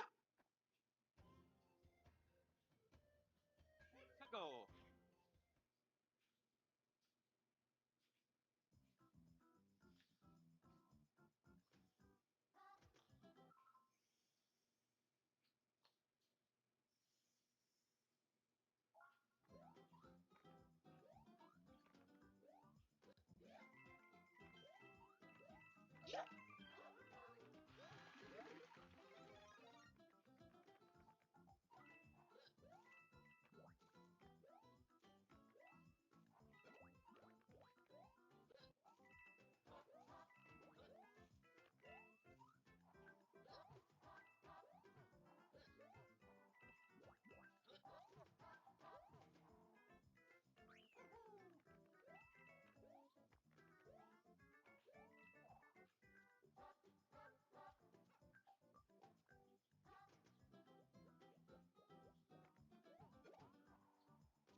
I can't figure this out.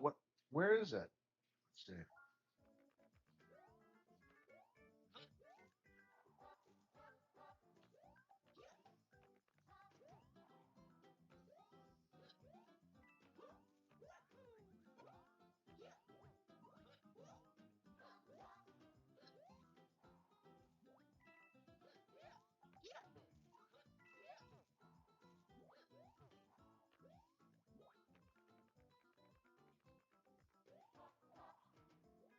I can't figure this out. Where?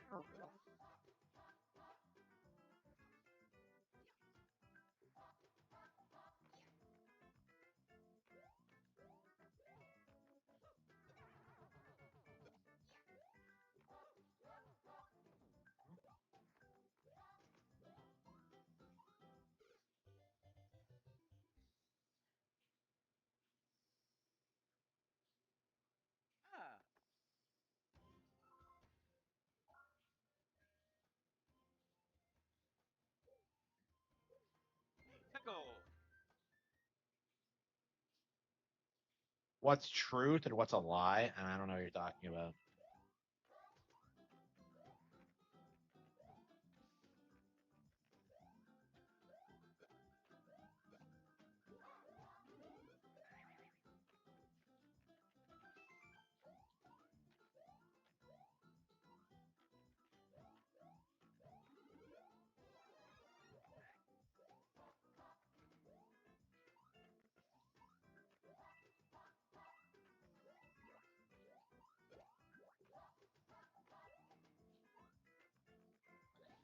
What is this bullshit? Like, what is with all these hidden passages that don't have any star coins in them? Like, I'm just so sick of it.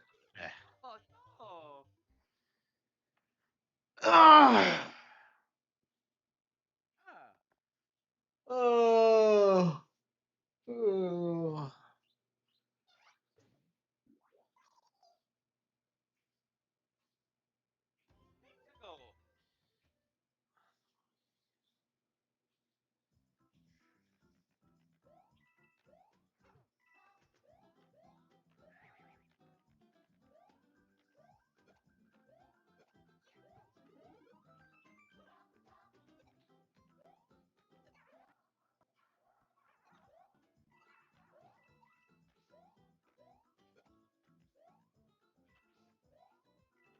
I want to play some Yakuza 0. Yakuza 0. Let's see.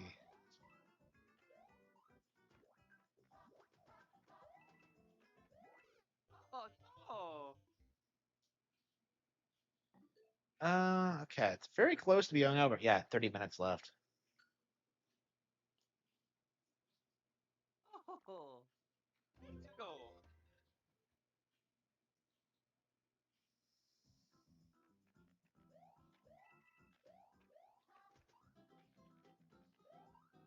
Yeah, maybe I should like end the stream early and finish Fahrenheit 451. I do think I want to do a book review on it actually. It's probably like objectively the best book I've read in a while. I mean, I'm saying that like 30 pages in, but I need to be less judgmental because I was thinking like in the first like 20 pages or so I didn't like it, and then like eventually I grew to really really like it. So okay. I mean, like it's very goofy in some ways. Like 50s sci-fi is really weird. Like you're telling me that like they have robot dogs, like fucking really? I just like I'm just like, bro. Bro. I live in a time where like robot dogs are real and they're like nothing like they're described.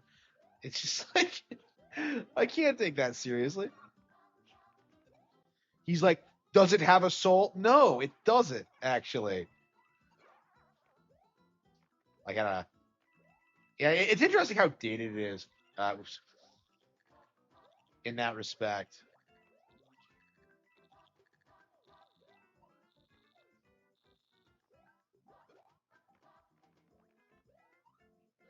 I don't know. It's weird because like Star Wars, like in a lot of ways, feels like it hasn't really aged a day. You know what I mean? Uh,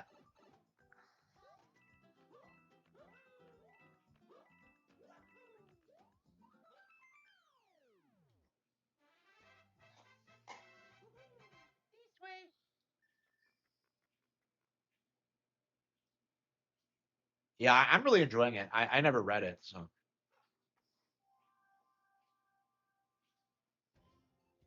yeah. We didn't read any of the really good books in school because, like, Catcher in the Rye is something that like we didn't read. I really really love that. That was years ago though. I think like I'm the sort of person that really relates to Coalfield though. So like that would explain a lot. But like yeah, I didn't read Fahrenheit either, and it's really good. Yeah, I would recommend. I mean, I gotta finish it first. I gotta finish it before I recommend it. Maybe it becomes like woke and subversive later on, but I haven't seen it. I don't know. Like The Killer Mockingbird's pretty like subtle about its woke undertones as well. So like Lord of the Flies too. Like I feel like you wouldn't like. I feel like for 60s audiences, they would look at that and just assume it was like the author's unique worldview instead of like, commie propaganda specifically. And Animal Farm's a really good example. Like, Orwell was a socialist, right? So, like, the fact that like Animal Farm today is kind of read as like an anti uh Tommy like fairy tale is kind of. I mean, I didn't like Animal Farm. I thought it was too hand fisted. 1984, I did like, and it's been a decade since I read Animal Farm. Crazy. Like I remember where I was when I read it. And that was another one we didn't study in school. And 1994 too. Yeah. Yeah, but I never finished Brave New World actually. When I read Brave New World, I didn't care for it, but I didn't actually finish it. Yeah, maybe that should be next. I don't know.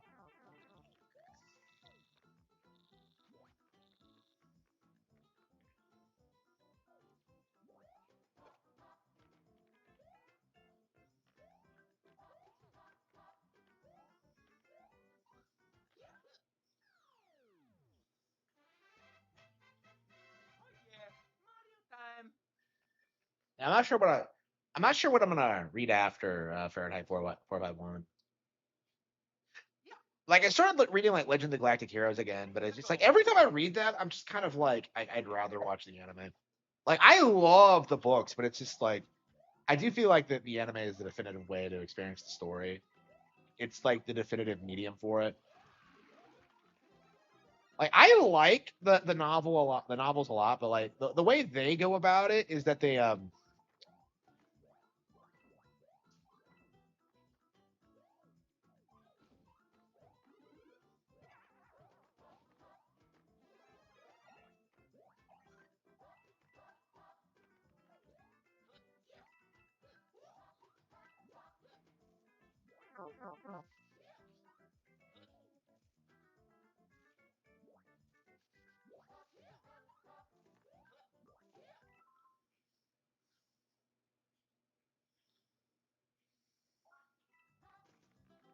I can't figure out where I'm supposed to go next.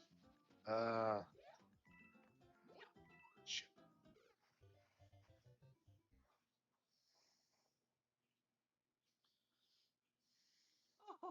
Yeah, I'm trying to go through like my Kindle wish list, and I'm just picking up a bunch of like obscure books I had like sampled but didn't actually buy.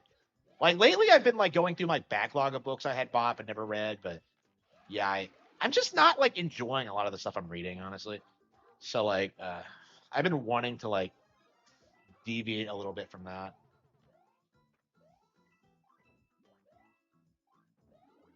Like I'm reading another Spencer novel, and that one's fucking awesome. I hated four. Four was like fucking bullshit, but I'm on five now, and five's awesome.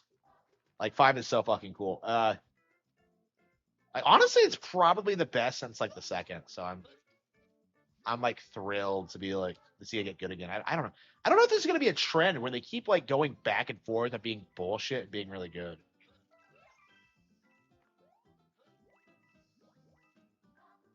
CD Projekt Red mods, I don't know. I don't pay that much attention to the modding community.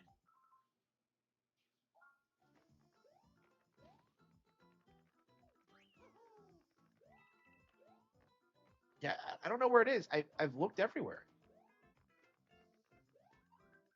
Yeah, I haven't played this game in like several years, and yet like it's weird how much I remember all these levels.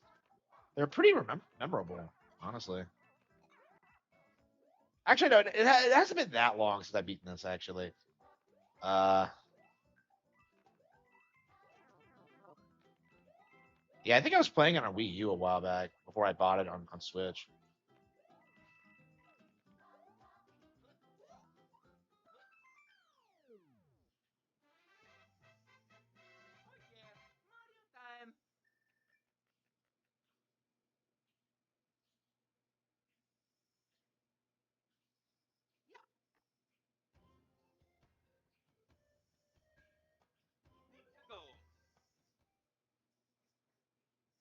Walking piranha plants. I don't think so. No, no. I mean, they're not as well hidden as that game, so it's not typically necessary. But yeah, there are occasions where like you'll get stuck on this. Like I remember there was this one point in like New Super Mario Bros. Where like I spent like hours trying to find it, and like I eventually just started jumping into pits, and eventually I realized what you're supposed to do is like let yourself sink into like this really tall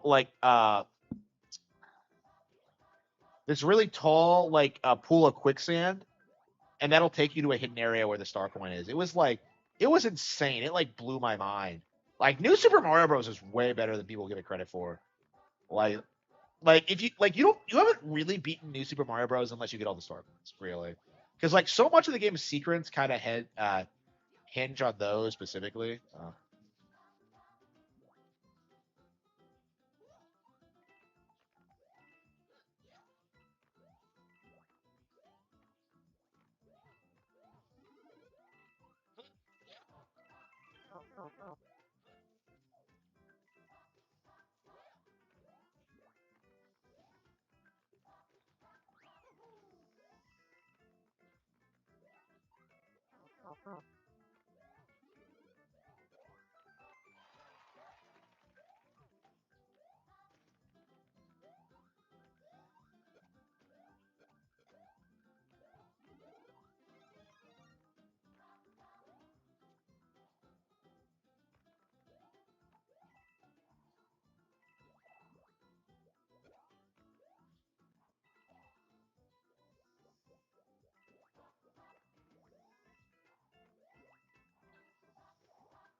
Yeah, I actually agree with that because I think it was New Super Mario Bros. Specifically that kicked off like the Mario Renaissance because people forget that like when Sunshine came out there was this narrative that like Mario was this old tired IP that would get replaced by like newer mascot platformers. You can read like interviews from like the Jack and Daxter team who are like talking about that like Mario doesn't have enough of a story to be competitive. It was stuff like that, right? And then like New Super Mario Bros. Came out and kind of set the template for that's what you're supposed to do. Unbelievable. So fucking cheap.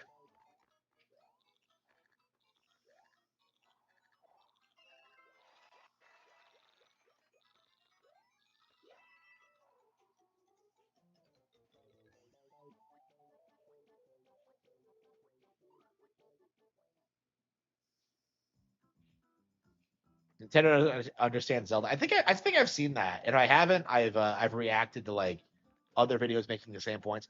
Like I get it, it's from like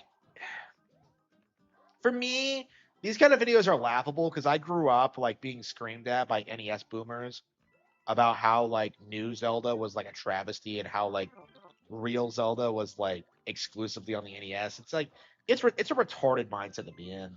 I think. Um, I don't respect it. Truth be told.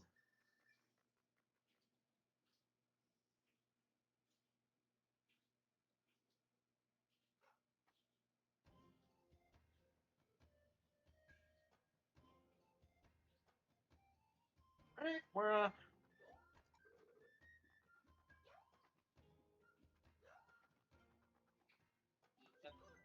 it was, yeah.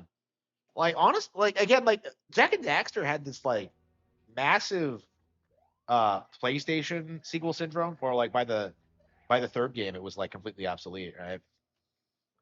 Like it was really strange how like confident like the developers were in that. Like that was very common at the time. Like the Crash Bandicoot developers will still tell you that like they outperform Mario, which isn't actually true, but like um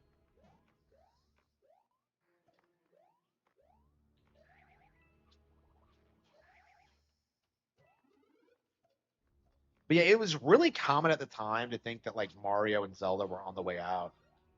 And yeah, that stopped with this and Twilight Princess, I would say, is what kind of brought an end to that. Like they kept it going for a little bit longer with like with the reception to Skyward Sword, but like After Twilight Princess, it was a pretty strong indication that the brand was still strong. Like all they could do really was keep seething about like the visuals, really. And that's one of the interesting things about modern Zelda is that you don't really have anyone bitching about the way like the games look like they used to. Like back in the day, people would like that was like the first thing everybody would say is just like, "Well, does it have good graphics?" Jack 2 was. It was like Jack and Daxter is just it's so weird. Like it's the weirdest tonal shifts I've ever seen in a game. Like I'm gonna kill Praxis. Like it's like honestly, that's probably one of the cringiest lines I've ever heard in any game ever. Like honestly, like I'm surprised it's not made fun of more. But like, yeah, it's interesting how like the PS2 used to be like before it became like paused, how it was like seen as the edgy console because of shit like that and like God of War and the sex scenes and like hot coffee and shit like that. No one's seething about the graphics for Modern Zelda. Like people were seething about the way these games look. Yeah, like Skyward Sword, I think was the last time it happened, but even then, it was kind of dying down. Like Skyward Sword is really interesting because like it was such a hated game when it came out, but like Twilight Princess was so successful that like nothing that happened with it like really mitigated it at all because like the Wii already had a successful Zelda game, right? So technically, if you think about it, like when it came to like prominent like console releases of Zelda, we went from like Twilight Princess to Breath of the Wild because like Breath of the Wild, Twilight Princess was a Wii game, and Breath of the Wild was the follow up on Switch and Wii U. So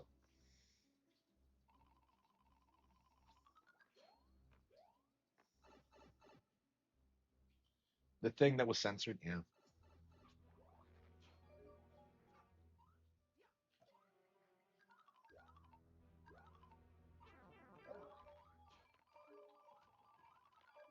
And, how many people do you see like spurging out about like Rockstar censoring sex out of GTA?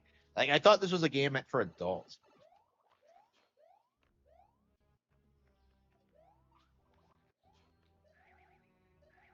I don't know. Yeah, I wonder if GTA is not going to be fun anymore. Because like I think what's going to be like a big thing that's going to impact GTA is going to be like older GTA games. Like I think in theory you could play GTA 5 and have way more fun with it. Like what is GTA 6 going to bring to the table realistically?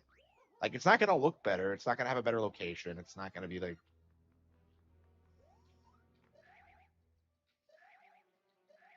no, it launched on Wii first.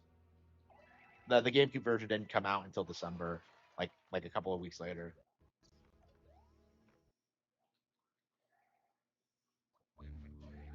So it wasn't even like a day and date release like Breath of the Wild was.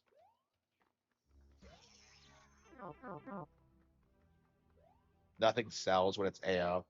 Yeah, I mean, like in this era of it, like why don't they just sell like an AO version of GTA 6?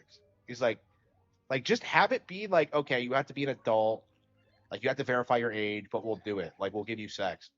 Like I don't understand. Like that's probably the thing for them to do if they really want to pull in the numbers. But you just know that like their target audience of little children will get a hold of it anyway.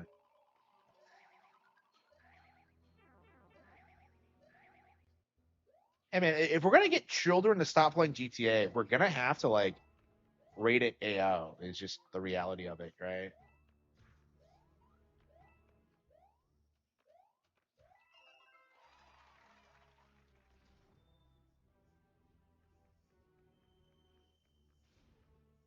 Already for adults? No, like because mature is like 17. Like you don't have to be an adult to buy an M-rated game. Like it's a kids thing.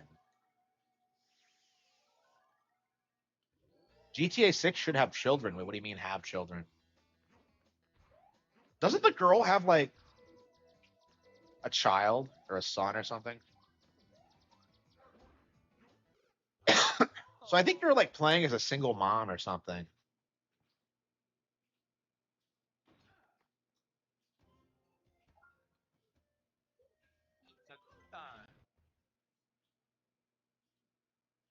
RDO2 apparently has some child NPCs.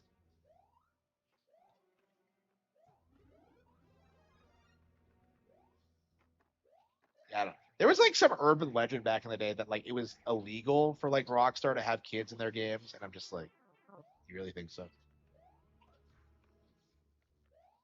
Like I don't buy that at all. Rockstar and GTA, they're cucks. They're cuckolds.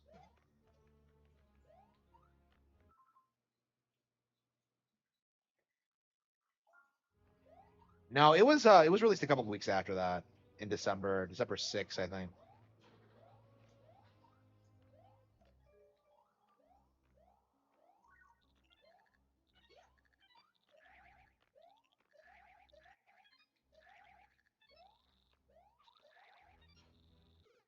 Oh no!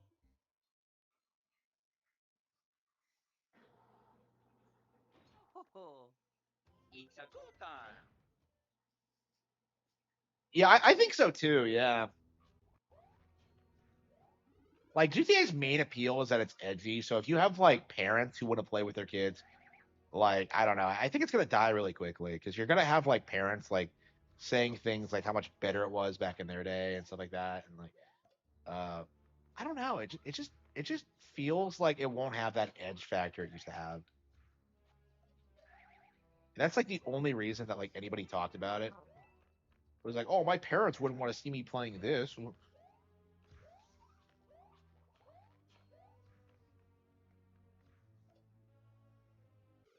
no!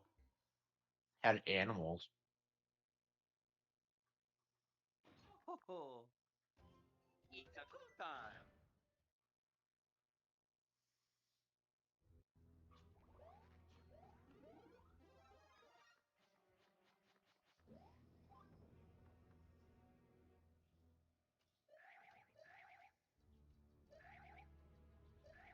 Legend of Zelda, screw that. Legend of Link.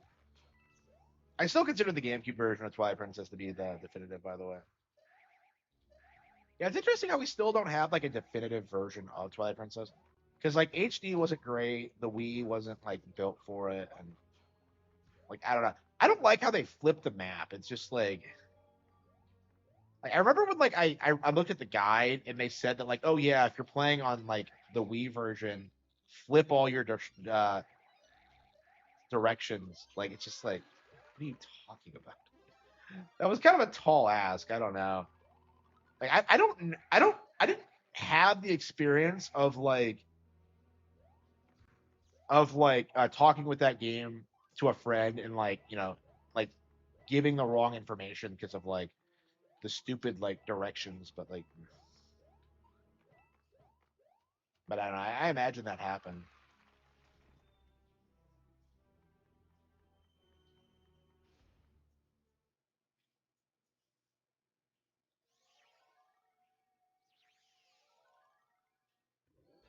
But yeah, like I'm very nostalgic for Twilight Princess. It's I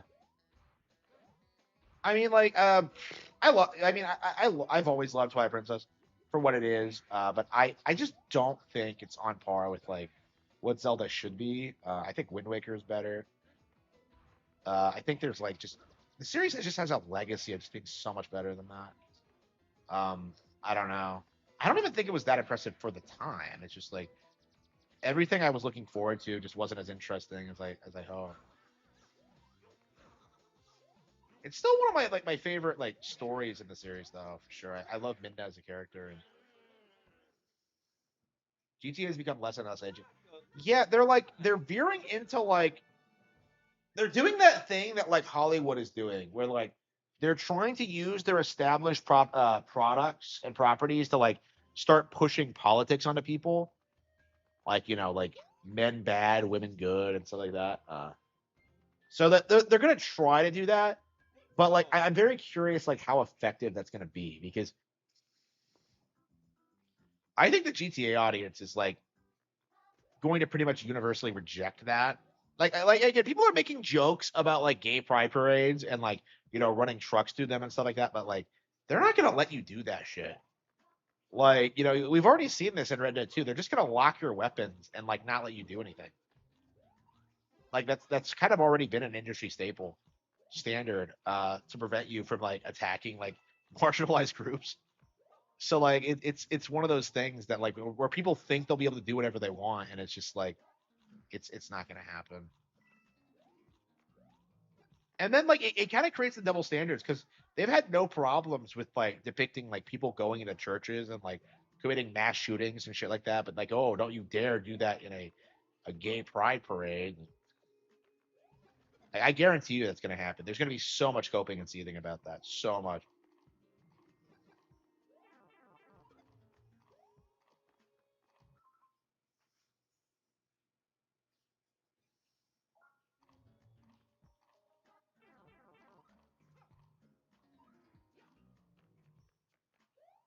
Yeah, Steam is the only adult like platform for adult gamers. Nothing ever gets censored on Steam.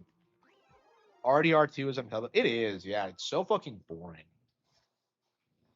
Like it's some weird like liberal like gay cowboy fantasy. It's just respect women, respect minorities. Like just like I've never actually played RDR2, but like supposedly like the politically correct cowboy thing is not a meme, and like that's actually how he acts. Like, there's a character in it who's half Indian and half black. It's just like, come the fuck on. Things that never happened.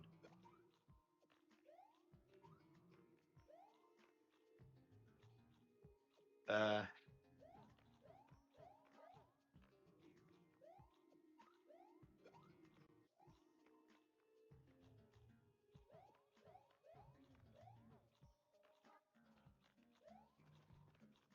yeah, like I imagine RDR2 is like a really really woke game. I just never played it, so I don't have any clue.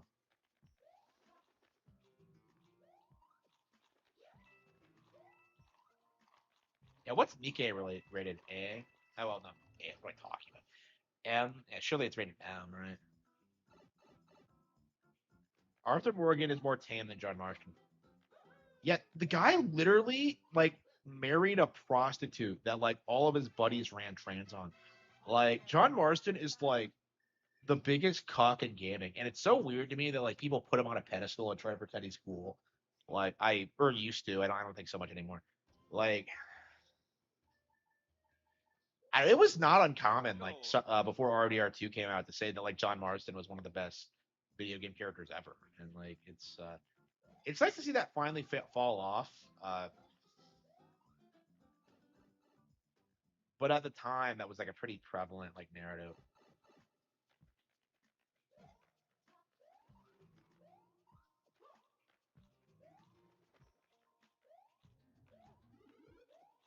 I don't know. These days, when like they declare something to be the best ever, you get the impression like it's not going to stick. Like they're doing that now with Clair Obscur, like, oh, it's the best RPG ever, and I'm just kind of like, you're saying it's better than Final Fantasy VI, and like, of course it's not. But of course it isn't, but that's the narrative right now, so that's what they're running with.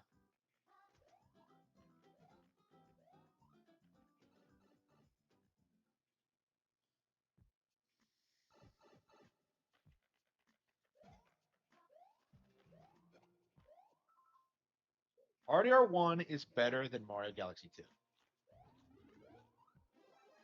Mario Galaxy. Uh, no, I don't think so. Oh yeah. That was the narrative at the time, wasn't it? Yeah, yeah. Mario Galaxy 2 was pretty heavily downplayed. Yeah, I remember.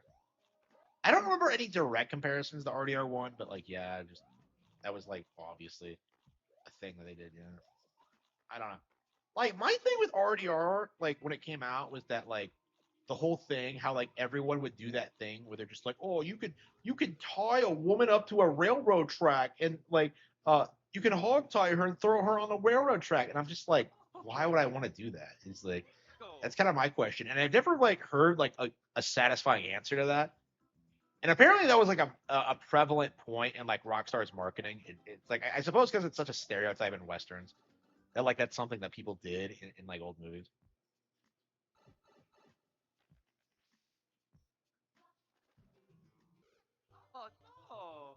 The truth is that the M for mature rating has an age verification, while other ratings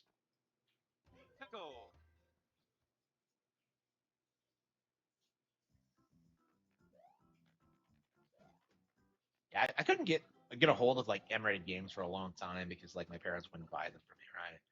So it was like it was really obnoxious. I mean, like there was nothing I really wanted to play, honestly. Because like my parents told me no, and I'm just like, okay, fine. So I just like bought a bunch of Nintendo games, and then I'm just like, no, I'm old enough for RE4 or whatever. So like, I managed to like go out and get it.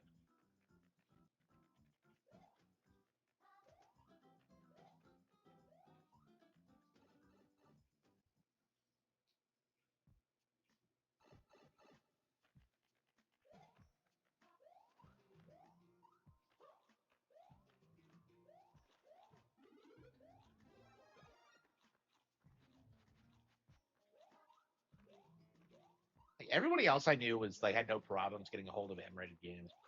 I don't know how they did it. Like, 'cause I don't know. I guess their parents would just buy it for them if they asked. Like, I don't know. I never understood how people got alcohol either. Like, were they all just going through like super bad, like every time? Like, I don't get it. Like, I didn't know where to get drugs. I was like everybody else around me is like stoned out of their mind all the time, and I'm just kind of like I don't know where you get drugs. I don't know where you get alcohol. Like, I'm just like I don't know why I would want to. It's just I don't know, man. Like I know at least one of those stoners today, and he's not doing well, like at all.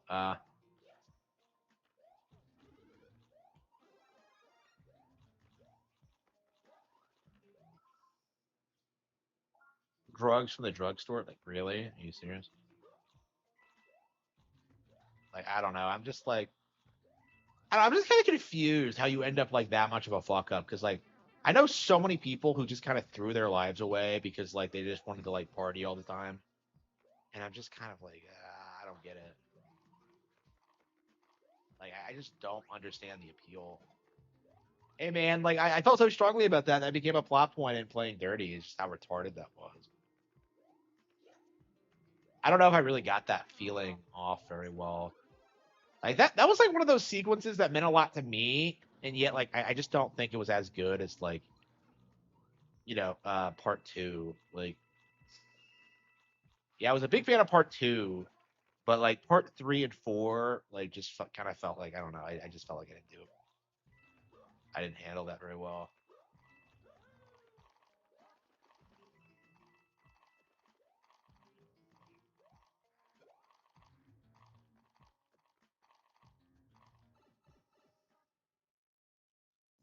Twilight Princess is still better. Oh yeah, absolutely.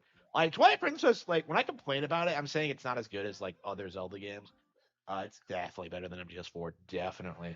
And Halo 3 and like whatever else came on. Like people were bitching about like Twilight Princess for a long time, like it was the worst thing ever, but it was way better than the shit they were hyping up. It's way better than like Dead Space or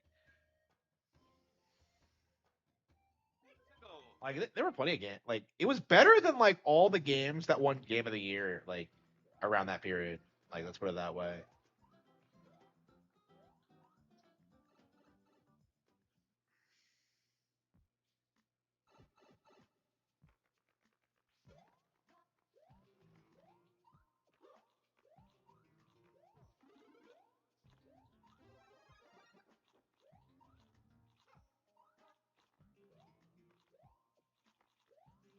MGS4 really has no redeeming qualities.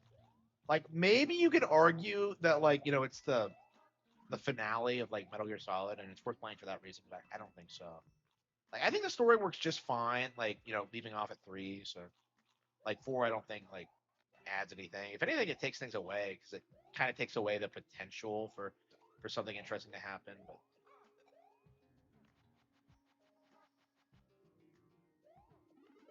I don't know why you're never actually in a war zone. Like why are you not like you know two sides fighting each other and you have to avoid them both? I don't understand. Like I don't know. Metal Gear was like I don't know. It was too convoluted for its own good. Like it really should have tried like becoming more like what Hitman did and just try to imitate Bond, and that just didn't happen.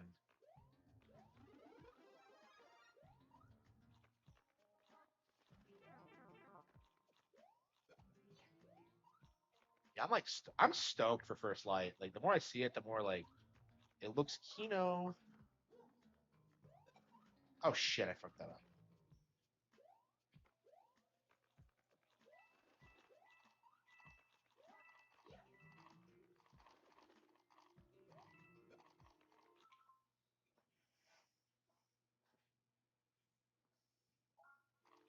My game of the year picks. Um, I don't know. I've done them every year since like 2020 or so. I think. It's been a consistent thing for me. So, I mean, it's out there. I don't.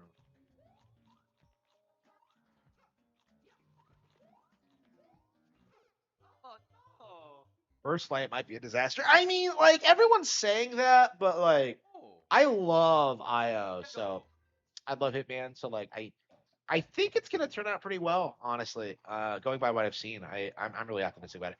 Like people are complaining about it because like of wokeness and things like that, but I just I don't know. I feel like Bond has been woke for a long time, honestly.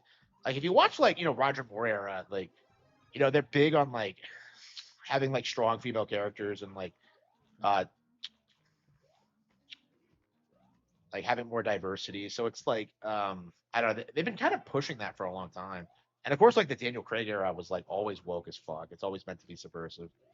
So like I don't think it's anything new or offensive. Like I think the important thing is to like just kind of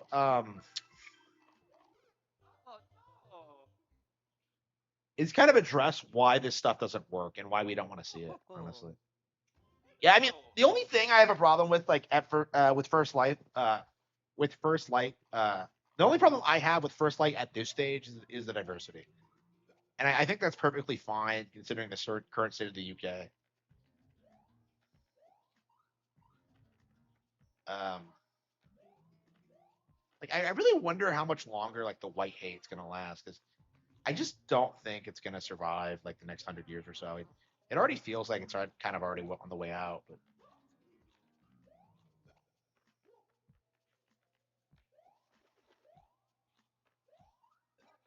What shit? I would say so. Yeah. So the Casino Royale, like, it follows the same general template that you see like Netflix movies do, where they kind of set up like the concept and try to make it look cool and badass, but then they kind of do this thing where they kind of make like the protagonist look like a bitch. Like Casino Royale is very low key about that. There's one scene where he's like talking to like Vesper, like what the fuck her name is, like his one true love apparently, like Eva Green's character, and like it's all about like woke subversive shit. But it's like it's really the only thing that's like brazenly woke about that movie, and that's been like the trend with Bond for a long time. Like Goldeneye was kind of like that too, with like Moneypenny and like female Am and shit like that. They have this like dumb like setup,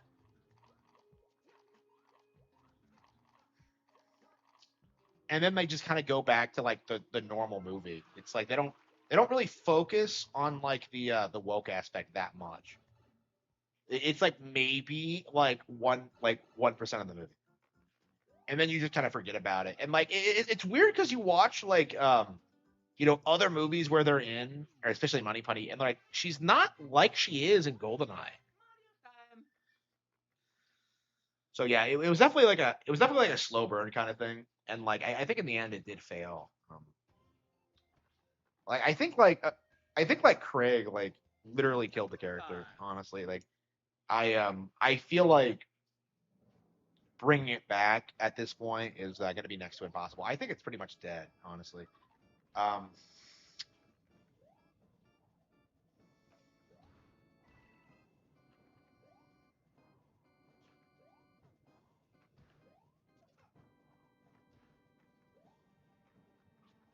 I don't know. A lot of the original actors are dead, and they're not really shilling for it anymore. And it's just like it just feels like all the enthusiasm people had for the brand in like the '60s or whatever is like it's not gonna like there's like several Bond movies now where like I think the entire cast is dead. So like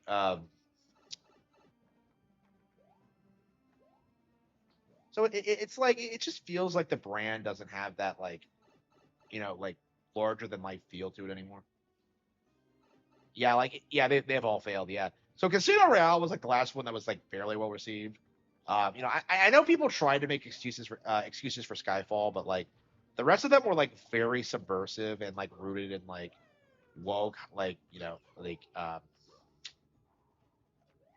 subversive ideology.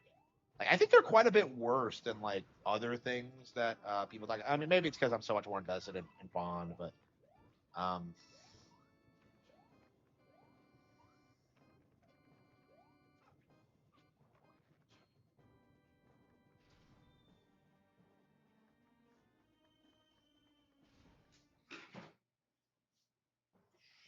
yeah, I twitch a little bit and it falls over. It's so obnoxious. I am so tired of this.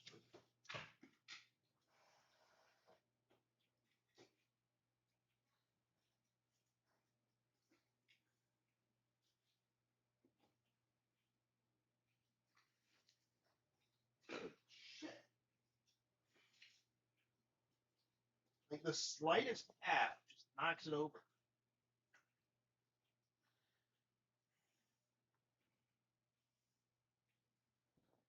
Yeah, so like for me, like First Light might be like the last like new Bond um material I consume ever. And that's only because it's like a video game from IO Interactive that's launching on like Switch 2. If it wasn't for all that, like if IO wasn't involved, I probably wouldn't check it out. Like I feel like they are the best choice for this.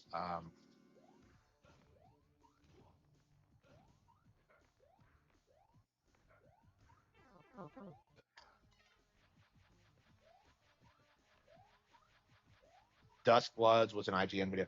Well, they have to give it like a customary, just kind of like, oh yeah, From Stop is putting out a new game.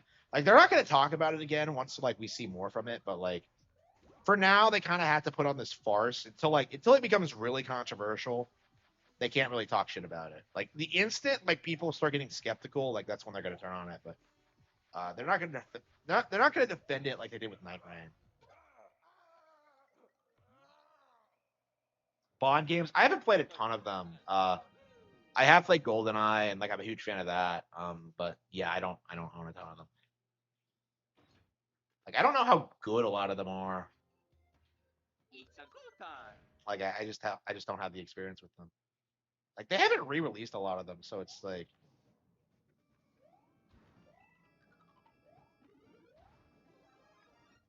the what by EA. Yeah, I think Razorfish tried to say like the world is not enough on N64 is better than GoldenEye, and I'm just kind of like there's being a hipster and then there's being that. It's like come the fuck up. Razorfish has like the worst fucking taste in games. I don't know if he blocked me on Twitter because I haven't seen his tweets in a while. Has he blocked me on Twitter? I don't know. I don't respond to him anymore.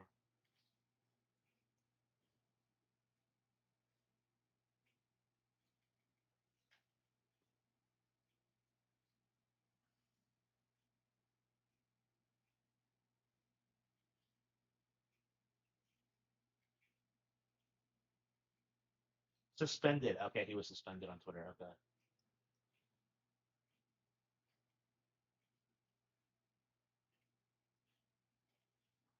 Silly Razor Fist. Yeah, like people keep saying that like GoldenEye is outdated, and like, bro, I remember when you were saying this in like 2007. It's not outdated. Fuck you. It's better than Doom. Like, go fuck yourself. They'll say GoldenEye is outdated, but like hype up Doom, and it's just like, shut up. You don't know what you're talking about. Yeah, I feel like GoldenEye was such like culturally like ubiquitous like N64 game that like the industry really rallied to try and destroy it. So that's why you have these memes like, oh yeah, GoldenEye failed. Oh, and then like you're allowed to like remember shit like for like absolute bullshit Bond games like way more fondly. It's really interesting.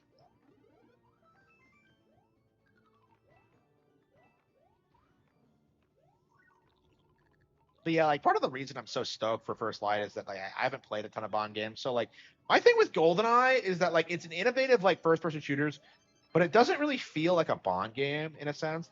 Like, you barely see Xenia in it, for example. It's like, there's no driving unless you got the tank. I mean, they were gonna have the motorcycle chase scene in it, but they couldn't do it.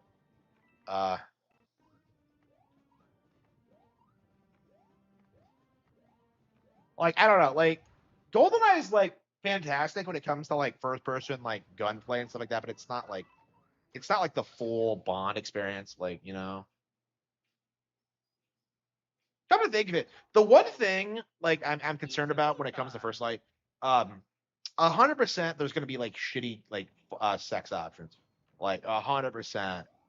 Like the romance is gonna be terrible because it's gonna have to be this like dumb like subversive shit. Like I'm just kind of worried like oh man I can't, oh I'm a lesbian, and like he just respects it, like fucking bullshit. That's not even canon to the character because like if you read the books, Pussy Galore is like is kind of like that. And he just fucks it out of her. Oops. Like Fleming was based on like the LQ. Oops.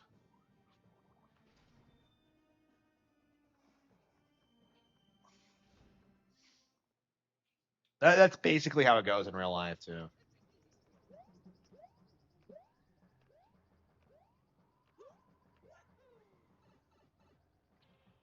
The Nintendo 64 versions? No, I've never played Quake.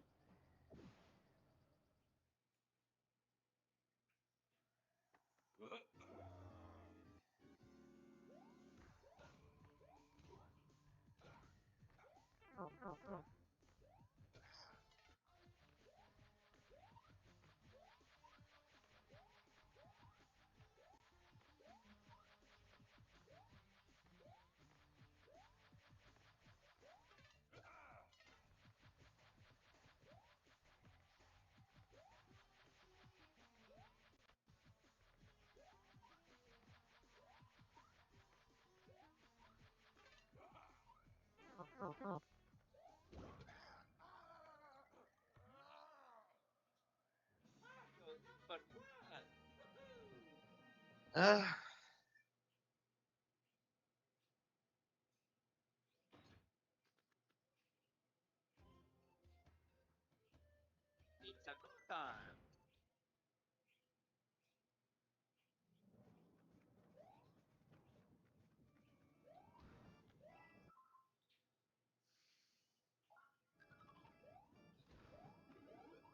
DSP can't drive in GTA 4 without crashing a lot. Yeah.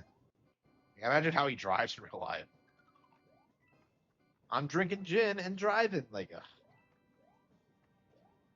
what's with the gin meme? Does he actually drink gin, or is that like just a meme? Because I think he claims he doesn't drink at all. That's like a load of crap, I think.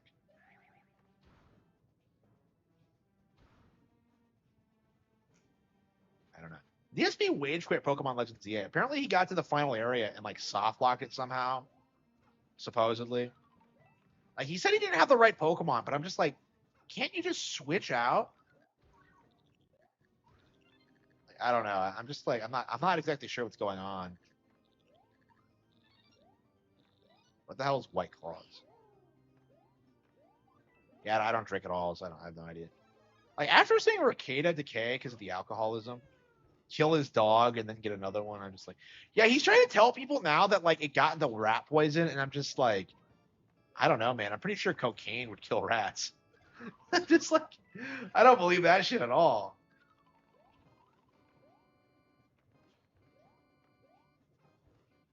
The fucker got another dog. I'm just like, poor puppy.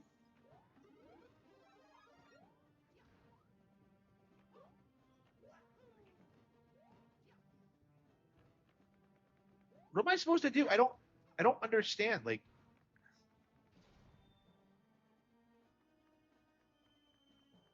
yeah, he is barely. Like the last time I heard about him, he like killed his dog, and now like I hear he's gotten another one, and it's like the same breed. So like it's like he's kind of like there wasn't even a grieving period because like it died over the Christmas break. So like it's been like 20 days, and he's already gone out and got another one. Like fucking like Sunny too. Trying to think that yeah, the first one was named Sunny, and the second one is named Luna, like after the moon, because the moon's name is Luna. Um,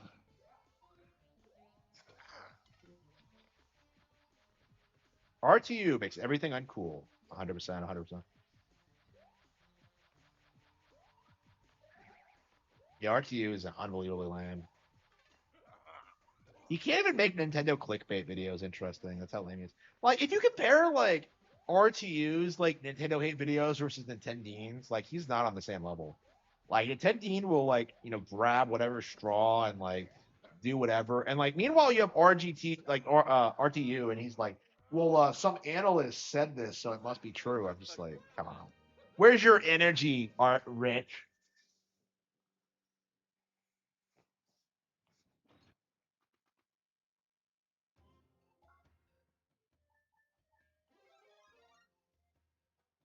Pizza time.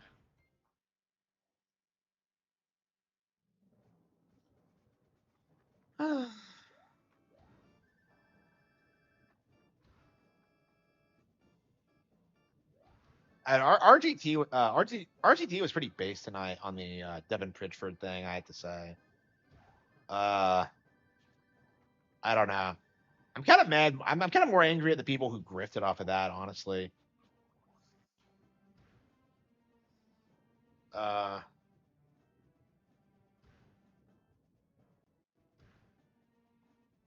oh,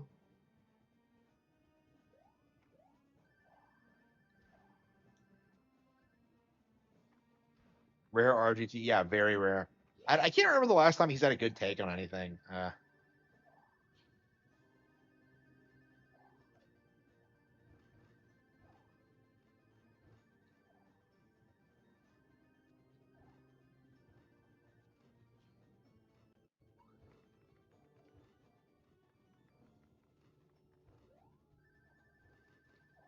Oh shit! No, I lost it.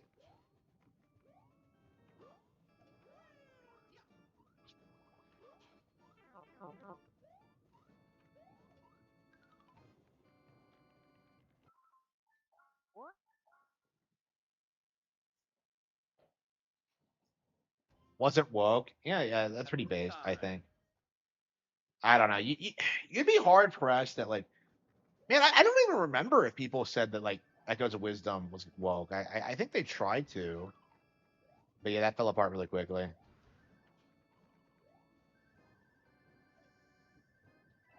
Man, it feels like forever. Man, we need like a Nintendo Switch 2 version of Echoes of Wisdom because that game was just fucking awesome. I don't know. I'm ready to play it again. It's been every time I play it, it's just like there's not really a whole lot to do. So I think we're gonna have to start from the beginning. But yeah, I'm ready to play it again. Honestly, that game is like really underrated. I feel like I love Echoes of Wisdom. Yeah, I hope Grezzo like they start doing like really cool things with the IP because it feels like that's their thing is that they want to do like the Game Boy style like goofier top down Zeldas and like man like if they could make that work that would be amazing because I love like the stuff they're doing now with Breath of the Wild but there's definitely this sense that they I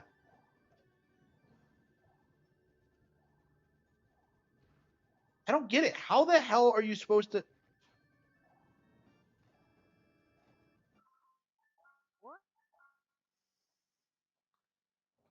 Princess Peach Showtime yeah imagine like a hard mode that just I don't know made everything super technical like Dark Souls like I don't know.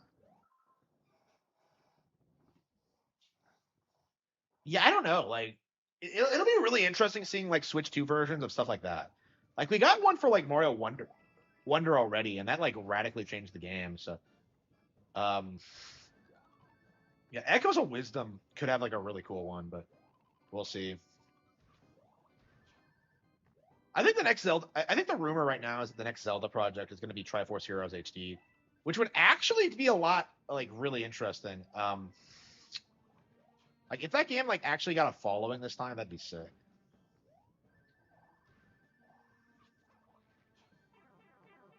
Ah, shit.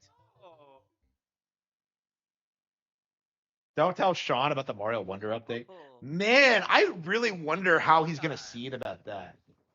Like, I don't think I've seen him talk about it. Actually, like he's been kind of silent lately. He just kind of released some generic statement bitching about Prime 4. But like, yeah, he hasn't been talking. He's been kind of quiet lately. I don't know what's going on. I don't know, man. Like a lot of these like old school fans are just kind of like checking out. They're just not interested anymore.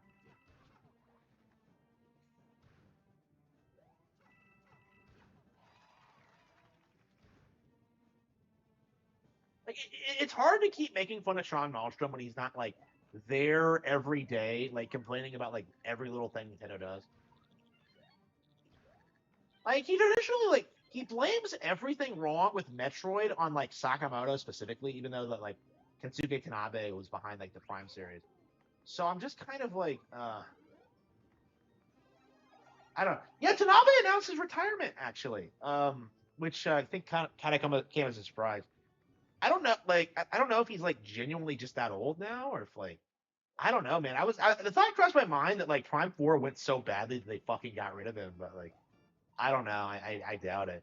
Like he's been like the most unpopular producer at Nintendo for years, so yeah.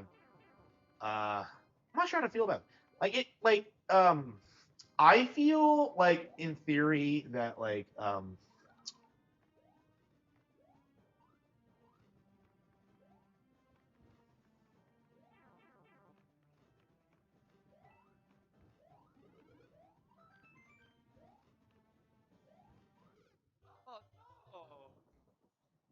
yeah, I feel like he's just retirement age. So like yeah, so like the implication now is that like Risa Tabata is gonna take over. Like she is his protege, right? So she's the one that he's been grooming to take over for him since like Sticker Star came out, I think. So like I don't know how she's gonna do, honestly. I don't know what her credits are outside of that. But yeah, she's been like working closely with Tanabe. I don't know. They don't need female producers. Is something I've been saying for a long time. Like I feel like it's a bad idea. And like Risa Tabata, she has a history. She's spurred out at people when like for asking for um for Paper Mario 3. I think she was the one responsible for like the whole like play Mario and Luigi comment, which I feel like it feels like she doesn't know how to conduct herself in interviews. Maybe that was just a spur of the moment thing, but I doubt it. She just seems like very temperamental and not well suited to the position, in my opinion. I'm kind of apprehensive of this because it reminds me of like when Shinji Mikami tried like having his female protege, that stupid that slut like Tokyo Ghost Walker. I don't even remember her name now. But like yeah, that chick. It's like it just feels like it's gonna end the same way, where it's all gonna be about her ego, like what she wants out of the project, and like I just don't see it like ending well.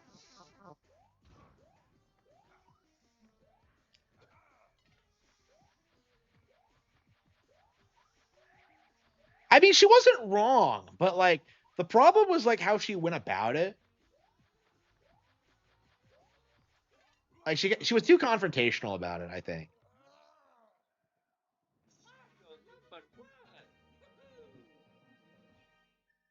For doing vlogs. I mean, he's just a boomer is the problem. Like he's just some autistic boomer who never learned YouTube. Like I don't know. Like I was using blogs like I would be using blogs if it wasn't for like the fact that I'm just so busy all the time and I don't have time to be writing about video games. Like it really sucks. Like I really wish I could have kept the Hero 7 going. Like it was getting momentum when like I had to stop it, and like it just it's very frustrating. It's one of my like big regrets as a creator is that I never made that like work.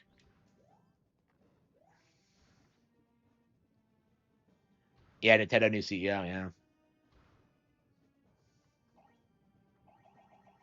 Yeah, so like Metroid Prime 4 is gonna be Tanabe's last game. That's kind of crazy.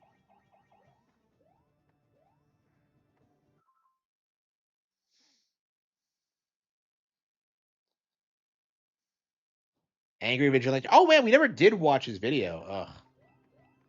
I don't know. Should we do that, chat? I just I don't want to. I'm having too much fun. I'm playing Kino, bro. Like why would I dick around with some gimp? Like,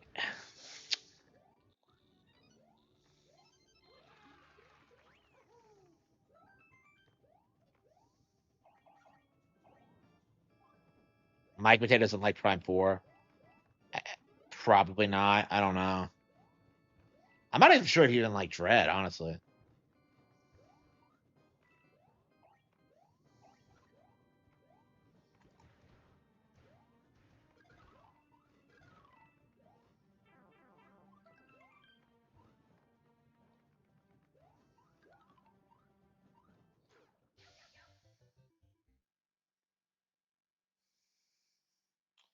Yeah, I know. He was behind some like, he was like, he was responsible for like the Donkey Kong Country Returns games.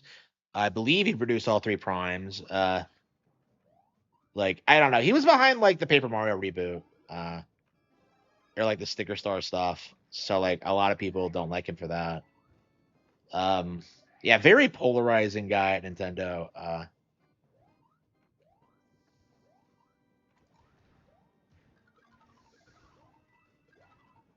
And I'm kind of surprised you're not seeing more Paper Mario fans celebrate that like he's gone. Yeah, I feel like at this point, like the Sticker Star thing is like really faded into memory. Like it's just not a huge hot button issue like it was 10 years ago. That Anoma. Um, the hate around Anoma always felt very forced, where it was just people spurting out about it because it was Zelda.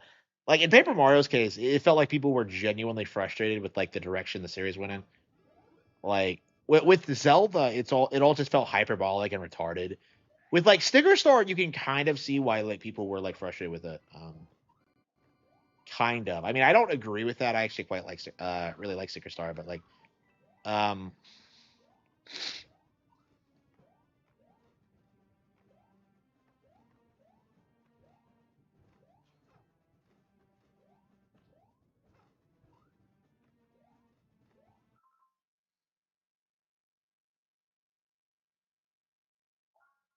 yeah, I don't tend to watch podcasts from developers now.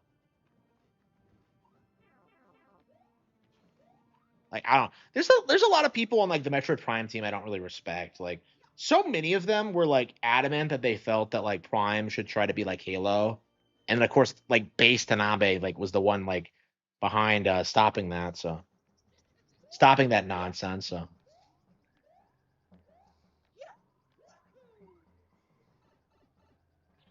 Paper Mario on Switch too. Yeah. Yeah, I don't know. It feels like we're due for one, right? We got like the Thousand Year Door instead, and I mean that was a disaster, honestly. I don't know. Do you think like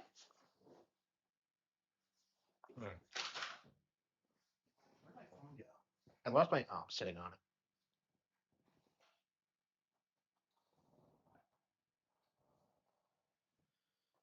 Yeah, we got the Thousand Year Door, so like I guess they must be working on it or something. I don't know. It's just yeah, I would not recommend the Thousand Year Door remake. Like I would say wait until they release it on Nintendo Classics. Oh wait a minute, no, but they've demonstrated they can change stuff in Nintendo Classics now, so because they removed the Pikmin movie. So I guess they could like I guess they could in theory like I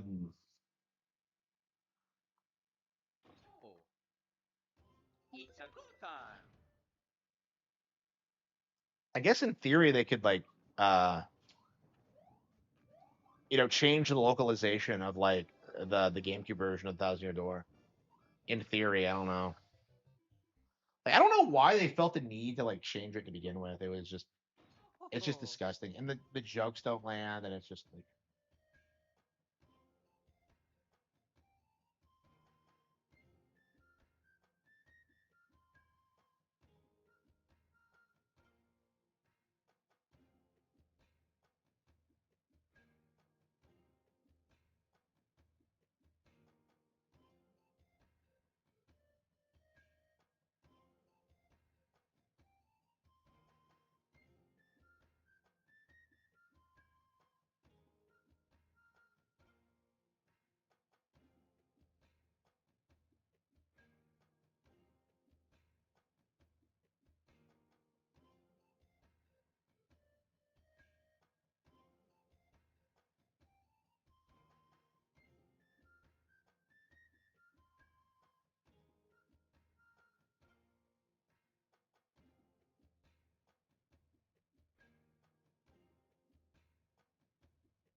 Yeah, they did. Yeah, I noticed that too. There's no they thems, and there's like, yeah, they didn't change any of the stuff from the original.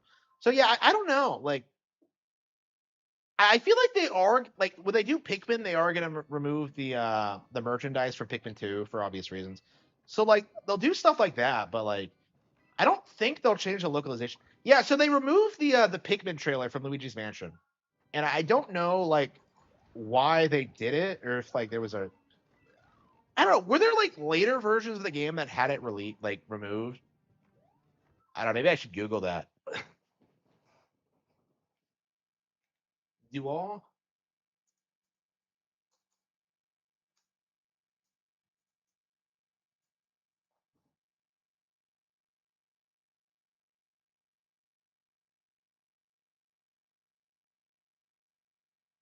Not all copies of Luigi's Mansion come with the Pikmin trailer. The trailer was exclusively included in early original 2001 GameCube releases of the game.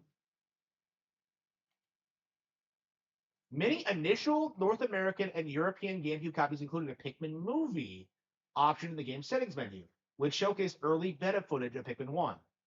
It is believed that later releases of the game removed this trailer to free up disk space because Pikmin 1 had already been released. Okay, so that explains it. Okay. So I don't have the player's choice version, I think. I have like the original one, but I think I got it around 2003, 2004. So it might have been like sitting on store shelves for like a couple of years. Wow.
Okay.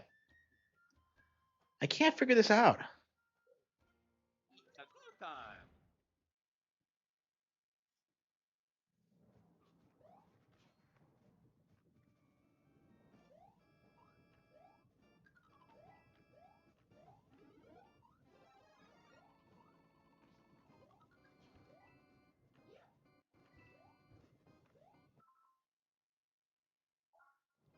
Yeah, I hope so too.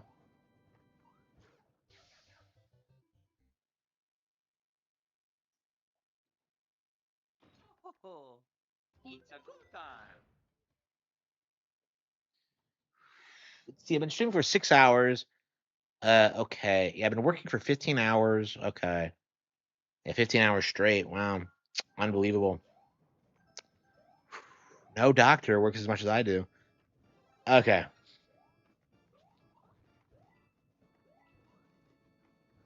I knew it was going to come to this. I knew I was going to like push myself to my limit, you know, like talking about games, writing books, promoting my books, expanding my following online, like studying hard, doing everything I need to do to become successful.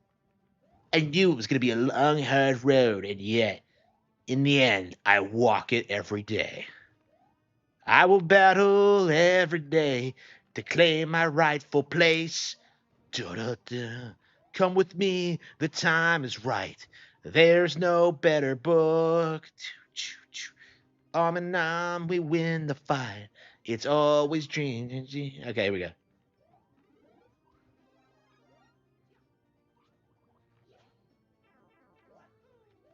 Like, I can't figure this out. Where are we supposed to go?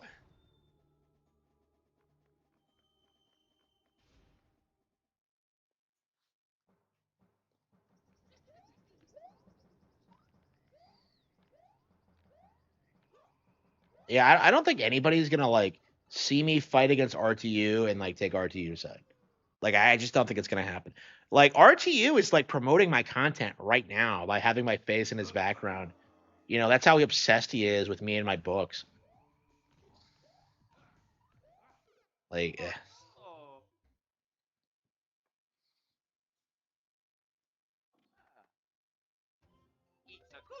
oh, maybe you're supposed to go in the back door. Oh, I think I remember now. Holy fucking shit. Okay. So this is the autism we're dealing with here. I completely forgot. Oh, man.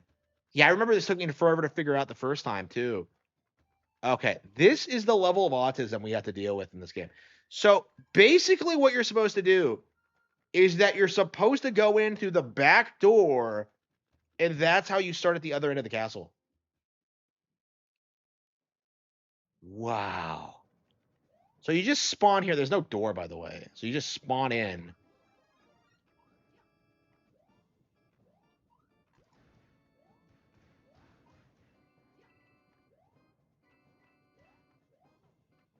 Fuck.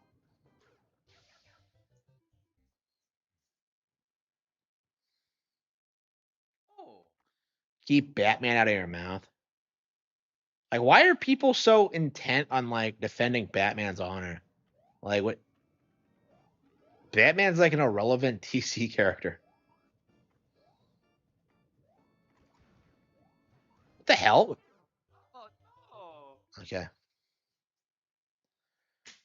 I can't wait until like One Piece like outsells Superman so we can start like mogging like the Western comic book industry. Like, I don't know. Like, we're definitely on the path to making that happen, but like,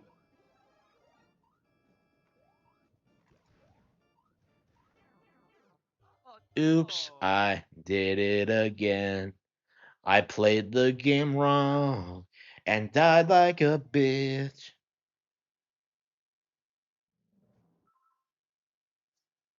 I watch. Oh, I gotta see that RTU enemy tier list. Oh man, I want to watch that. I want to watch the shit out of that.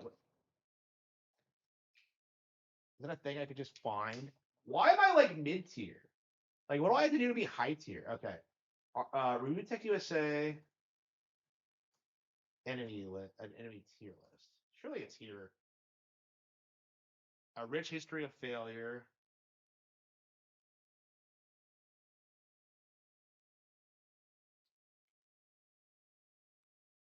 Tier list. Ops tier list. Is this it? Oh, Mikey No More. Okay. Okay. Oh, it's 6 hours long? What is this autism? It's 6 hours long. We can't react to that.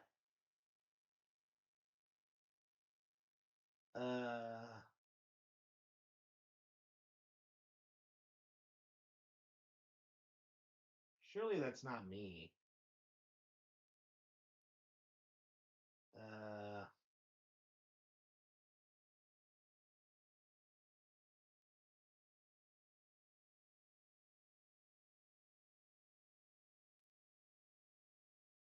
Wait, hang on. Where am I? OJ? Yeah, fucking Claire Essence on there. Yeah, fuck that guy. Pat and Ian. Honestly, I hate like. Okay, I hate Rich. Pat and Ian are probably the biggest scumbags on YouTube. I fucking hate Pat. Yeah, starting Craig. Okay, here I am. He ended up making videos and streams about her and obsessing about her, whatever the fuck. Anyway, it's not that huge, not that big, but it is like D tier, my opinion. Because it's like, damn, bro, you actually made a 2-part, 10-hour plus stream about this bitch? Come on, bro.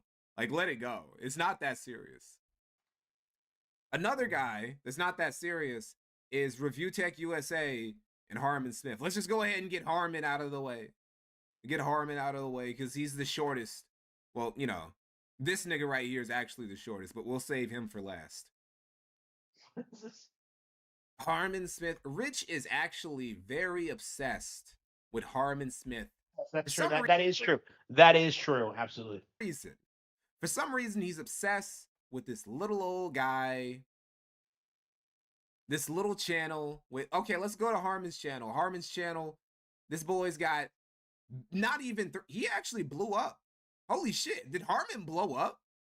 Because when I looked at his channel last, he had like only 2.2 thousand subs. That was like a few months ago. Yeah, I've gotten a lot of subs in the past year. Like almost a year ago. He's like almost 2.7K. He might break 3K. Guys, he might break 3K by spring. That'd be insane. Anyway, as you can see, this channel right here, 2.7K subs, 6,000 videos. He's a nobody, and he's not really trying to be an anybody. He makes content for him.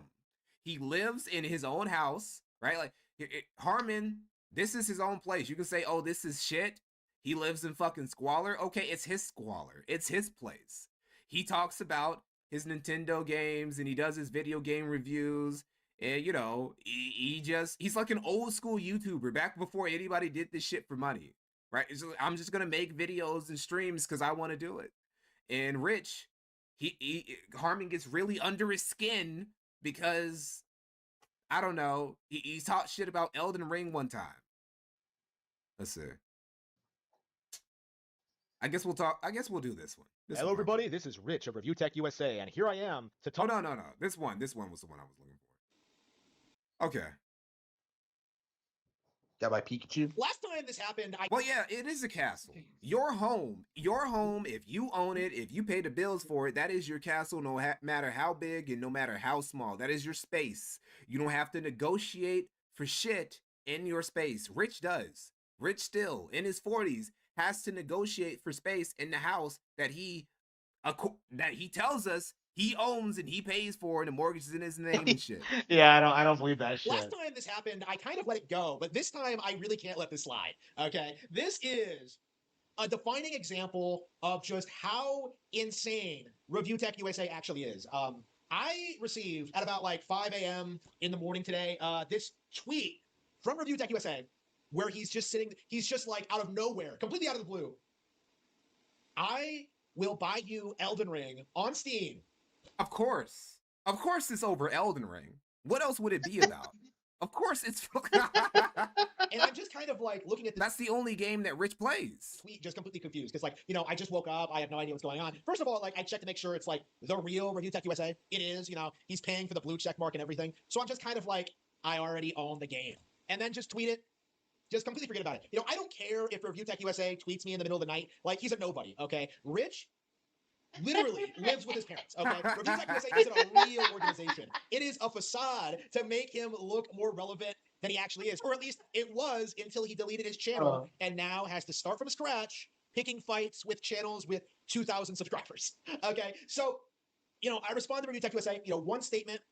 I go about my day, you know, 12 hours, I'm out about doing things, you know, like having like a great time, right? You know, living my normal life, everyday life, you know, completely offline. Going outside. This is how you own Review Tech USA. You tell them, Rich, I actually go outside. Rich, I actually have a real job. Rich, I actually go and hang out with my friends and family away from my home that I live at by myself because I own it.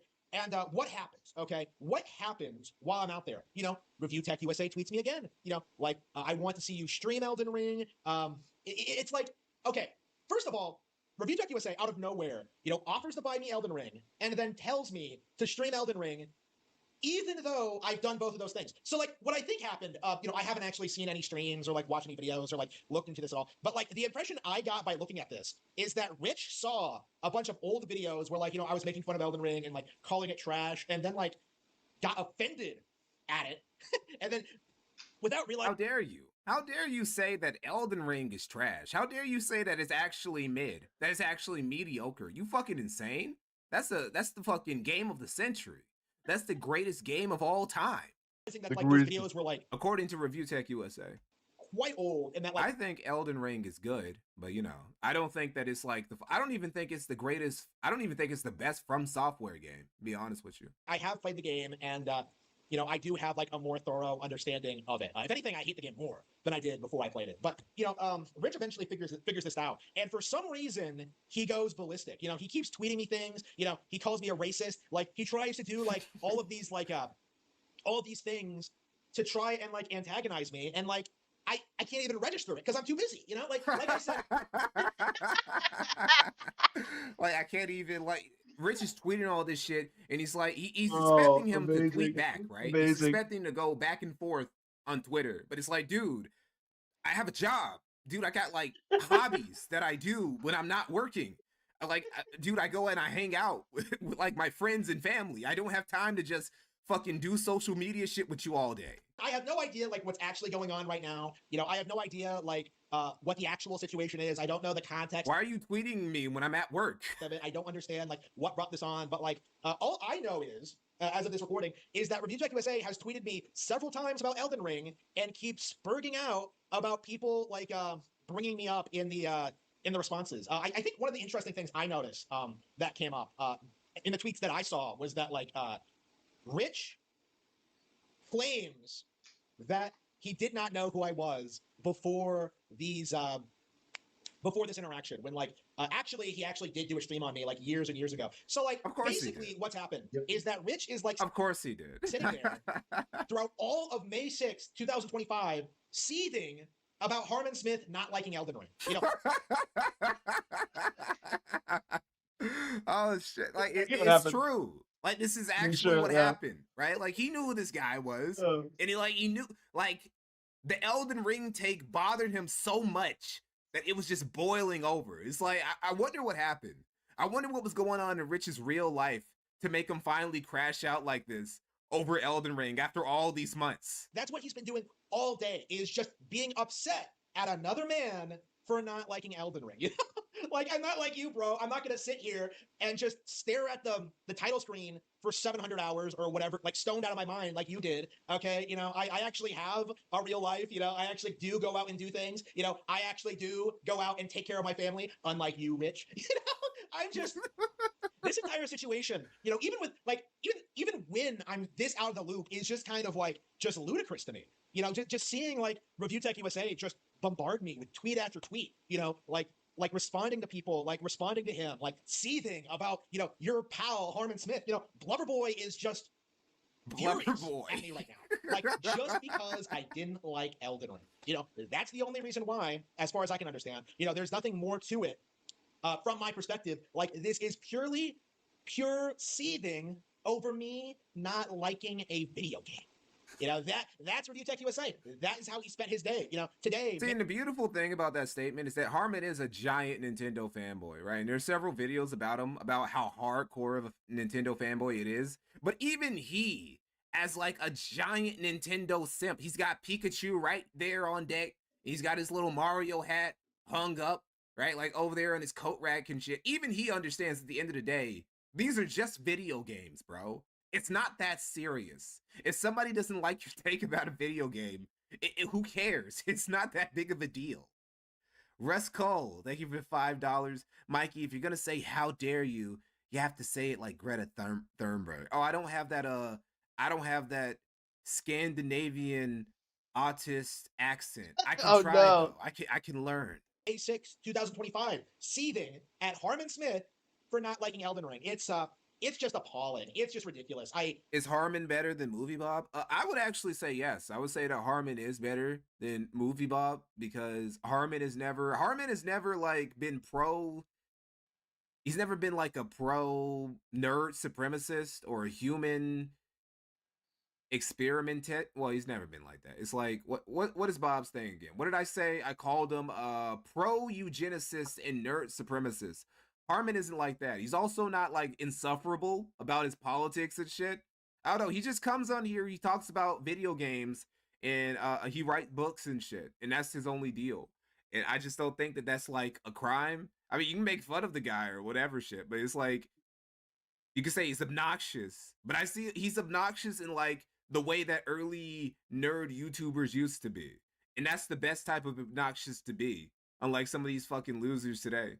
Zircon's son, thank you for $2. Happy MLK Day. Planning on a video for him? I did, but unfortunately I was late with it, so I'm like, fuck it. I gotta come with some content MLK Day, so I decided to do the stream instead. The video is gonna come out probably the 22nd, maybe the 23rd, but I'm probably saying it's gonna be the 22nd. I don't know what to make of this. No, Harman never considered the console wars his personal Vietnam. As much as he worships Nintendo and shit, he does seem to understand that fiction is fiction and that video games shouldn't have to matter that much to somebody's real life. But I do think it is going to get like worse. Like Review Tech USA, I think is going to keep talking about me. I do think like there is a little bit of interest in what he's talking about in his sphere. I've seen a lot of Harman haters come out and start like enabling Review Tech USA so he'll start talking about Harman Smith. It's just one of those things. It's just like, wow, I did absolutely nothing, and yet this particularly obese Snorlax is just trying to get my attention, trying to grift off of my name, trying to rebuild his dying channel, his dead channel. It's a zombie, okay? Like, Review Tech USA is a zombie channel, like desperately trying to keep itself alive through the power of lolcows and memes, and it just isn't going to work. Review Tech USA is going to keep going downhill. He's going to keep becoming irrelevant. Like, how is he? Like, it's crazy, like how he has spent a day of his life not talking about Darkside Phil, and has instead decided to focus on me instead. It's kind of an honor, not gonna lie to you. Like, maybe Review Tech USA will be able to move on from this experience. Maybe he'll have more interactions with people outside the world of Phil. Maybe he'll gain some perspective in his life. Maybe he'll move away from the drugs and start living a fulfilling life. Instead of lusting after April Imholt on stream. This guy is so... I forgot about that. I forgot that is a thing that Glitch did. That he got caught by Nick Takeda of all people. And not only that, Aaron Imholt, the guy, or her husband, who got cucked, actually had sex with her at least once. So Review Tech USA is on... Harman has amazing ball knowledge when it comes to the Ricadas. A lower totem pole than Aaron Imholt. If that tells you anything about how pathetic Review Tech USA is, it's bad. It is embarrassingly pathetic. Okay. Put that nigga in a coffin. Put that boy in a coffin. Okay, we go here. Let's see. Let's say what happens when we put in Harman Smith into the... Let's see. Oh, no, that's the wrong way. I spelled it wrong. Harman Smith.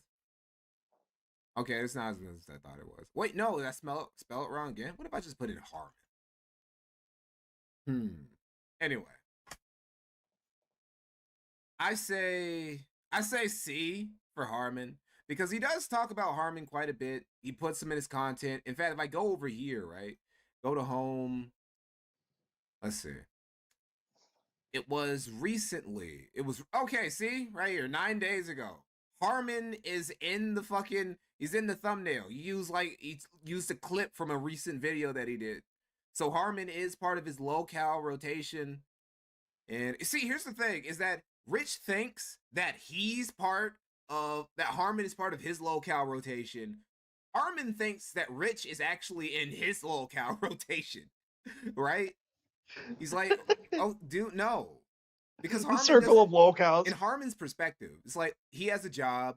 He has his own home. He doesn't live with his parents, right? He makes a decent living. And it's like, okay, obviously Rich is a bigger lolcow than I could ever be, because he's a fucking loser who has to beg for money. And he lives with his parents in his mom's basement. So obviously he's the bigger lolcow. But Rich doesn't say it that way. Rich doesn't look at it that way. 2 days ago, yeah. I would say B. I mean, that was a good ass video. That was Ether. That was Nas versus Jay-Z at their peak. Well, at Nas's peak. Shit, we'll go with C, because it's like, I don't know, if it was like a confrontation, a direct confrontation, I would 100% go with B. But nah. We'll keep it C. So we only got 3 left.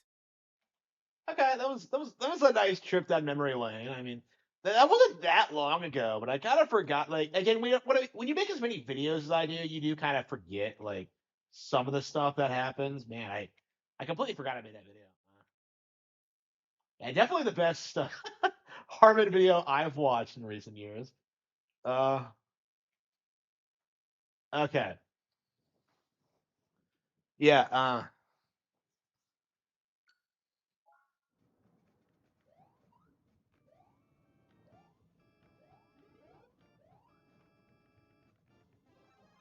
Rich and Player Essence. So like Rich accused Player Essence of being like some Nintendo fanboy or something, which is the opposite of what I would say. But like, um, yeah, this was like years and years ago, like 2015.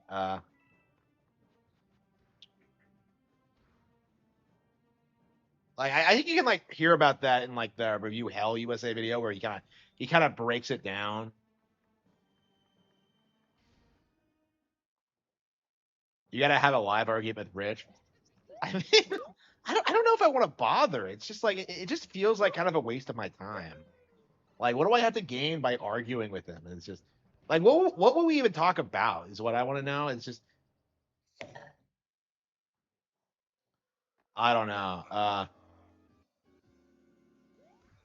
Like I don't know. I haven't been on a podcast in forever, and I think I haven't done it at all since I became like relatively well known since I became partnered. So it's just like I don't know. It just doesn't feel right. Yeah, I mean that's kind of my opinion. Is that like what? Why would I want to?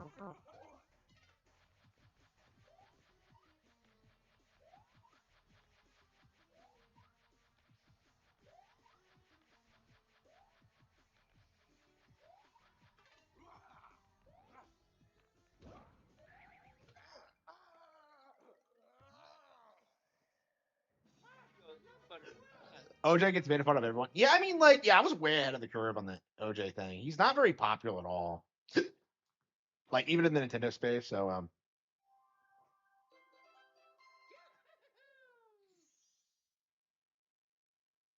where he actually plays games. Yeah, I don't think so.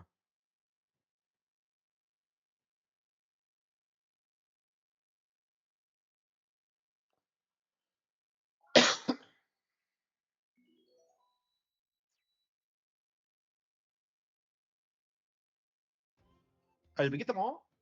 Yeah, I think we're through with the Rock Candy Mines. Yep, we got them all. All right. Yep, I think. Oh, well, we missed one in Sparkling Waters. Okay. I guess we can go back and get that done.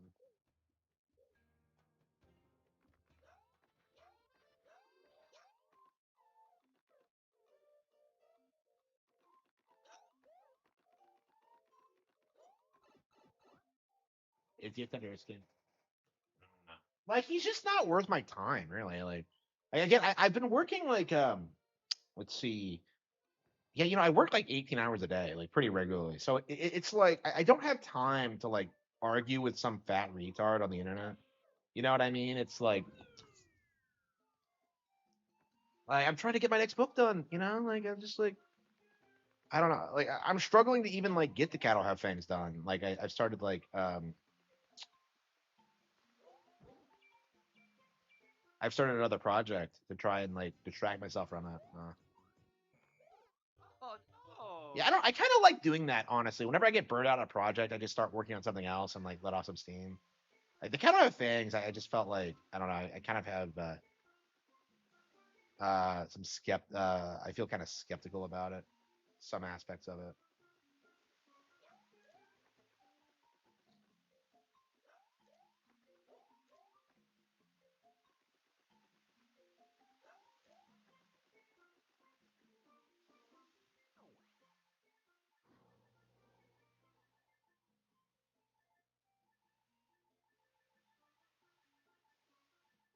I love how I never ever ever go to the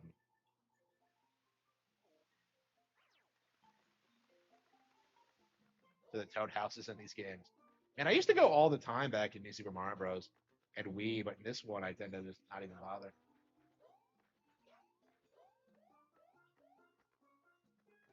Comes out after GTA 6. Yeah, it'll probably come out around the same time. Honestly, I was thinking October this year, but like, or at least for the Catalog fans, I was thinking that. But the video in Gamergate 2, no, I didn't. Gamergate 2 has been a dud, and it's entirely due to like Brahms fucking hijacking it for his retarded purposes.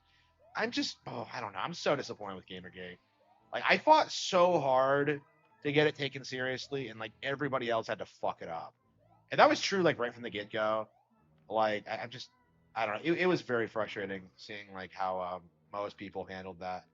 Like everybody was a grifter or like some retard. It's just like there was no in between. Like I did everything I possibly could, I swear, but like it's just I don't know. It just wasn't to be.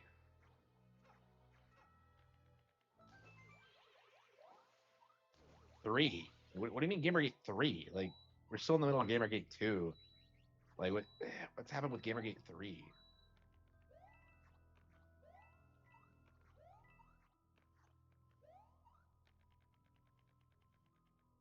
Yeah, I wasn't even aware there was a 3. Yeah, when did Gamergate 2 start? Like when did it even start?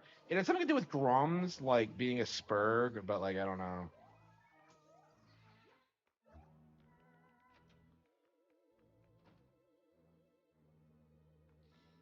Yeah, Grom's came out and he tried like shilling against like Devin Pritchford, and like a lot of people called him a retard. I was one of them.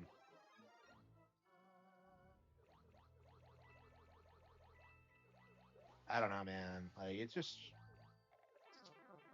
yeah, it's kind of shocking how so many of our problems just basically boil down to like dipshits like not really taking accountability for anything.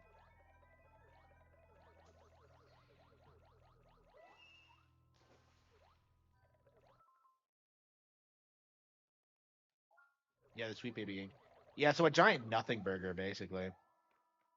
Like Sweet Baby doesn't even exist anymore either.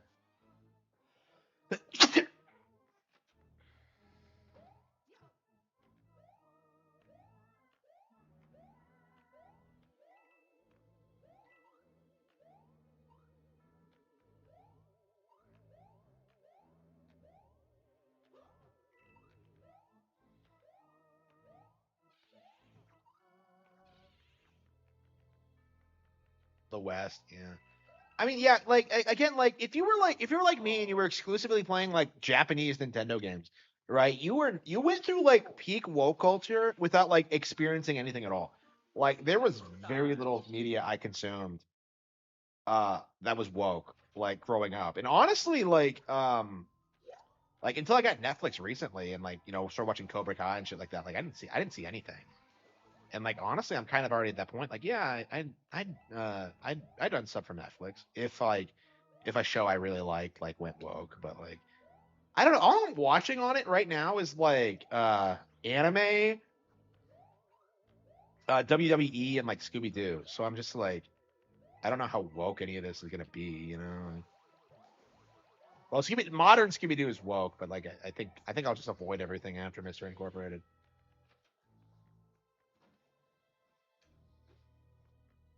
I think it's gonna be that way for a long time, where everybody just kind of refuses to watch new shit. It doesn't even look better. You know what I mean? Like, I'd rather watch like the cheesiest fuck like He-Man cartoon than like anything that's like been made recently. Oh no.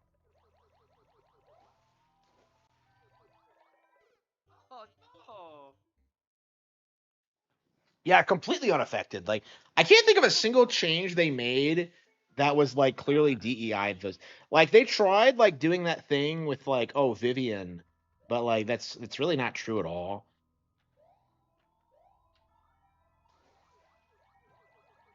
The new Yeah, I'm curious like what the movie's gonna be like, because like that's been the cope for a while now. Is that like, well, Galaxy is gonna be woke because Peach isn't kidnapped in it. It's like, yeah, so obviously they want Peach to be like have a more active role in the movie because so she's the girl character, right? It's like I don't know, like I actually like Peach more than like a lot of Disney princesses because like she's simultaneously like, well, I mean, I wrote Dark Hearts, so of course I feel that way, but like she comes out like an actual person and like actually like is able to do things. I don't know. It's just like I feel pretty strongly about that. Like and I feel like Peach is like at a certain point going to be like way more popular than like any of the Disney princesses. Like even now, people only obsess over the ones from the '90s.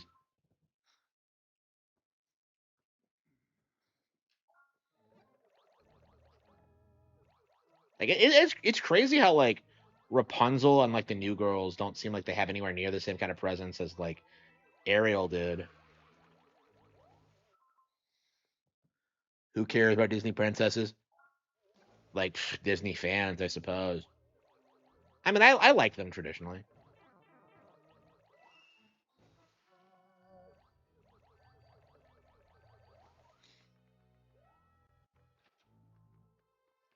Mario Bros. 2 is woke because you play as Peach, is what they would say. Like, yeah, absolutely. Yeah. I mean, that's what they tried to do is like, well, like the Peach has never been playable before, like, kind of exposing them as like not knowing what they're talking about. New Disney Islam, yeah, it's bad. Like people are saying Zootopia 2 is good, but I'm just kind of like, is it actually good or is it just furries? Is it just Disney trying to like take back like it outperformed the Mario movie, right? So like I feel like Disney has to like outperform like Nintendo now, and it's just gonna get like there's gonna be like a giant dick measuring contest between the two of them, and like Disney can't possibly win long term. Like they're done. Mario 2 and 3 are the last good Marios. Oh come on, don't even bring that up. It's just like, come on, I've debunked this time and time again. Like I've been playing this game for like hours tonight. You're really gonna tell me that like, well, Sean Malmstrom says this? Like I don't care what Sean Malmstrom thinks. The original DuckTales had an episode where they quoted the Bible. Yeah, a lot of '90s like a lot of like older cartoons would actually do that. Yeah. Um.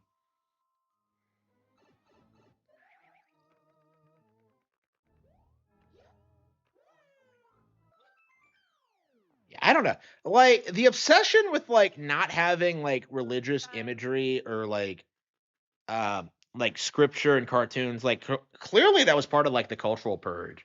Because like they were talking about that with like the Charlie Brown Christmas thing, with like Linus's speech at the end or whatever. It is Linus, right? I don't remember.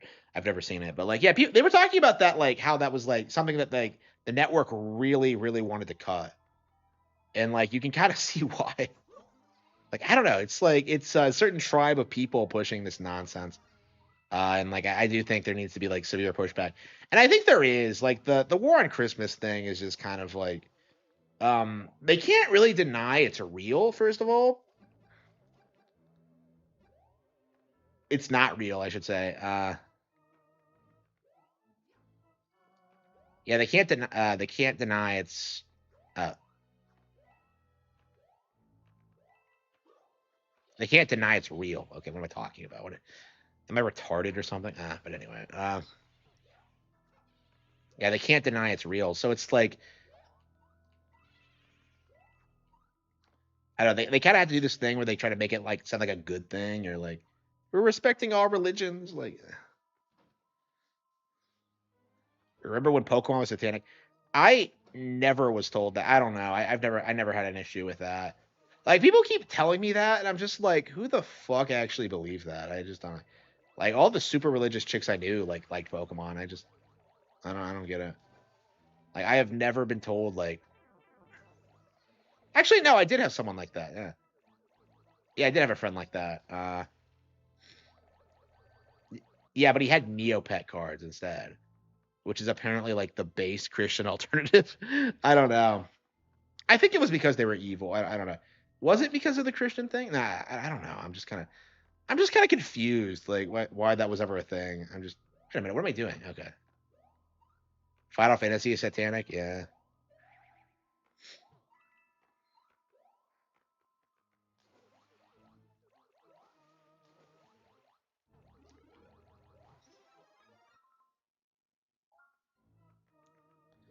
Yeah, so like the religious Karens, like they evolved into like the woke SJWs. It's like the same exact behavior. You know what I mean?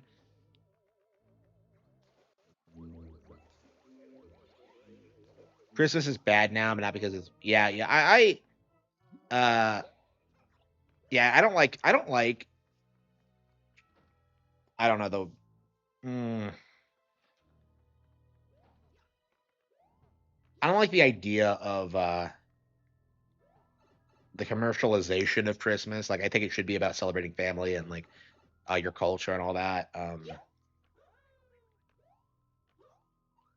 I don't know, and I don't think necessarily it should be about the presents.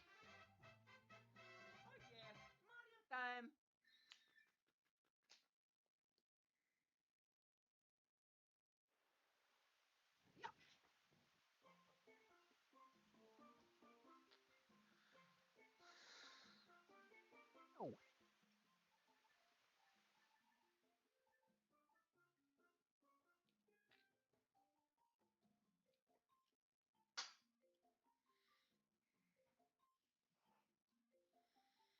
Mm.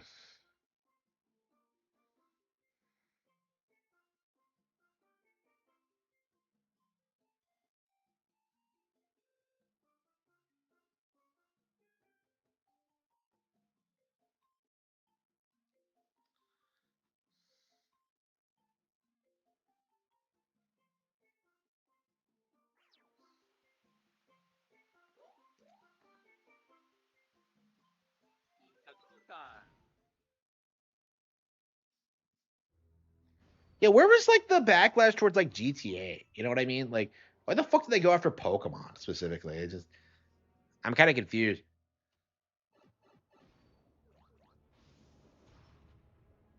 I'm told they went after Harry Potter at one point. I don't know. But I don't really remember that at all.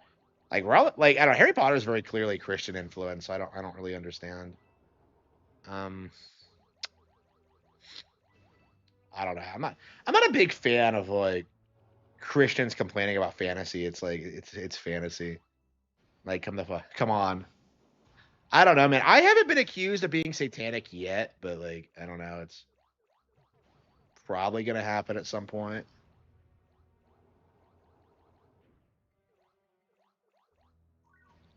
Like, I don't think any of my fans are like super hardcore Christians. Like I didn't. I mean, I wasn't writing for a Christian audience, so I don't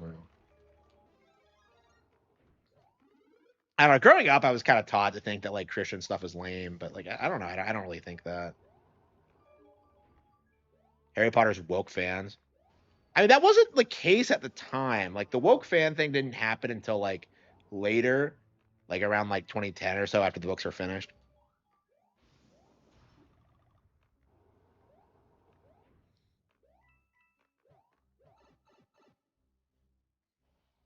And I'm so glad like the woke Harry Potter fan thing is over because that shit was like unbearably obnoxious. Like it's exactly like Harry Potter. Like I don't know. Read another book, bonk. I'm just like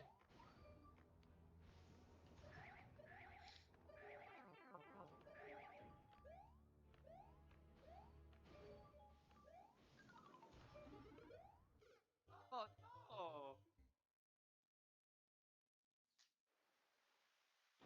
Oh. yeah, I can't find any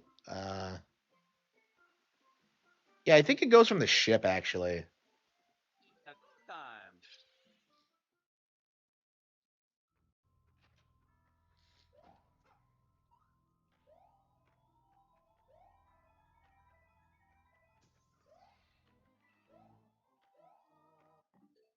I think it's done uploading. Okay.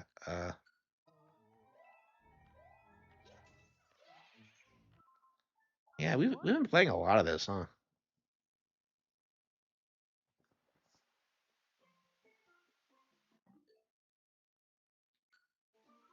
I was about to close it without saving it first. What an idiot. Okay.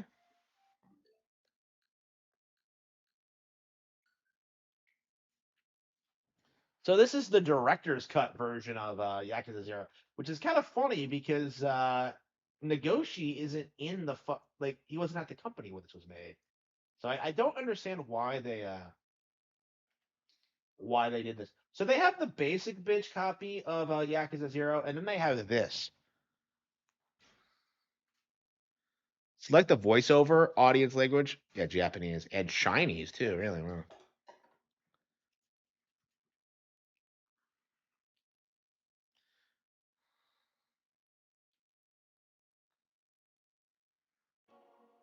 Death Standing's director cut.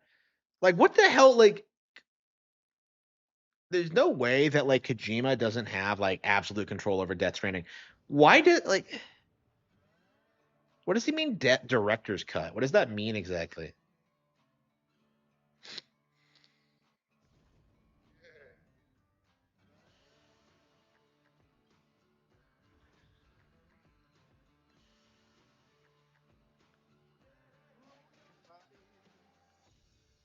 Ryu ga Kotoku. Oh yeah, that's one of the reasons I didn't want to pay for this. Yeah, because Yange is in it. So this is my first GameCube guard game. I got it from the library. So yep, Switch 2 version of Yakuza 0. Yeah, titties.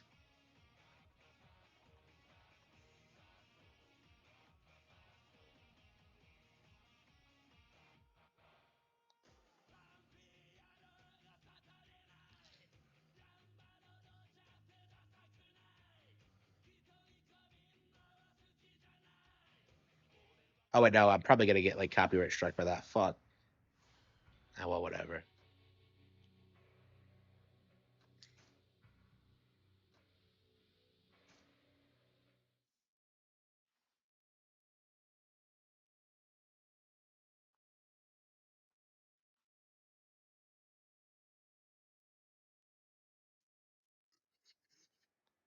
Yeah, 1988. So like young Kuryu,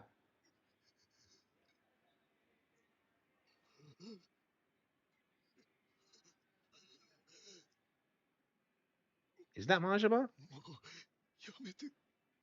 Did this ever happen?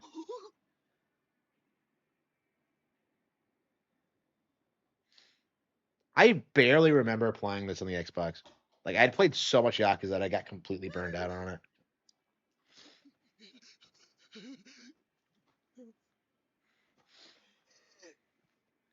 I think he still is, yeah.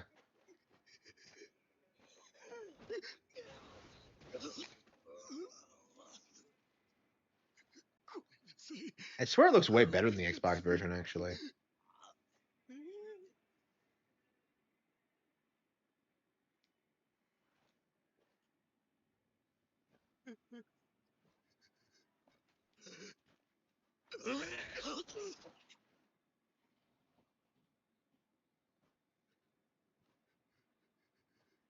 I hate how Negoshi thinks this shit is hard. ちゃんと相手を選べ。大金持ち歩いてるときは特にな。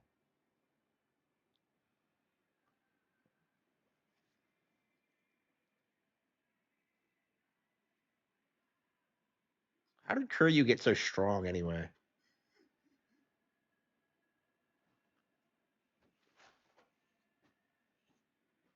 So yeah, do you actually see Haruka's mom in this? You see Negoshi, I remember.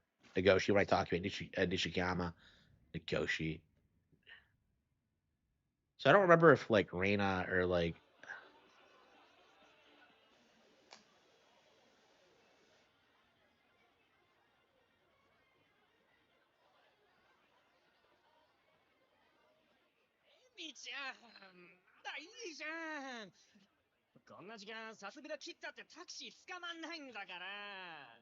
oh no.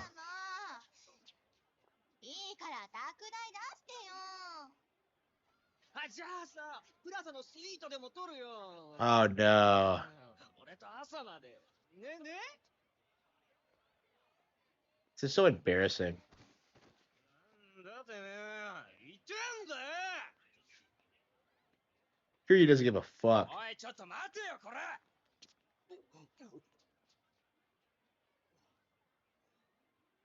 おい、てめえ。ぶつかっといて何スカとこいてんだよ。ちゃんと謝れっつんだよ。土下座しろ、土下座。I don't remember this at all. おい、よしよ。よせ。ああ、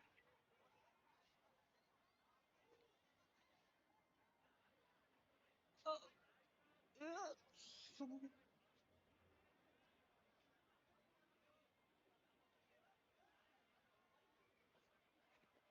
どうも、すみませんでした。Yeah, probably. Yep, probably. Not only is it like on Nintendo, they're like it's coming date and date. We're getting like updated re-releases. Like, yeah, they've completely upended their strategy. Like, they're done with the PlayStation exclusivity.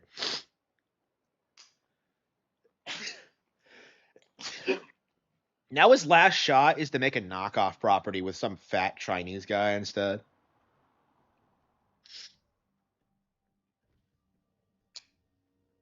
Oh, I remember those. The cutscenes in this are weird. 終わりました。ちょっと封筒が。このままでいいっすか？そんなこと気にしないでいい。むき出しだろうが金は金だからね。堂島組さんは仕事早くて助かるよ。はい、これ。約束の1割。ご苦労さん。どうも。で、これは俺からの気持ちね。いや、それは。鳥藩が常識のこのご時世、安い取り分でやってもらってんだ。普通なら本職の人にこんな安い額の取り立て頼めないからね。でも。同年代のガキどもが万札ちらつかせてタクシー乗る時代に、本職の君が金もないんじゃ様になんねえだろ。ま、これは俺との初仕事を終えたご祝儀みたいなもんだ。は、取っとき。ありがとうございます。しかしバカに金貸しちまうと後が見えてしょうがねえな。30万ポッチ捨てんのは簡単だが、回収しとかねえと商売としてのけじめがつかねえ。なあ。ええ、まあ。俺も長いことこの町で金貸しやってるからよくわかる。今の世の中、金の本当の価値が分かってるやつなんてほとんどいやしない。その点、学のない君の方が、高学歴の若造よりよっぽど分かってる気がするんだけど。そうじゃない？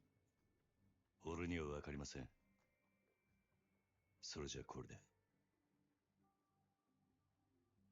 なあ、うちに来ねえか？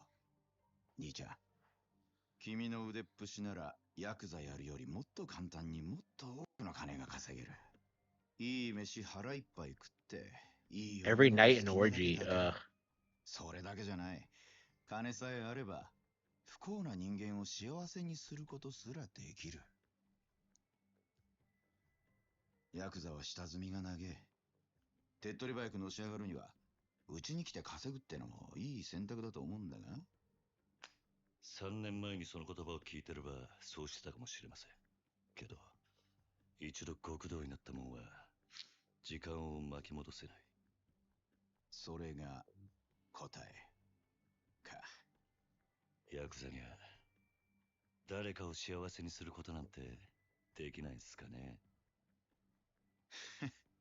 さあな。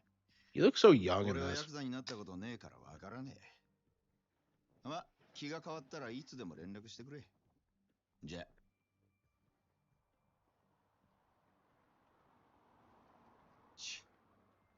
金貸しが偉そうに。めんどくせ。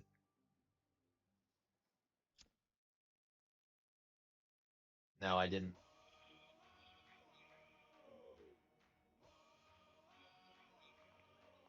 Did they upres the models? I don't remember them looking this good. Oh, jiggle physics? Nintendo didn't censor this game. Whoa. I don't remember the game looking this good.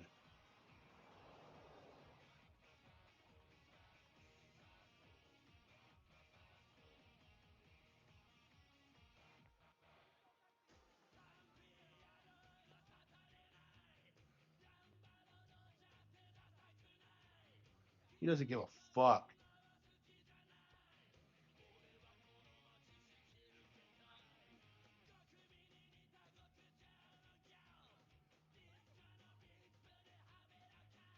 Didn't even try cleaning himself off.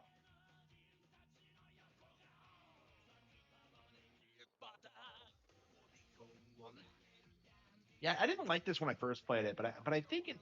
I was worried. I wondered if like the reason for that was because I had Yakuza Burnout.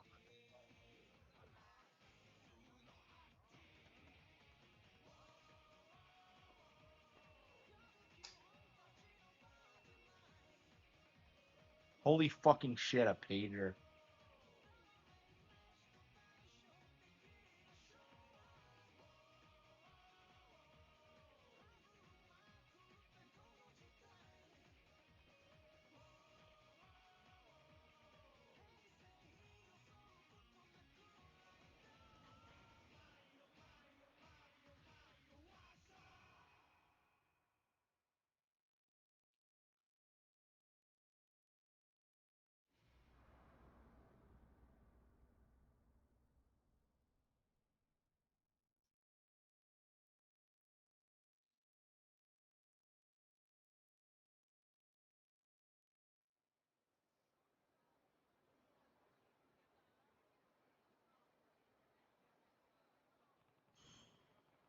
Nishiki.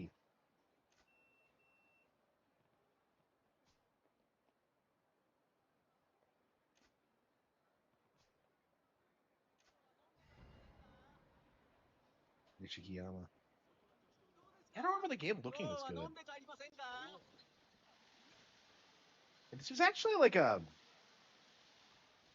day one Switch game, and like they updated it for the consoles, so Switch 2 game. So this was something I wanted to play immediately, but I never got around to it. 困ります。ごちゃごちゃうるせん。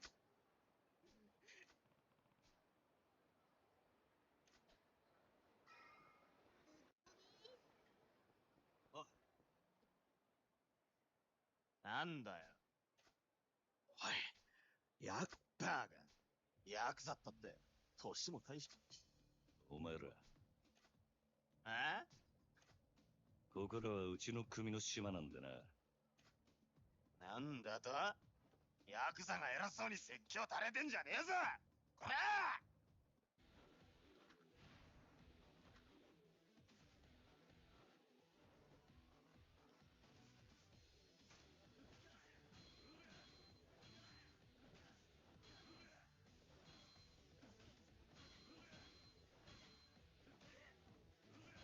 And whenever I get into a Yakuza game, my interest fades instantly once the combat starts. I hate the way these games play.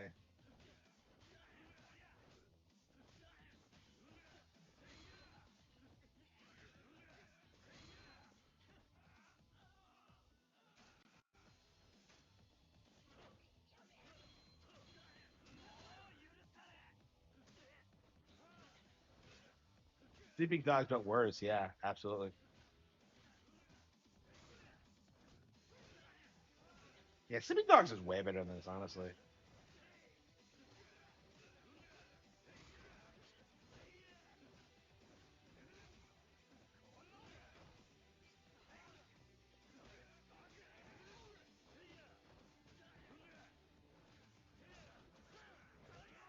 I'm curious, how long is it going to take for us to get 7? What I want to know. Yeah, I think I'm going to be playing a lot of Yakuza in the coming weeks.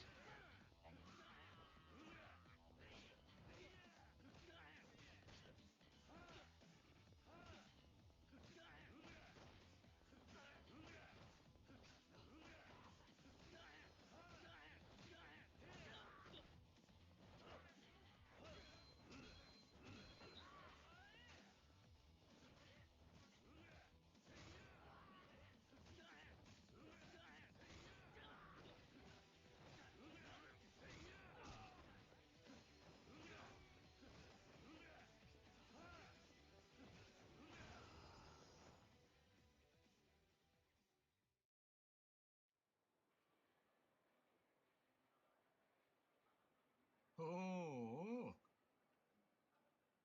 相変わらず容赦ねえな。錦。おめえいつまで経っても来ねえから、待ち合わせすっぽかされたかと思ったよ。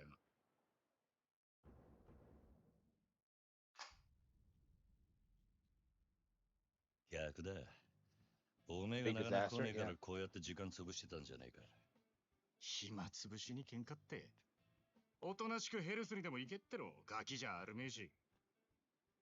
興味ね。相変わらず硬いね。まあいいや。とりあえず飲みに行こうぜ。久々にオールで付き合えよ。な？ああ。りがとうございました。はいや、この度はどうも。お日柄もよく。行くぞ、錦。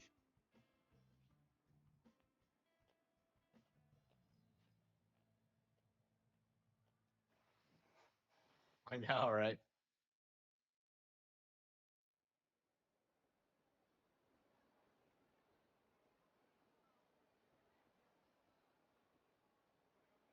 しかしよ、お前も様になってきたよな。もう一発のヤクザだ。今日の取り立てももう済ませたんだろ。まあな。これで風間のおやっさんも少し安心するか。さあな。あいにく俺の取り柄は喧嘩の腕っぷしだけだ。お前みたいに器用じゃねえからな。何言ってんだ。こんなバカみてえな時代だぜ。楽しまなきゃ損だろう。少し頭使えや。風間のおやつさんが無所から出てくるのは年明けてからだ。それまでに俺も少しは器用になってくさ。へえ。なら、まずそのみすぼらしいなりから変えてみな。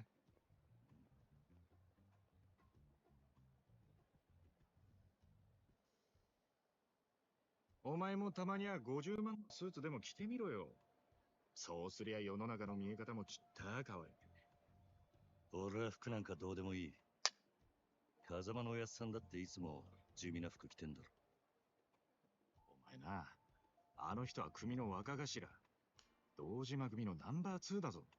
あのレベルまで行けばそれでも通用するがな。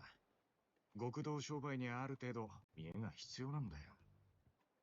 お前が最近車買ったのもその家のためかな。こじゃれたライターも俺んだ。そろそろ返せよ。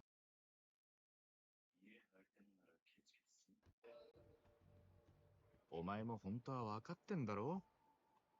人は車のエンブレムと着ている服のブランド、そしてこの堂島組の大門を見て素直に言うことを聞く。ヤクザは見え張ってなんぼだぜ。そんなもんか。そんなもんさ。仇の癖してアコギな商売する奴に借りた金で遊びまくるバカ。この町の連中に人の内面なんて見抜けやしねえ。奴らにとっちゃ外見が全てだ。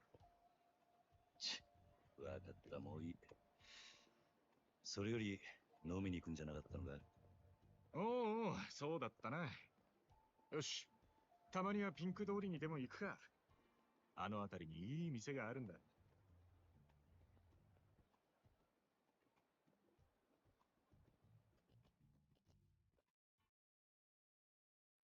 さあ行くか。Press my ass to view the overview. ちょっと待てよ。おい、そんなに急ぐな。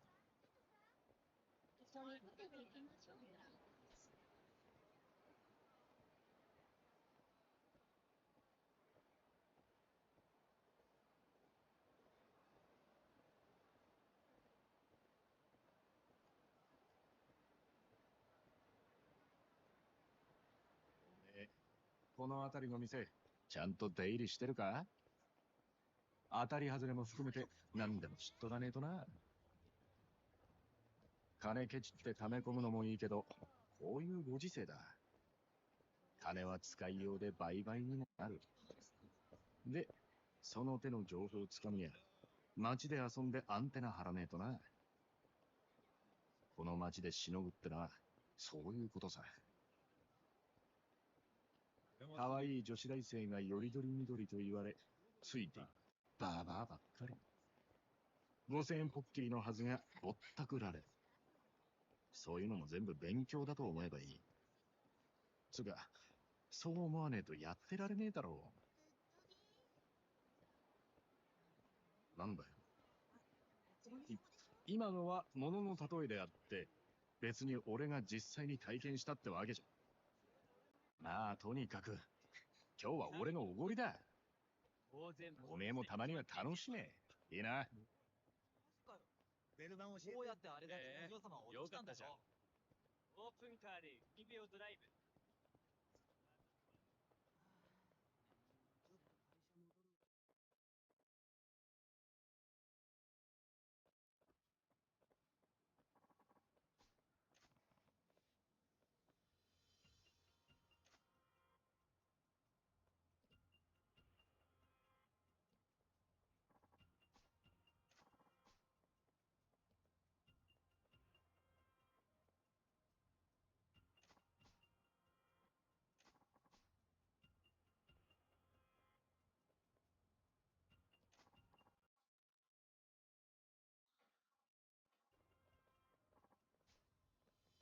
Yeah, it's so much better than like Yakuza Kiwami. It's not even funny. Okay.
Talking about idols they like. That's depressing.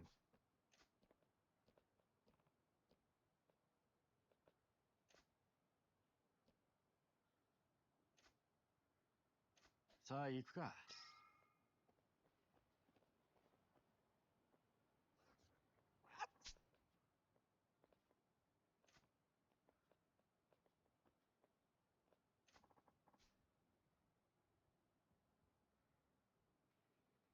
うん。Yes.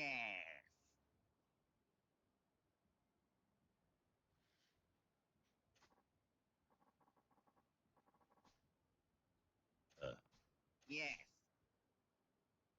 んあ、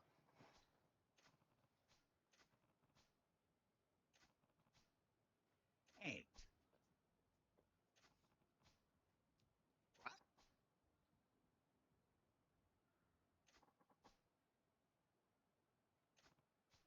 No.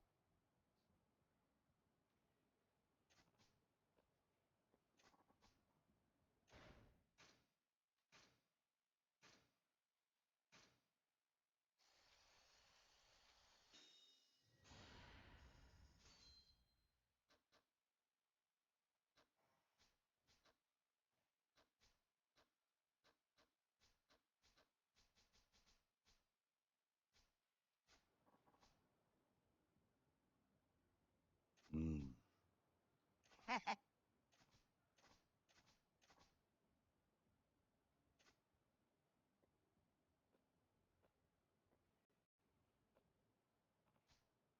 行くぞ。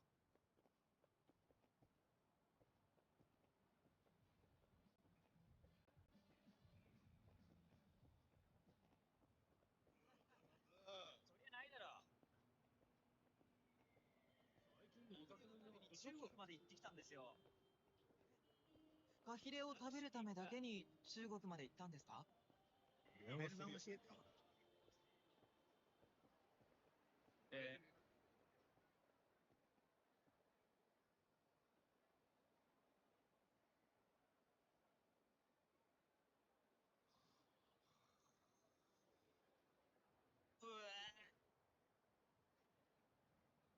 たく。誰ら人が集まってくるんじゃねえのか？そいつらが酒やら女やら欲しがって集まる場所なんだ。この彼女。なんだ。不器用なりに一応。見直したか？ Yeah, it's better than Shadow 5 for sure. Oh, wow. よなんだあいつら。現役女子大生ホステスのまどかちゃんとゆいちゃんだ。Oh, come on, you idiot. ねえ、ポケベル鳴らしてるんだから電話してよ。今度いつお店来てくれるの？今日、後で顔出すよ。本当に？なんだよ。俺の言うこと疑ってる？信じたいけどな。そんなこと言うなよ。ほら、お小遣いだ。Oh, come on. Just giving them money to make them like you. やったー！信じてるよ。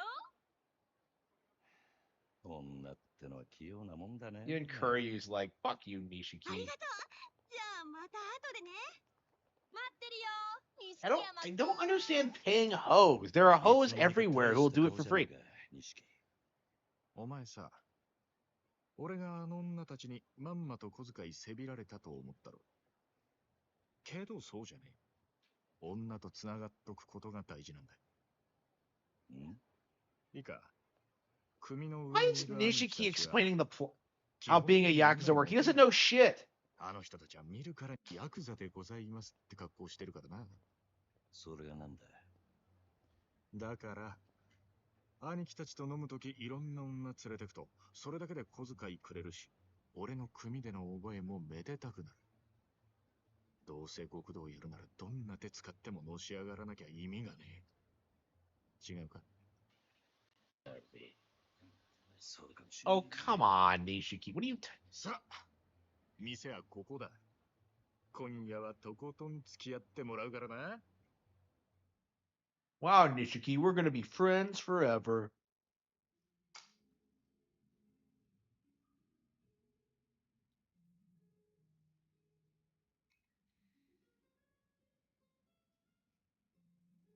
お前。これで2度目だ。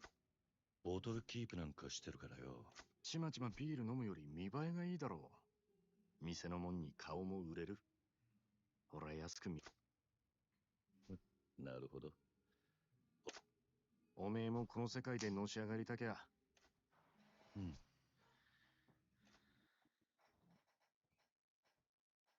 でも。俺は。孤児だった俺ら拾ってくれたあの人のために。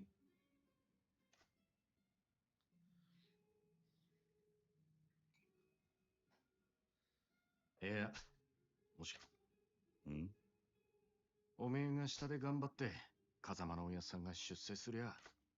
ただ、おめえは風間のおやっさんの子じゃな。おやっさん、なんで俺らのこと風間組に入れてくれなかったんだろうな。よせよ。ま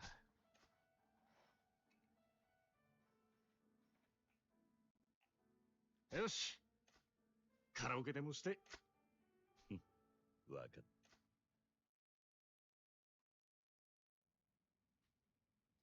Oh no, are we gonna do it? Oh no, we're gonna do the meme.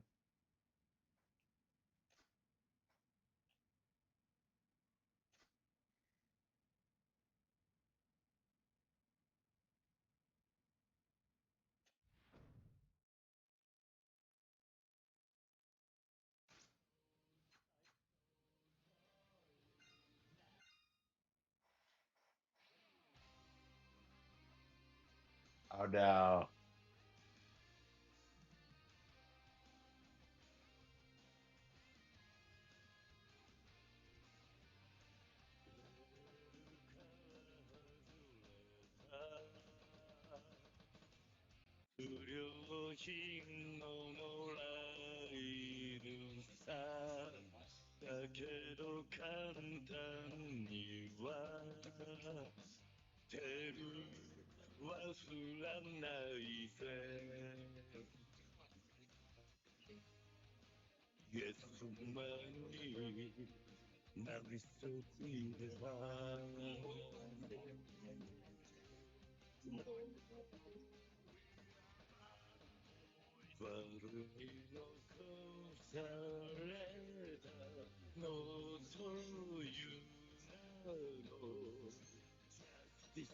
For breaking the law, breaking the world, 壊せ切り裂けてんだね For breaking the law 六方伝承じゃ知られない実に腹分しさ振り上げた握り拳が俺たちのジャッジメント Really? Fucking really?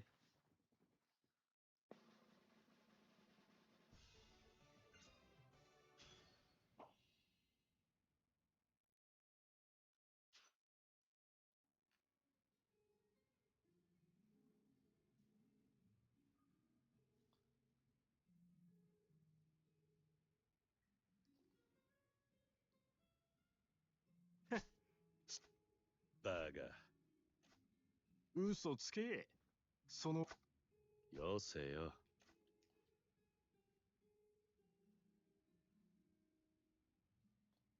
それにしても、思いっきり歌った。まあいいじゃねえか。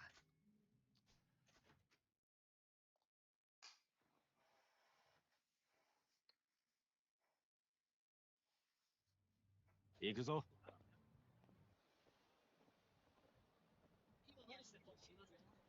前から思ってたけどよ。おめえいい声してるよな。曲のチョイスは渋いけど。悪かったな。流行りの曲はよく知らねえんだ。なら少しは勉強しろって。流行りに遅れた男はモテないからな。そうか。つっても、男のアイドルなんかは、俺も今勉強中だ。知ったかぶりしてなんとかやり過ごしてるよ。それ、周りにバレてんじゃねえのかかもな。やっぱアイドルっつったら女だ。マジで可愛い子が多いぞ。おお、そうなんだ。ああ。帰ったらチェックしてみろよ。案外ハマって俺より詳しくなるかもな。さあ、そのうち俺ら二人、8匹でコンサート行ってたりして。Oh, come お on. 互い想像したくねえ姿だ。だな。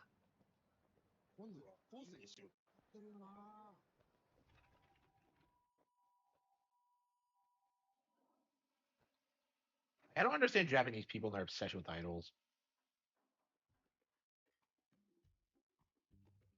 なおい、なんだよ。全然食ってねえじゃんか。だからもう食えねえって言ったろ。大盛りなんか頼みやがって。情けねえこと言うなよ。それでも男が。昨夜11時頃、カムロ町の一角で発見された若い男性の変死体は激しい暴行を受けており、警視庁では殺人事件とみて付近を捜査中です。ただいま続報が入りました。若い男性の身元が判明したとのことです。死体で発見された男性は都内在住の会社員栗原大樹さん32歳。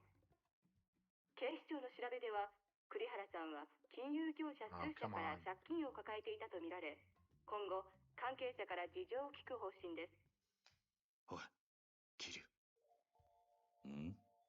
カムロ町で殺したと。よくある話だろうが。いや、お前、夕べの取り立て、相手のこと結構痛めつけたって言ってたよな。こちらが栗原さんの死体が発見された現場です。 The guy he roughed up was killed. ここって俺が取り立てした場所だ。おいおい、お前マジか。いや、死ぬまで殴ったわけじゃねえはずだ。この場所はカムロ町で人がごった返すネオン街からわずかに裏道を入った先にあります。ビルとビルに囲まれて人目につきにくい、かなりいびつな空間という印象を受けますが、栗原さんの死体はこのわずかに残る更地に倒れていたとのことです。こいつ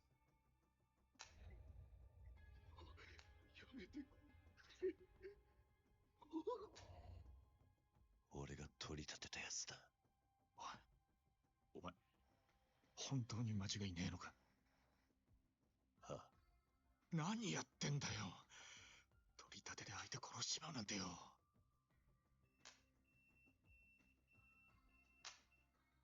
誰からだ。組か。ああ、早速呼び出した。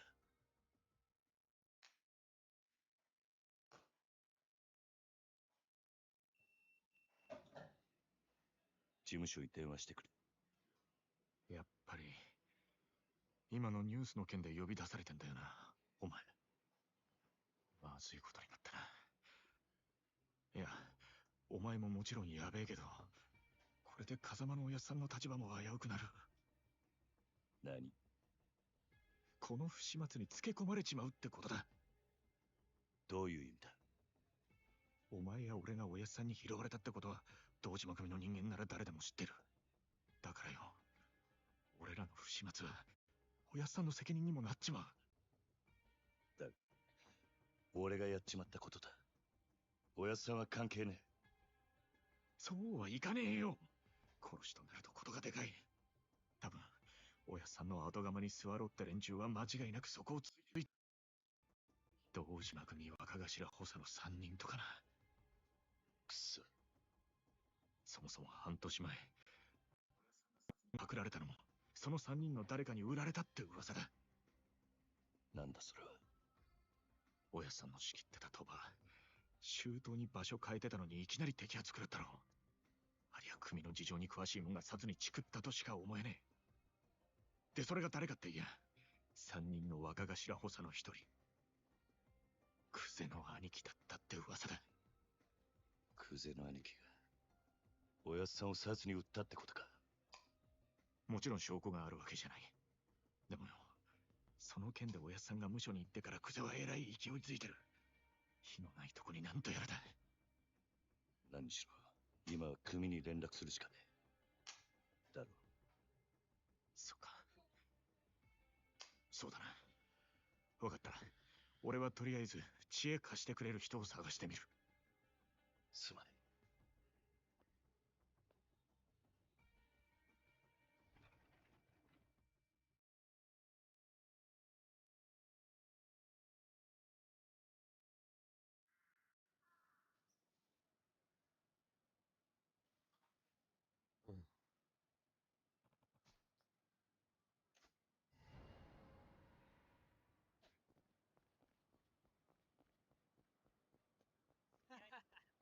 そりゃないだろ。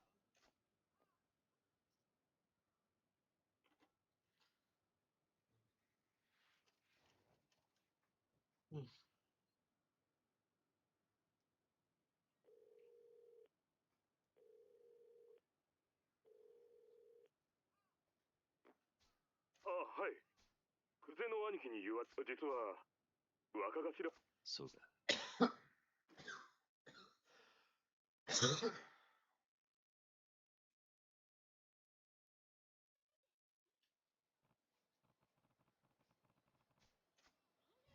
I think I'll get back to this tomorrow.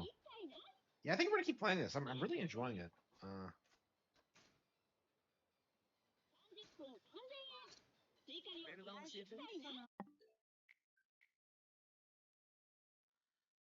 Okay. I'm enjoying it a lot more than I did the first time. I guess I was just burned out, but all right.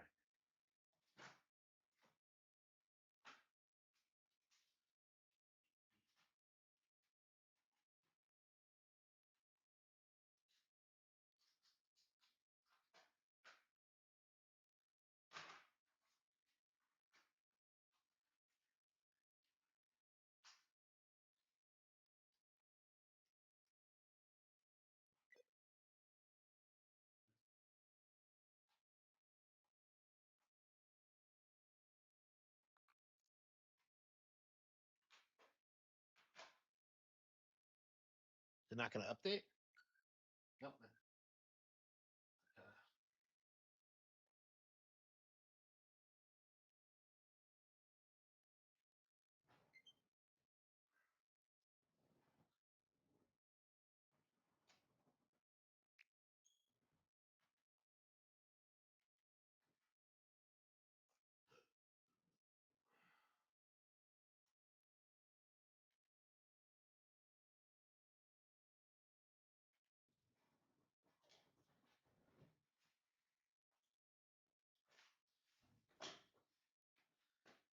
Easy.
Yeah, so I've never played this version of the game before.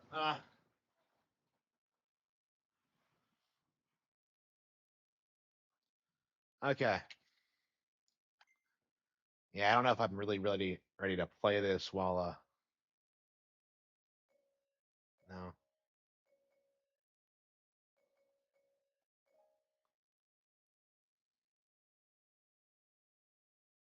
Yeah, so this was my I believe my first Warriors game. Yeah, it was. Oh, come on. They changed the title screen?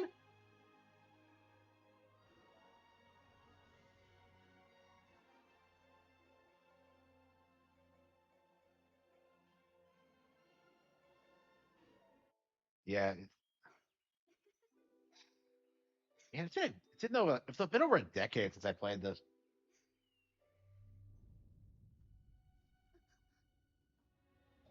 Yeah, the game has a really cool vibe.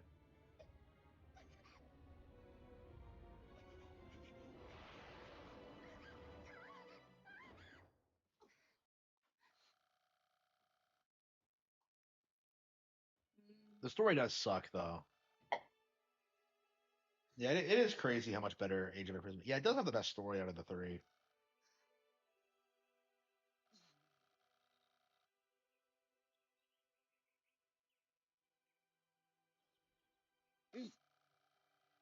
The reborn spirit of the hero. So they know about the hero.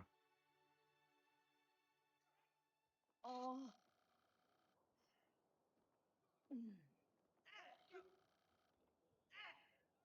We'd be wiser looking elsewhere.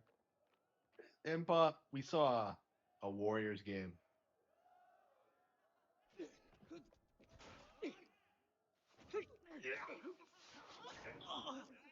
Badass. Before Breath of the Wild, like Hyrule Warriors Link was like legit seen as like the most hardcore one.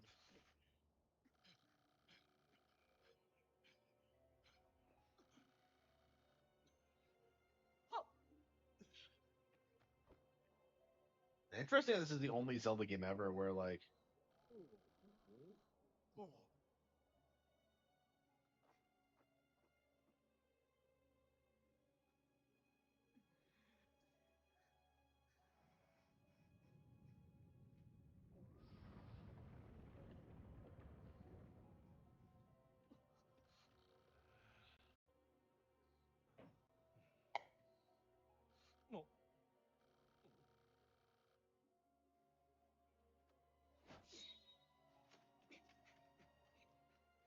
Yeah, so it's pretty straightforward plot, but like considering how like Zelda games typically go, like this is actually pretty refreshing how like straightforward it is.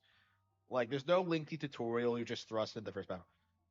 Big or small, it's a really brutally long game. Like if you're gonna do like the challenge mode stuff, this stuff like this is a game that takes like hundreds of hours. I have never beaten it.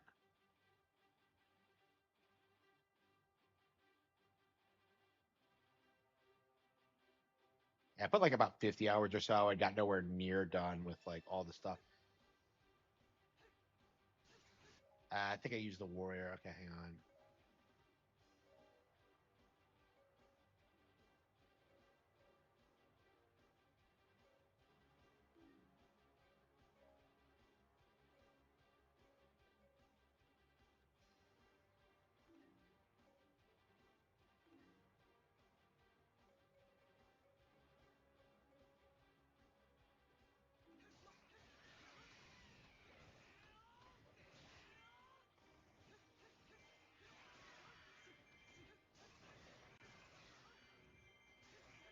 I forgot how well this played.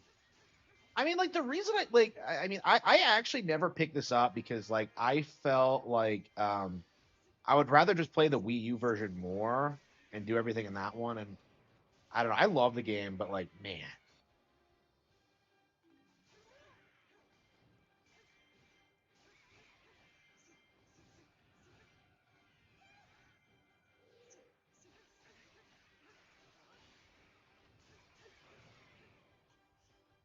Navi, she just goes inside me for some reason. Thanks. I'm Proxy. I completely forgot she had a name.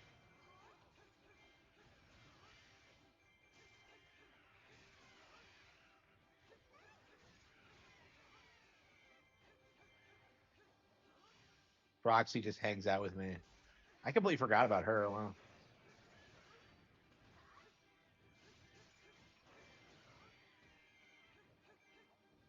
Yeah, so one of the interesting things about the localization for this, you actually see a fairy in the Ocarina of Time. I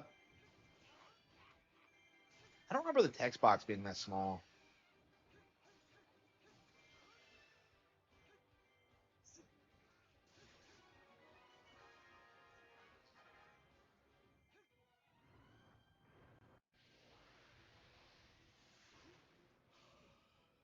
Hey, my guy Volga.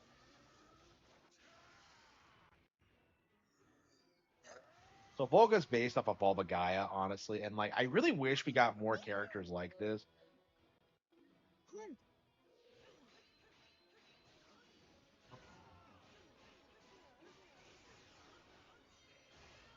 Yeah, I don't know. Yeah, Age of Imprisonment definitely plays better than this, but like this still has its own like kind of vibe to it. It's still way better than Age of Calamity.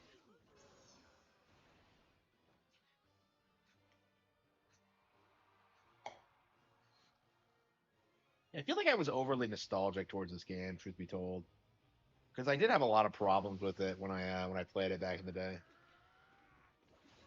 This is one of those Wii U titles that nobody really talks about anymore. But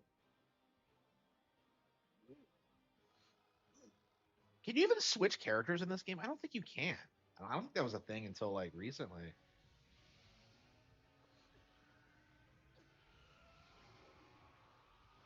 So for some reason, Volga's hyped up as being this hardcore motherfucker.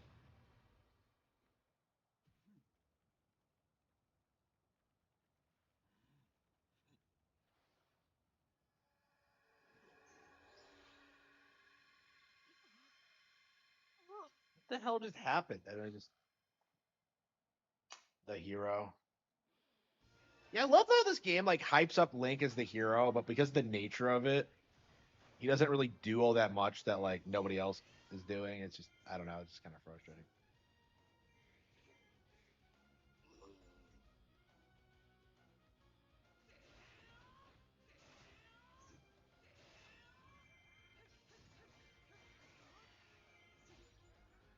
Yeah, the story mode isn't that long as I recall.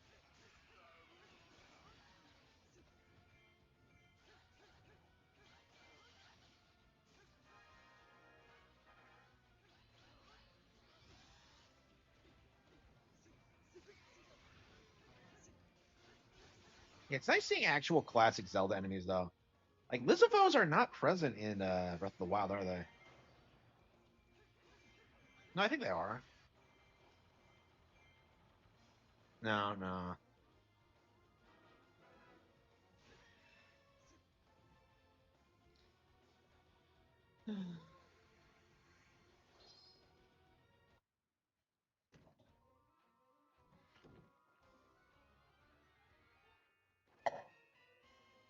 So yeah, like a proper Hyrule Warriors 2, like what I would want is to follow the same general template.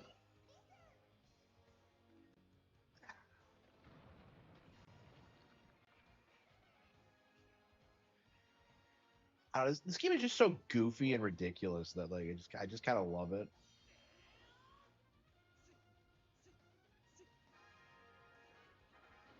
Honestly, I think we're just gonna get the Wii U version out.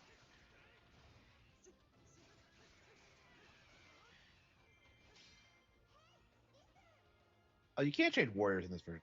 Oh, that's right. They added that in the 3DS version. Okay.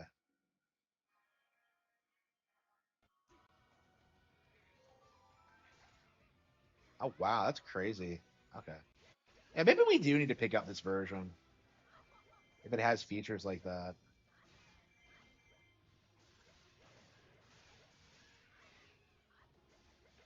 I wish I could just carry my save data over though. Eh. I mean, that's the main reason why I didn't pick this up is that like it's just like, well, I don't want to buy the game for one thing, but like another is that like starting this game over from the beginning is just unbearably obnoxious.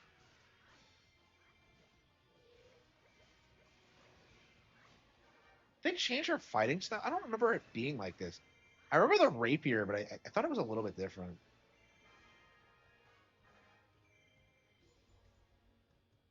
And she has thigh highs under her boots. Okay. Okay.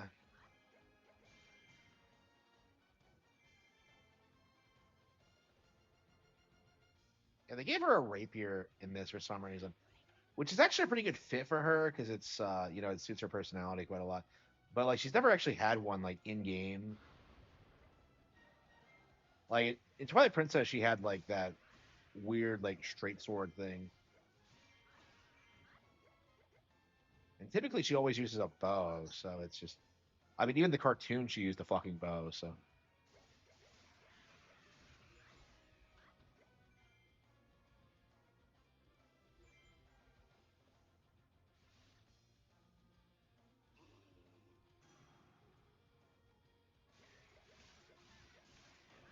yeah, like I think we're just gonna get the Wii U version out. It's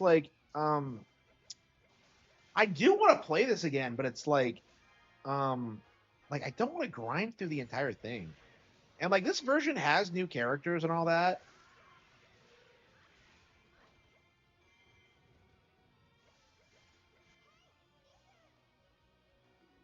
I don't know.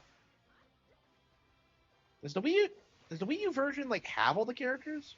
I think they added a few more.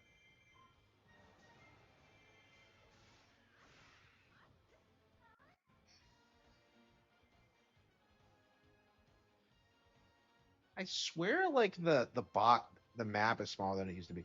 Oh, is that it? Was it on the tablet back in the day? Okay, we're gonna have to get the original out and see. Yeah, honestly, like I think Age of Imprisonment might be better than this. Honestly, from a gameplay perspective, like the story is better. Like it has more variety. I don't know. Like this game is like stupidly grindy, and I just don't see that out of Age of Calamity or Imprisonment.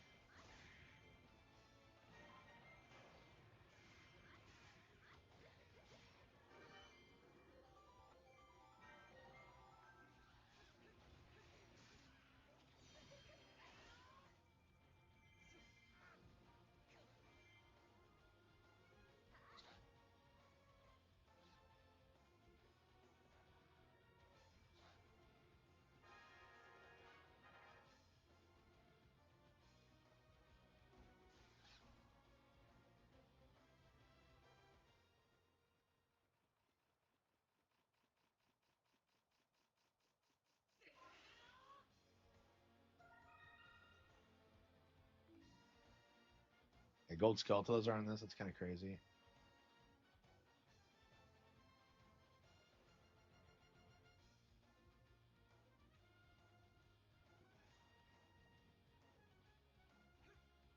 Oh, where is the fairy fountain though?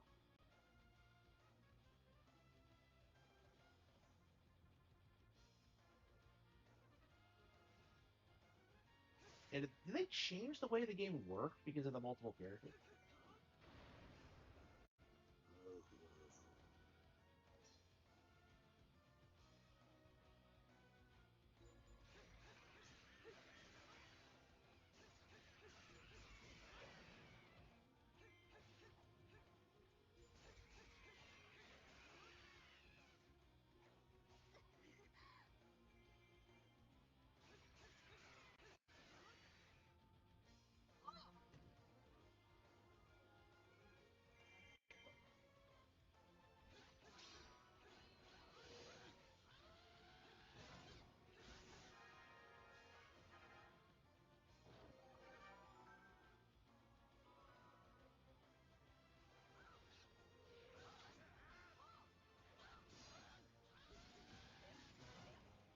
I've never been a fan of Impa's look in this game. Who does he think she is? Guts?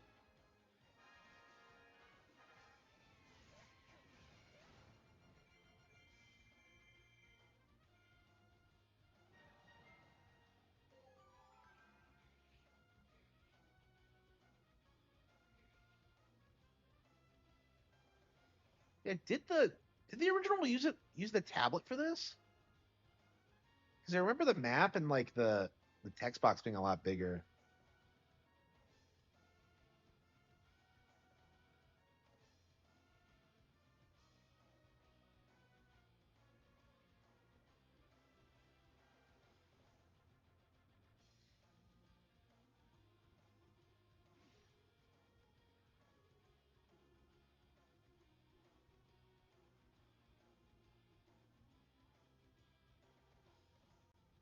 This game has like so many unique ideas, and it's just like I don't know. It's definitely interesting to think about because like on one hand, I think Age of Imprisonment is an improvement over this gameplay wise, but on the flip side, like there was just so many things about this game that just made it like so much fun to play.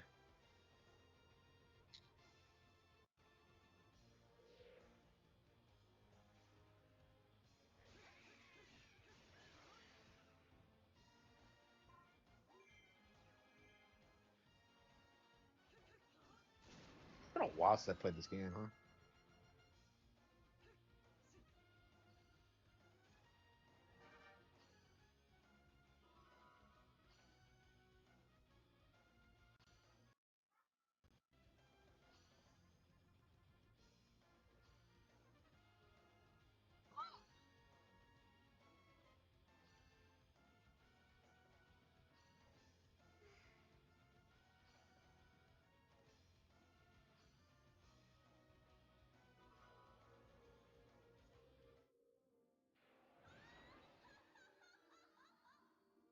They actually used the original Great Fairy design. Wow.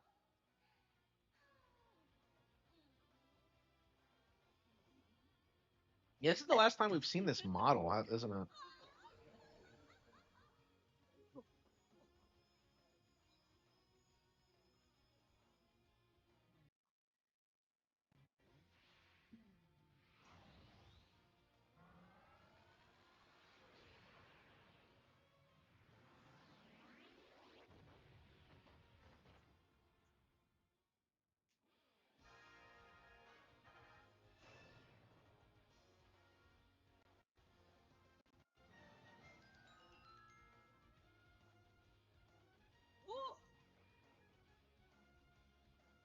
Like these games are actually why we got those like field battles in Tears of the Kingdom. So I actually do want to see like more stuff like this in mainline Zelda.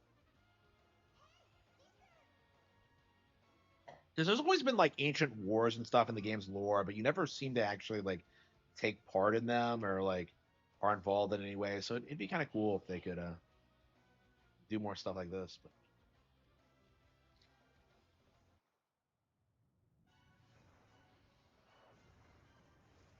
This game has like a lot of classic Zelda bosses. You know, King Dodongo's back.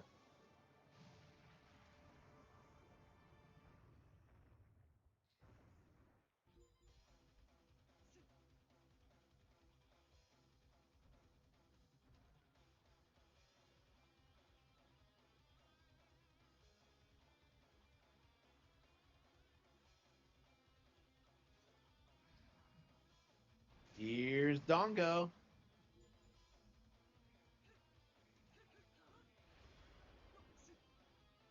Yeah, Sean Marshall tries to tell people this is like one of the best Zelda games ever because like it doesn't have puzzles in it. And it's just like, come on, what a giant cope.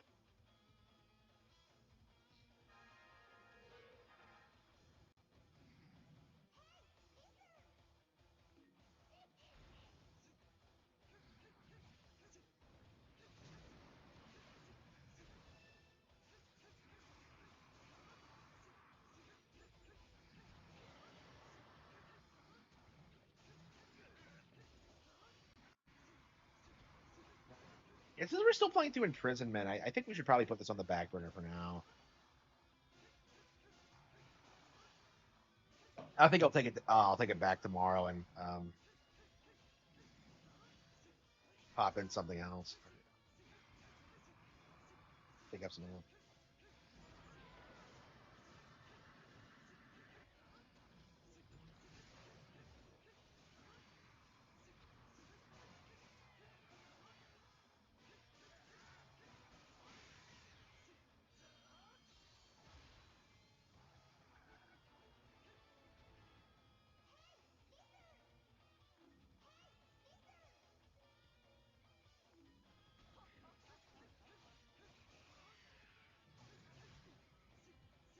And we should pop in the Wii U version, honestly. Yeah, I think I will like gradually play through this version, but like, yeah, considering we're still playing through Age of Imprisonment, it's probably gonna be, I don't know, I don't know when I'll play through this all the way again. It just feels like it's never gonna happen. It's not that good, honestly. Like, there's no reason to ever play through the story again. Like, basically, you play through the game once and like 100% it. That's like the preferred way to do it because like the game's just not that replayable. I think.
Was she kidnapped? What happened? Oh, that's right. She fucks off and becomes Sheikah.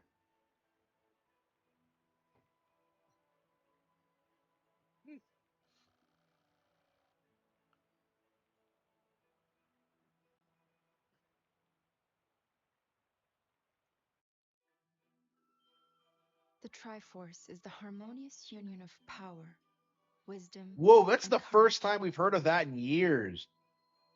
It has been the object of countless battles In a between lot of the ways, this is the forces of last light classic Zelda game. and It's kind of the darkness. end of like the classic 3D era. This is the last one they put out before Breath of the Wild, actually. Each time the Triforce fell into the clutches of evil, Hyrule was plunged into misery. But in every age, a hero, clad in green, would restore peace to the land. Why green? I wore a red tunic the first time I beat Ocarina of Time. During one of these dark times, the legendary hero split the spirit of evil into 4 fragments, sealing each away to finally break the cycle of destruction. Wait, Did this actually happen? I don't remember this.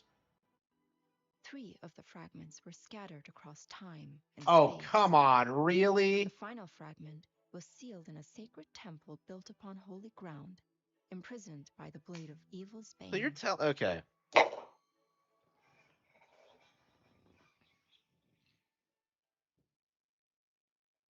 This is the last time Midna's appeared, hasn't it?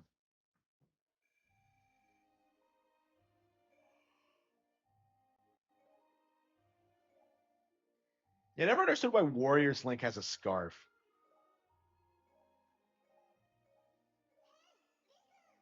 I mean, it distinguishes him from like regular Link, but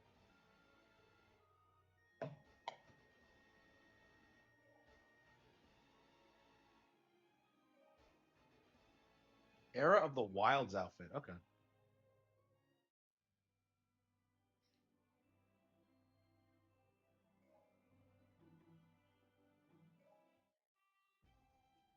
Oh wow.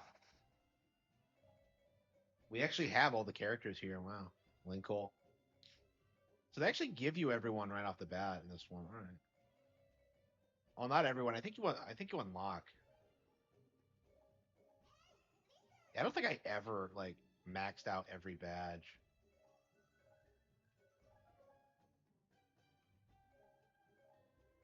Yeah.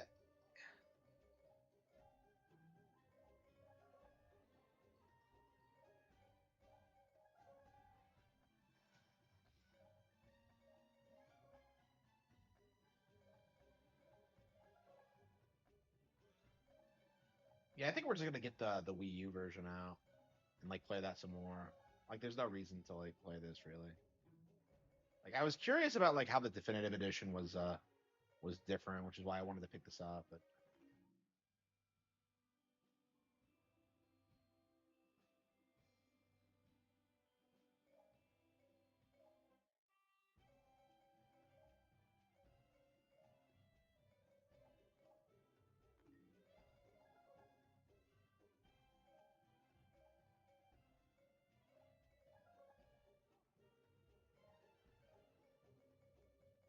it's the last time Sheik's appeared too. Yeah, this is the last major appearance of a lot of classic titles. Like Midna's last appearance was here. Wow.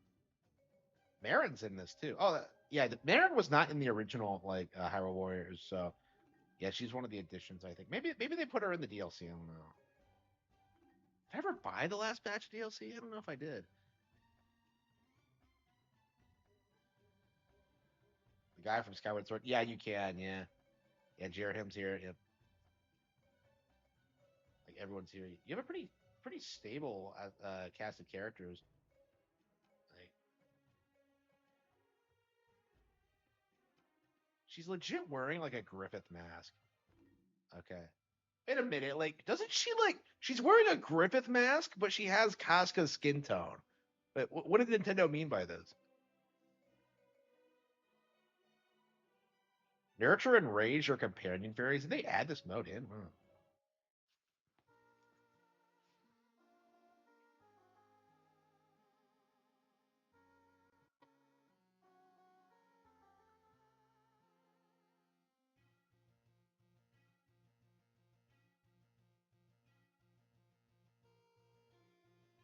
Oh, wow, I love how like wow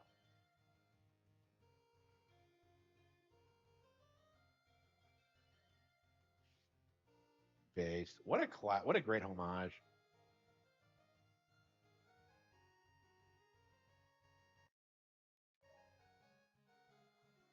Like I said, this game is like such a great celebration of like Zelda's history.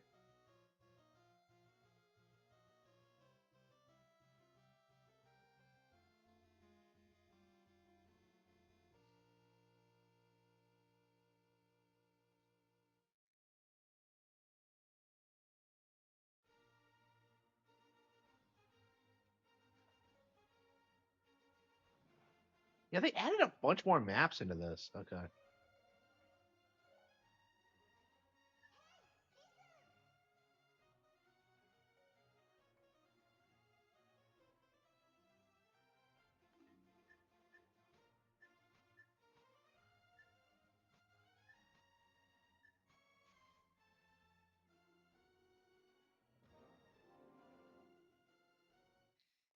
I know, right?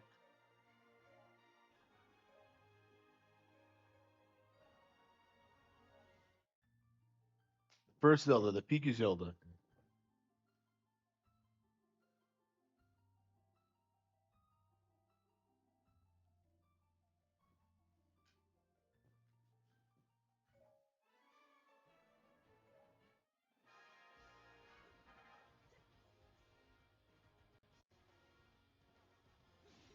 Yeah, I don't know.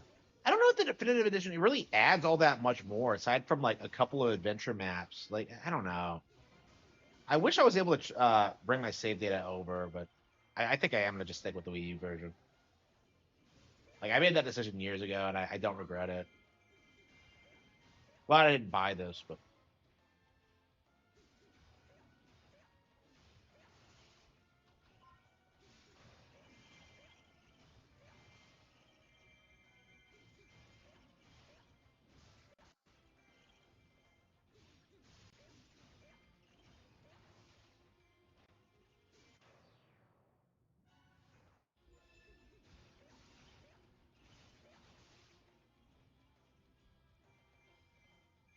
yeah, boss cutscenes play every time one shows up, doesn't it?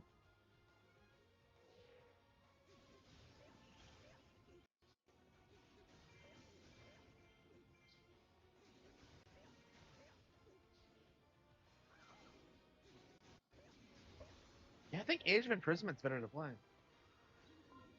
It's crazy how much the games have evolved over the years. Because it feels like on the surface they haven't, but like, no, they definitely have.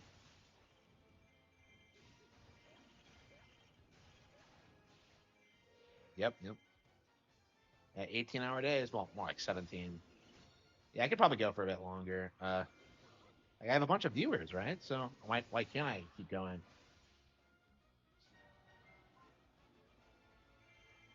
Yeah, I think we're gonna play the Wii U version and like try and see if we can do everything in the Wii U version, then we'll get this and like do it. But like I don't know, I just don't see the point.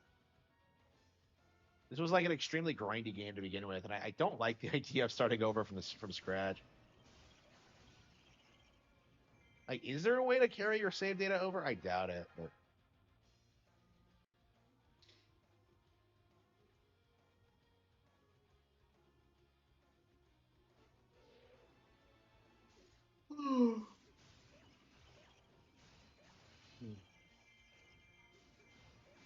yeah, I'm gonna take this back tomorrow morning.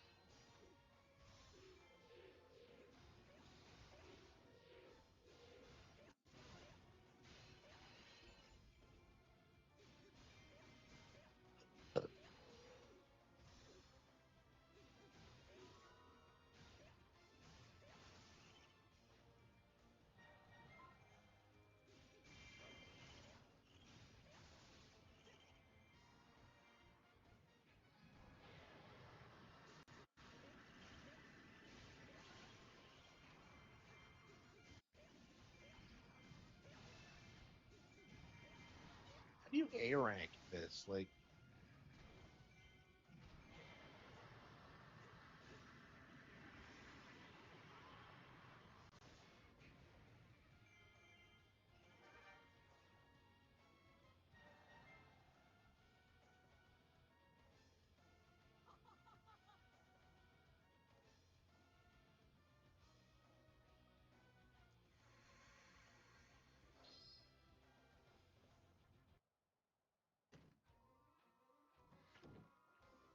the thing about this game is that like it's endlessly grindy. You endlessly get like crazy shit.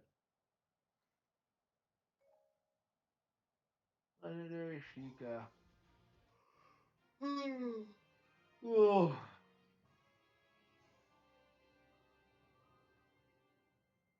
It ends with that Ocarina of Time victory music. Wow.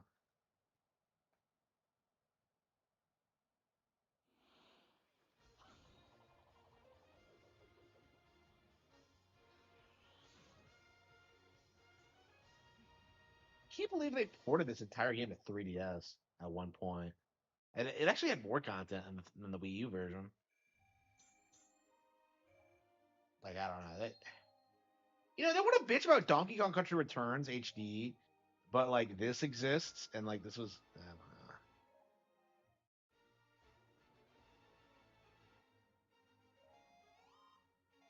Okay.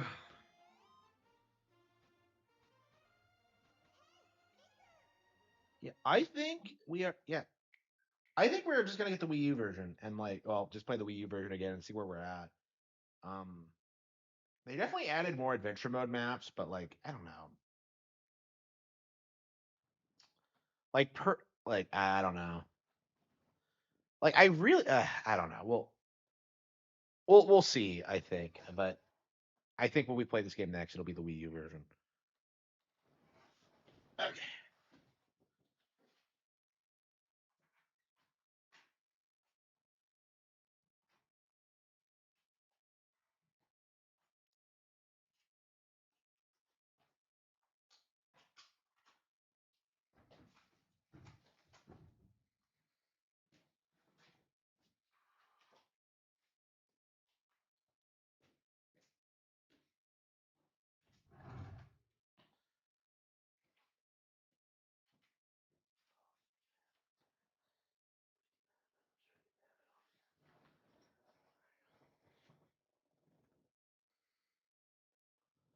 Okay. Ugh,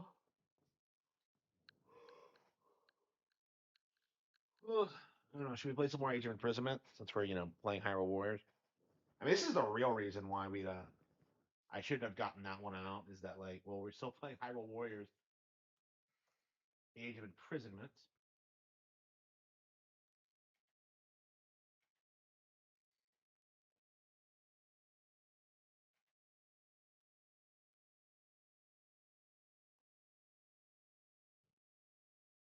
They released The Thing PS2, a game less relevant than Donkey Kong Returns. Well, no, it's The Thing, and we all know that like The Thing is the greatest thing ever. Name a single game in which you traverse.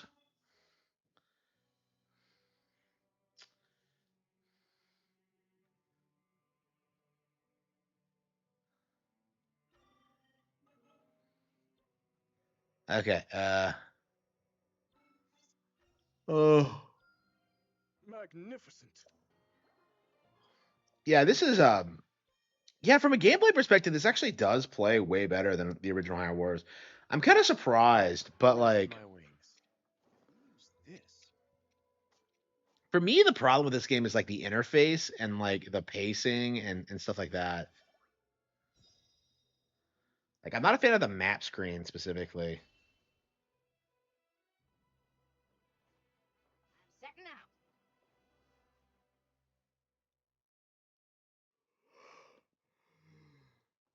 Represents what people played on the PS2. Yeah, probably. Man, it's that late already. Yeah, I really did do an 18-hour day today. Wow.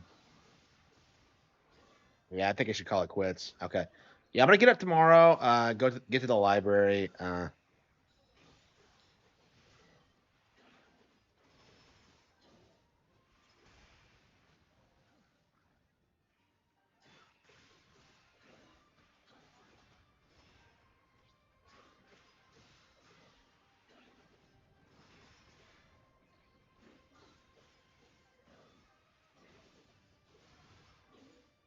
Yeah, like it's so much faster, looks better, like the action is better. Like I don't know. Yeah. From a gameplay perspective, this is way better.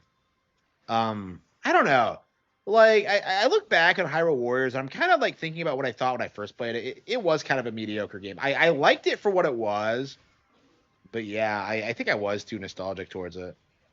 This might be the best one now, honestly.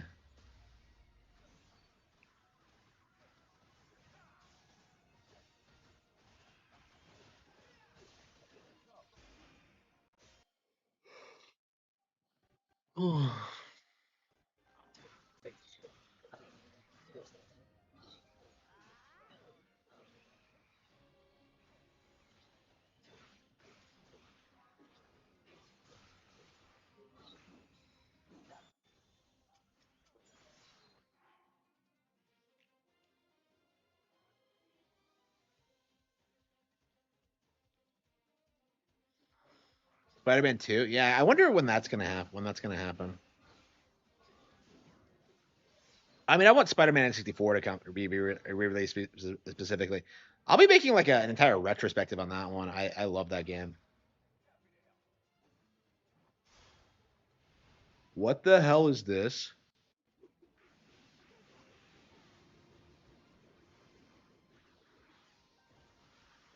Ooh.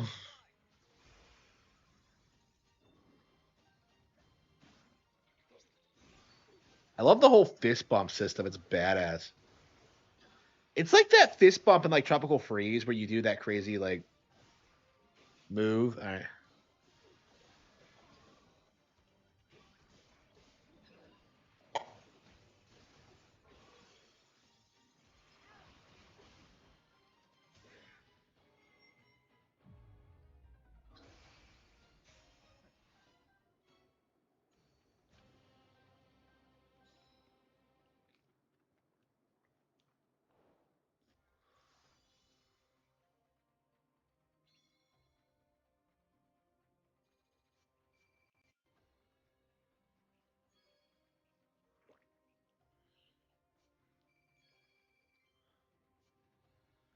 Oh.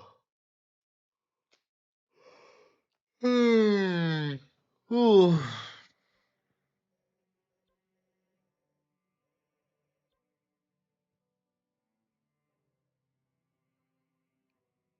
Yeah, I don't know. I think it's time to call it quits. My eyes are giving out on me.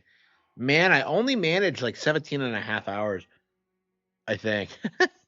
I almost made it to 18. Yeah, but I guess you need a break when like when the urge hits you. Okay, so yeah, I think we're gonna play more Yakuza Zero actually. I think I'm gonna go ahead and return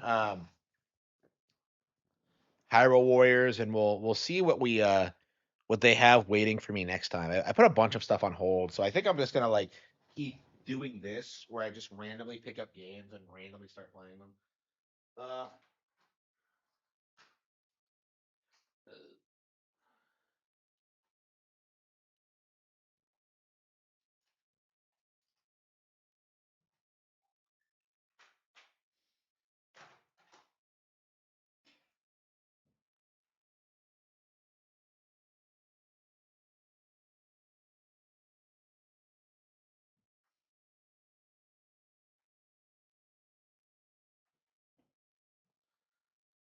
yeah, so we are calling it quits. Man, no fire on them tonight, huh? I don't know when we're gonna get around to playing that, finishing that or Wario World or anything really.